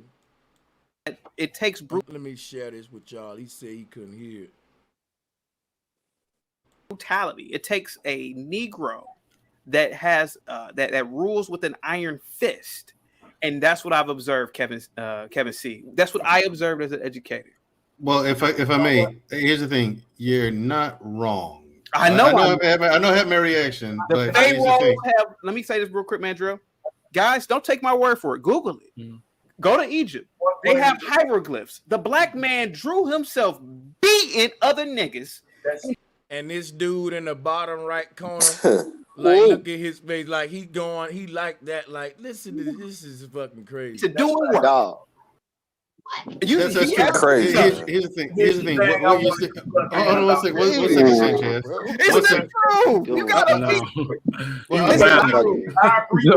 You're crazy. Let that drill talk. Go ahead, man. Yeah. Here's the thing. All of those. Listen, I gotta get out of here. I'm just gonna say. Oh, thanks, Sanchez. Thank you so much, man. All right. I had to, just to get this argument in, I had to lead a fucking show, because I wasn't gonna let him do that. I said, look, I don't care what they saying after this, but this shit got to be debated. And they know that I'm the nigga that can counter it. You see how they was running from me? Because let me show you what I don't like about this chaotic truth ass nigga. That's what I said about him being soft as fuck, right? You didn't serve in the military, but you want to suck every nigga off that did. And I'm like, bro, don't thank me for my service. Bitch, serve. Serve. Quit being a suit wearing nigga. Go be a soldier. That's how a military nigga look at your corny ass. So check this out, right? He got that same bitch-like mentality, right? To where everybody know I'm finna run and let any nigga that's trying to debate me, I'ma let them talk first. Like, hold up, who got the smoke for me? Come on, man. No, fuck that. Everybody mute up. He disagree. This nigga trying to run behind Mandrell, and this dude, Mandrell, is a dude, I ain't gonna lie, bro. It look like you got eyeliner and makeup and shit on, my nigga. I don't finna point that shit out. Like, is this nigga on the fruit side? Like, for real, my nigga. And man, you wanna run behind this nigga from the smoke. You should be like, and you just said if I can be wrong and if somebody can disagree, well, let the man that disagree come in. He trying to pass Mandrell the mic, so I got around that shit. I was like, look, I gotta go, man. Fuck that, I ain't letting you get away with this one, nigga. Now, yeah, they're like some Greek shit. Yeah, that shit there was crazy. Thank you so What much. I want is, and I've been muted the whole time, just want to say this. You can rule with an iron fist, but the people you ruling are gonna always be trying to revolt. So those doggone kingdoms were never sustainable. That's why they don't last today. You can't rule a woman with an iron fist and think she don't stay with you. She's gonna always look for a way out. And that's what even the white Americans that ruled over us knew that. They said, look, we gotta quit with the whips, we gotta quit beating them down, let's emancipate them, let's kind of let them, because they always trying to revolt. We gotta always watch our back. Now, if you look at us today, you can't pay us to leave. We feel like the treatment is immaculate now. You see what I'm saying? So you can do better with honey than with Mandrell don't like that. Look at his face, man. Like, yeah, he's right and I'm wrong. And I want to promote this gay Egyptian shit with oppressing a woman and a man shaving his face like a fucking baby's ass like the Pharaoh did, right? Because that's what you doing, nigga. Yeah, but I ain't going to go for it, though. I'm going to point out to everybody all on some whole shit, some weird shit. That's what I'm going to do. Forgot the saying, but y'all peace. I love you. All right, what's up, Mandrell? What's up, Mandrell? My thing is this. Then the nigga went on big up and Neil deGrasse Tyson and all that in a minute, yo. Black astronauts and all that. I ain't even got to that part. I'm going to let him slide on that because I know my panel want to build. But yeah, y'all go ahead. Let y'all go weigh in, man. That shit was a trip right there. Man, it's funny how they didn't really let you speak how the way you wanted to. It's like, man, I see you trying to speak that truth, but we ain't here for that type of shit. That's the type of vibe I got from that whole segment. You look at the chaotic dude when you go to talking Sanchez, you could tell his whole body language is like, oh, whoa, you fucking show up, man. Hold on, wait. Yeah, how you doing it, man, Jarrell? He trying to get some help. And then old dude, he sound passive. Like he know that it was telling the real shit about the military and all that. But he was like, man, I know you probably got a couple bodies and everything, but man, hit me up on the back side of things, because we on a different platform and shit. These niggas snakes, every last one. He basically sound like he bootlicking. All they doing. That what it sound like to me. Clear as day, man. It's clear as day. Period. Man, and then I'm gonna tell you, whenever you get around a bunch of older cats that's blaming the black women for the problems of the black race, you around some fuck shit right there. Now I can point out some bullshit that the women do. No doubt we can. We can sit here all day showing the sisters where they fucking up. But the problem is when a nigga say he in charge though. And when now you gotta give me an excuse when I say why we ain't got our women under control, OG. You know what I'm saying? And you gotta say, well, the women, the system, they eating out the system hand, and the system is giving them this, giving them that. How true is that shit, bro? Because that's like a lie for real, bro. The women, yeah, that can't be, yeah. How true is that bullshit? That we can't control our women because the system got them or some shit like that. Sound like a bunch of niggas who ain't got no game for real. Who don't know how to talk to a woman. Bro, Who that's don't know how big to old really facts. treat her. Hey, They that's don't what want the black woman. My bad. Hey, but look, that's what I would know. You good? That's what I was saying, Q. I was like, look, pimps can control all they women. Hey, look, Exactly. gang member, even dudes in the Middle East that ain't, and they say America is the #1 country. They patriotic, right? But dudes in the Middle East got they women in check, and you American dudes complaining that your system, the same system you just got through sucking off and arguing with me that it's such a good system. When I ask you why you can't control your woman, now you get to blame the system, but I couldn't know. We so goddamn great, right? The system so goddamn great, right? You still calling it the system. Bunch of bullshit. Man, it's a system. What is a system?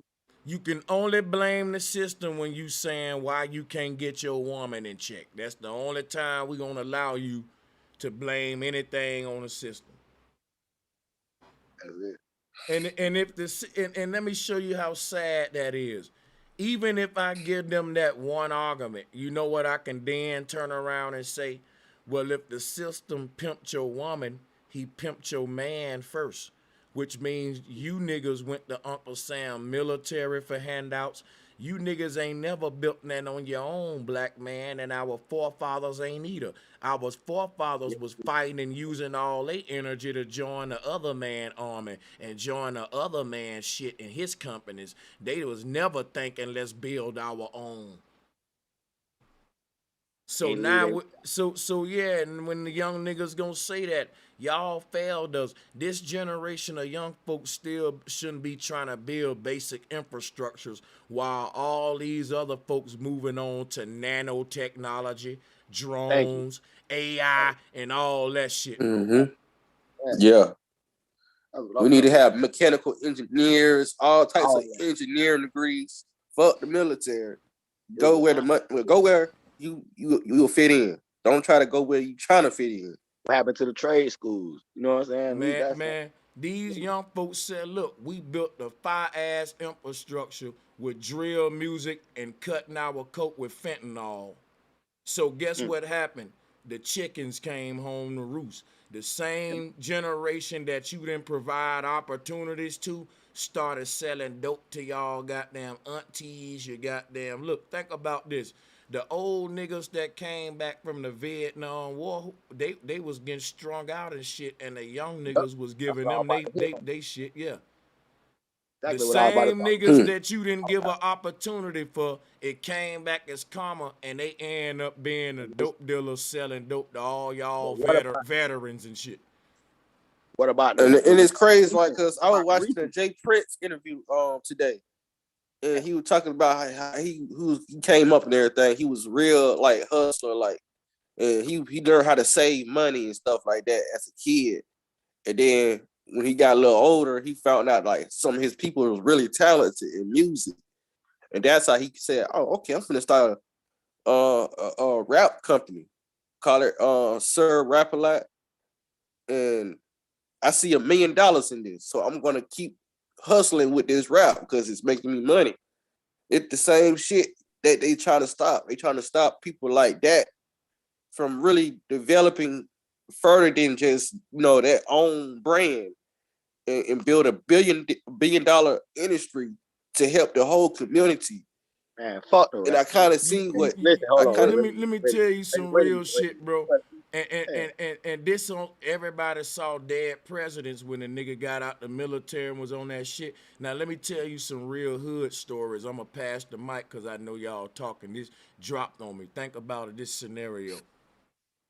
You in a trap. Now all of these old dudes went to the military. They took orders. They fought and all that. A lot of them came back, got strung out with no opportunities, military didn't do them right, took a lot of their benefits. We know that, right? Check this out. I done seen a lot of ex-military niggas who crackheads doing the same shit they was doing for the military, for the dope man, and nigga, you just getting cracked now. They treating you, giving your ass orders, making you go to the store, making your ass dance and fight other crackheads and shit for But shake. Nigga, all that shit, nigga, and you joined the military and came home just for the young niggas to son you like your sergeant did. You didn't even, like, they don't even respect that shit, yo. That's why I was in the military, and y'all don't see me like I'm proud of my service and all that, because these young boys don't care nothing about all that little shit, man, about I served in Iraq and I did, man, fuck all that, nigga. Them that's like niggas, saying I yeah, went to man. prison. All that Yeah, shit, man. like same system to me, But yeah, but just think about the ones that recently came home with the suicidal rates. You know, the ones that had mental issues, the ones that got all kind of problems going on. You feel me? Mental health problems, like real shit going on out of the military. And you know why? Because certain things are illegal for them to get access to, like shrooms. They say it's good for PTSD, marijuana legalization. All these things should be legal, but they're not, because they know that if it was to be legalized, it would save the whole economy, push the economy forward. If all the other bullshit, we just need to push the economy forward and stuff like that. But they don't want that. They thrive on people, suicide and stuff like that. They thrive on that. You know what's funny though? Like, how you gonna ask somebody when you control everything? How you gonna ask somebody what's the problem? Like that shit fucked me up. Like just to hear these people be like, sit here and ask us like, what's y'all problem? What's really going on? Everything we going through, y'all putting us through. Y'all know exactly. Y'all control everything. You shouldn't have to tell y'all shit. You know how you claim you understand how life's supposed to be. You go on other And let me countries. tell you this: who's profiting the most is these insurance companies. Insurance is like $1 trillion business, because they get everything back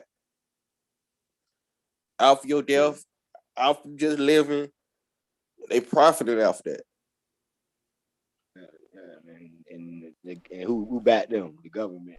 They make more policies for them and corporations than they do for the people. So it's like I'm saying, it's no way out when the people who control some shit asking you how you gonna get out your own problem or make you. It ain't no way to get out that shit. Yeah, it's simple like this. It's a Hegelian dialect, create chaos to create order. That's the It's only simple. way. That's the only way. That's the only fucking way. It's why they push out certain things on the television to push certain laws like gun laws and. Hey, I'm glad you said that, Q. Listen, bro, what did you see the part of that joint when well, I think he said something about they trying to take our guns. They're trying to do. He made a joke out of it like that shit a game or something. Like they ain't trying to take our gun, and that's why I said you got to be a old dummy or somebody paying you or something, bro. Like this is that's what it is. You know what I'm saying, bro? To even They're actors. They're stage actors. You think these folks ain't trying to take your goddamn guns every other day? Is some old stage shit, and they talking about gun control shit like that. Think about it, right? Why when you face, you need to be facing the mindset that's making these children go shoot some shit up instead of taking all our guns. We ain't do nothing. Not like Biden keep talking about domestic terrorism, and people think that's a game. That's declaring war on every American gun. Right, That's basically and what it's that crazy, is. right, that you say that. Over there in Canada, Justin Trudeau, I like to call his ass Hitler.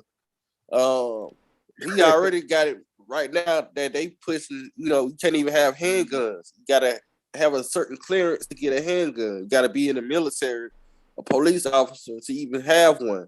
So then next, it's gonna be like Australia over there. So a lot of Canadians gonna try to come over here to the United States to have better freedom and shit. And I'm just gonna look at it like this: they're pushing this whole world, one world, government where all countries come into alignment. Where it's just gonna be all military controlled, all military owned. You gotta join the military to was own already like, guns. You gotta join the police force to own anything, and basically your whole livelihood is gonna be under surveillance. You're gonna be under surveillance 24/7. Microchip. You're gonna have fucking nanotech robots flying over your house, delivering your bro, mail. you already there. All that. You ain't hear what I was just telling you like 10 minutes, bro. We already there. It's already there. That shit is going on right now. They just trying to figure out a way to make the public go for it, but they doing it right now. Yeah, and that's what I'm saying, bro. America is so slow. We see shit rolling out in other countries, and we don't know. Like, it's a matter of time for it come here, bro. Like, they test this shit in other places, then they bring it here. Sometimes they test it here, take it there, but they all on the same agenda to do the same thing to all their people. The same government system they got in China, that's gonna be worldwide, even in America. They already talking about the digital tracking system and all that shit, man. Like, we slipping, bro. Yeah, man. Oh yeah. I mean, what is it called? It took my tongue. Carbon. Oh shit, carbon footprint or something. Your Or they car, tracking. they're gonna. Oh yeah, and then look, that's another one. They're gonna be taxing you for your carbon emissions. They already doing it in China. Yeah, and look, that's gonna go down to breath in the near future. Now, folks think I'm lying. Look, shit we joke about. Shit we joke. Your grandma ain't lying, my brother.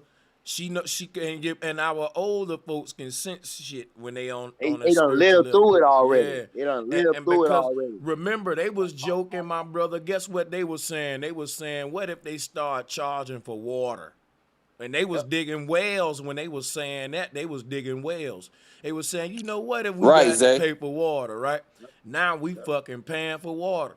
And I'm telling these folks finna literally be charging your ass, you breathing too much. And I'm gonna show you how they gonna know that you breathing too. In the future, the new currency gonna be energy. The nano dust and the nano clothes and all that gonna be able to track everything. Yeah, it can track your health. That shit's so accurate, it can tell you how many breaths you breathe in a day.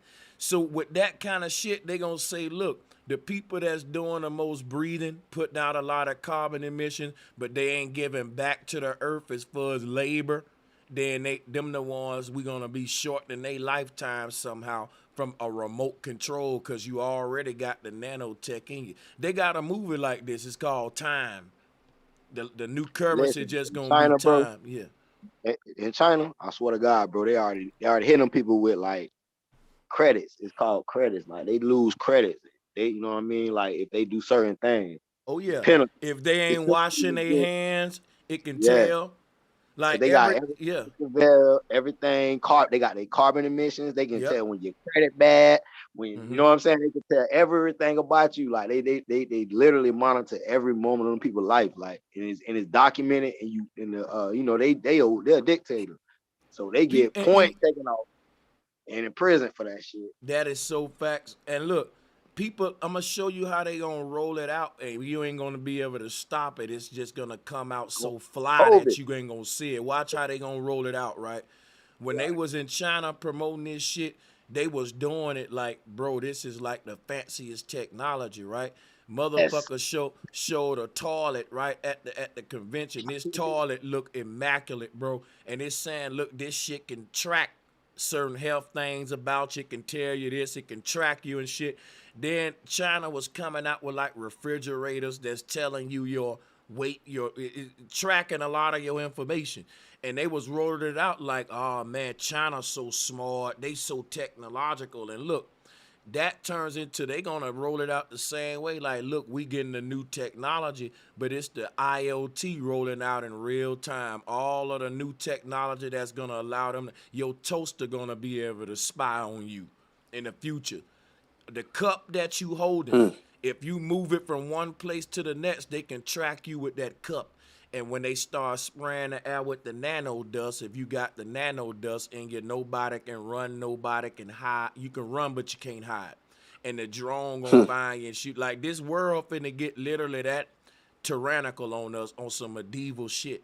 and we don't see what's happened. The whole tracking system, everything. If you bought a bag of Doritos, the government know you bought them Doritos and where you ate them at and how many you ate and what they did to your health and all that. This the amount of privacy they bought. No privacy. Everything about to be transparent. We moving into a future where privacy gonna be some ancient shit. Go watch the movie Equilibrium. That's what we going into. And guess what, bro? And they're gonna roll it out like just new technology that you need to get up on, man. You know.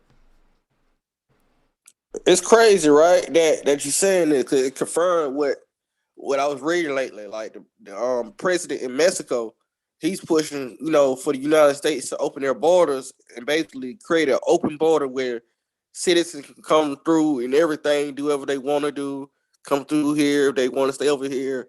They're pushing this whole open border economy, and I'm thinking that's basically, they slowly doing that right now. That's why all these immigrants, people from Ukraine coming over here, getting $7,500 checks, to stay in certain places. Yeah, it's crazy, man. It's getting real out here, for real. Well, it is, man. I mean, they getting $3,500 checks, bro, for free.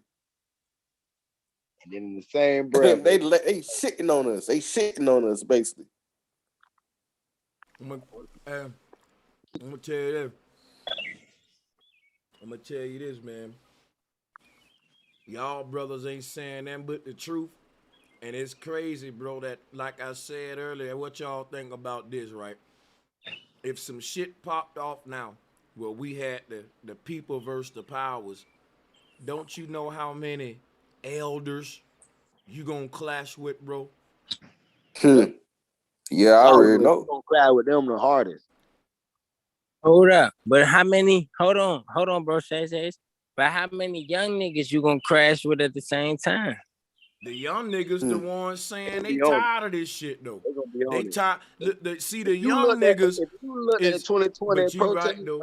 But you gonna have to still clash with a lot of young cats because they zombied up. But not as many. I don't know. That's a good one. Not as many as the older cats, man. Though. If you look at just how everything have a message in it. If you paying attention in 2020 when George Floyd shit was going on and how it was the young people who made that movement.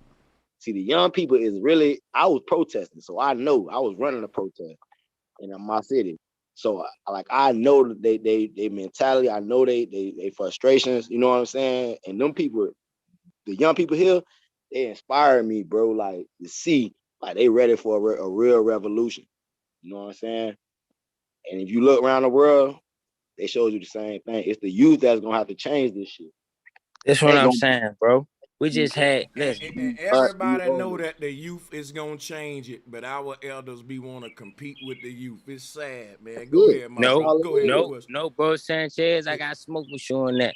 Cause listen, I just had we was just on Key Norfolk channel. Beautiful build too. Shout out Key Norfolk, right? Bobby Knight was on there. Listen, we just had an argument that. Listen, I was basically saying that the young niggas perpetuate the shit more than the older niggas because of the music. I'm saying through the music, though. That was the whole argument on that channel. But what I'm saying is these young niggas these young niggas paying taxes. They don't see nothing wrong with taxes. All they on is getting money. So as long as they getting that money, they withholding the system. You listen.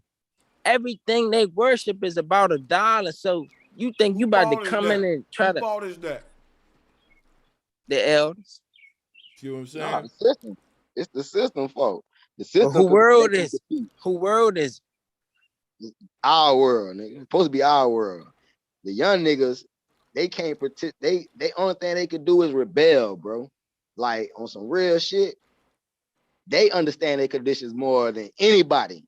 So they gonna be ready to go because they know, like, if it don't change, bro, it's over. We might as well put ourselves in slavery. What the fuck? What's next? Cause he telling the truth. Like, yeah, the young niggas wild, and that's what I was saying. But look, he's doing it for a reason. Yeah, like it's like That's the karma when they said when you fail, the elders admit to failing the young generation. This is what a failed young generation look like. Drill niggas, demon time.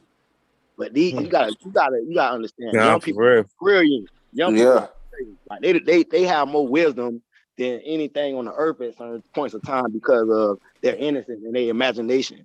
You feel me? Nah, So these young they niggas got less understand. wisdom. They Cause understand, but they I'm gonna just tell don't you why. understand why it's These happening. young niggas don't Yeah. see nothing wrong with you shooting up a house with 20 kids and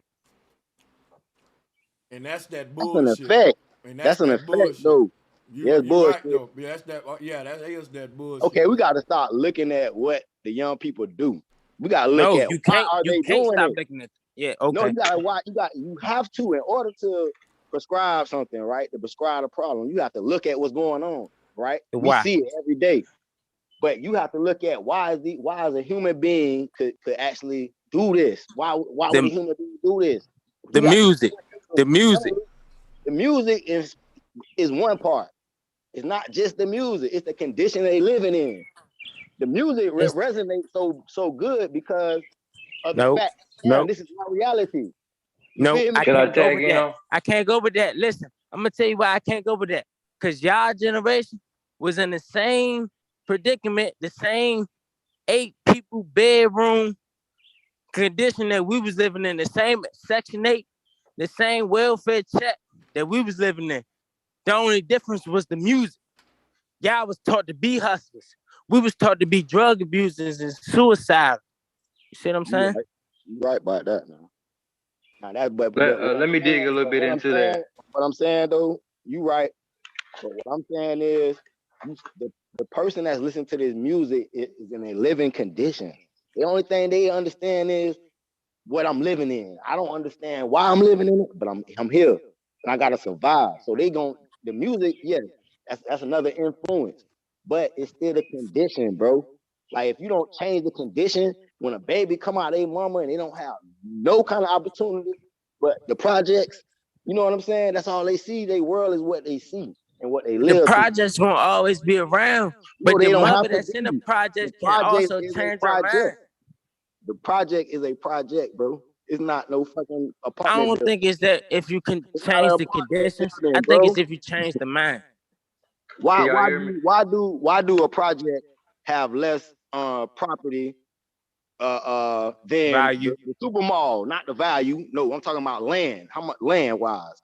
Why does it has less land mass than a supermarket or a part But you got projects that's bigger than supermarkets. What you ask? No, yes, you don't. do.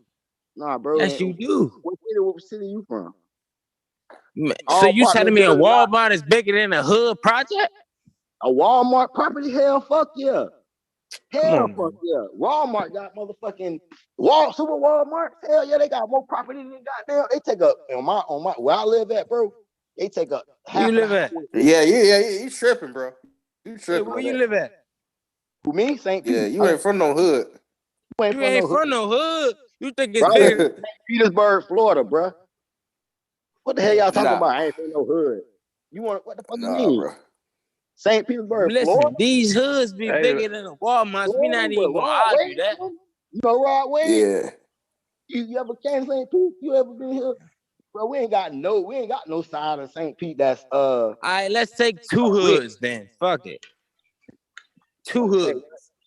And we can agree that we got more than 30 hoods in one city, right? Hell no. What? One city? Come on, bro. We arguing, bro. Bro, listen. In Pinellas County, bro, it's only 2 sides of this city, bro. 2 sides. Pinellas, that's Texas. The hood and the motherfucking cracker side. I don't be knowing what hoods y'all be from, huh? Our hoods is you ever been to Tampa? Now Tampa a lot bigger. You know what I'm saying? They got different hoods, different sections. They got Haitians living over here, Mexicans living over there, goddamn black people living there, white people. Tampa ain't no main hood or like no main it's different or no sections. main. It's different parts of it's different parts of that. But I said in St. Pete, bro, it's only 2 sides here, bro. Now we could talk about like Jacksonville or like, you know. Tampa and Jacksonville is like the same thing. Jacksonville got the way more the than. three biggest cities in Florida, bro, is Jacksonville, Tampa, and Miami. Those are the three So what biggest. I'm saying is the biggest hood in Jacksonville is less than Walmart. They what? Listen, we saying that the Walmarts and these big corporations in these hoods ain't bigger than the projects in that hood. That's what we saying. I'm telling you, here in St. Petersburg, they are, bro. Our Super Walmart is bigger than Jordan Park. But let's change. That's the only topic. Oh, my bad, bro. Let's stay on topic. I'm not angry or nothing. I'm just, I'm passionate. My bad. I'm just saying, let's change the topic. We talking about nanotechnology and how they trying to control the system and shit, and how we gonna overcome this shit. We gotta find. Okay, well, my point, the point what I was trying to make was when I was saying that was, why is it like that? Why is the corporations have the most of everything? They have better technology in our schools here, bro. Right. You know what I'm saying? Like, they have better service, they have better all this, everything. Why is it like that? You know what I mean? Because the people, we go to their stores, we buy their stuff, we work for their jobs until they change their energy around and put it towards something that's gonna. That's why niggas not drilling. just benefit the system, but benefit the resolution. We need to stop fucking working for these people to make them rich and make our own selves rich. Let's support each other. Let's go buy the clothes from the next door neighbor. What I'm saying, bro, is we don't make them rich by what we do. We make them rich by what we think. So we think that Gucci is worth more than Nike. So when Gucci sell that shit, we buy it. You feel me? It don't matter if it's Gucci or Nike, and money in general is still all a part of the damn system. It's all still a part of the damn system. It's But coming what from I'm the saying same is factory. we create the system in our mind before it's created anywhere else. No. We have a system that's laid down. Your mind So can't create what's no the new solution? Like reverse engineering some of the shit that they put out there. What's the solution? That's what we're trying to get to. Yeah, if I put some shit out here right now on this panel right now for sale that's $800, y'all gonna be like, man, fuck that nigga. Who the fuck is he? What has he done? What does he represent? What is he? You feel me? I'm gonna get all these type of questions. But if I'm Gucci, hold on. But if I'm Gucci, nigga ain't gonna say shit. Nigga gonna buy that shit. I'm talking about the average nigga. But I'm talking about a nigga that think like the people on this panel gonna think, hold on, man, why am I spending all this money on this? You feel me? But the regular nigga gonna think, oh, if I spend that money on this, that's gonna give me some pussy. So let me go ahead and do that. Why do Yeah, they but think like that? moving into a world full of AI and this, that, and the third, I don't think Gucci and all this stuff is even relevant at that. But yeah, they gonna have machines. They gonna basically make your I own thought clothes. I don't know what we dealing thin with there. air. What's the argument if that's not relevant? What's the argument? So we talking about how untechnologized, unprepared these young people skills they can have that the country don't provide, and other countries have, and other countries already have, bro. And they societies So all are right, so let's thriving. deal They're with that. So thriving let's while deal with we're that. out here killing each other. So let's deal with that. Who the young We niggas out can't here deal killing with each it. other? We can't I'm deal about with to it. We deal don't with it run right shit. now. How We you don't can't run deal with shit. it? Hold on. Cause we don't You run can't shit. say you can't deal with it. You ain't let nobody deal with it. You ready to take over? That's the only way we're gonna change anything, bro. That's all I'm saying. So why you I come on want and to say deal that with young it. people I ain't want to ready? deal with it. I want to Ain't deal with ready. it though. I Well, want to get deal your with gun. Get suited up. Suit up. Don't talk. Suit up. Now I'm about to tell you why it's like this. You want to So talk? I ain't gotta shoot nobody to explain to you or show you the perspective on how to look at it. I don't have to suit up for anything. I'm talking about a revolution, bro. I ain't talking about no motherfucking. You talking about a When I bunch of say suit listen. up, Let me show you what you talking about. behind something. Let me show you what you talking about. You talking about a bunch of niggas killing a bunch of niggas because No, of I'm how not. a bunch of niggas think. No, Who you I'm talking not, about bro. then? Who No, you I'm talking not, about? bro. No, What's I'm a not. revolution? I'm talking about, bro, is the A only revolution was not way talking this about system gonna change, bro. You can't make it up in your mind that this you can't create nothing in your mind and make this system change, bro, except a revolution. That's all I'm I saying. agree. I So agree. I'm I telling agree you, with that. I'm telling I I agree you. agree. with that.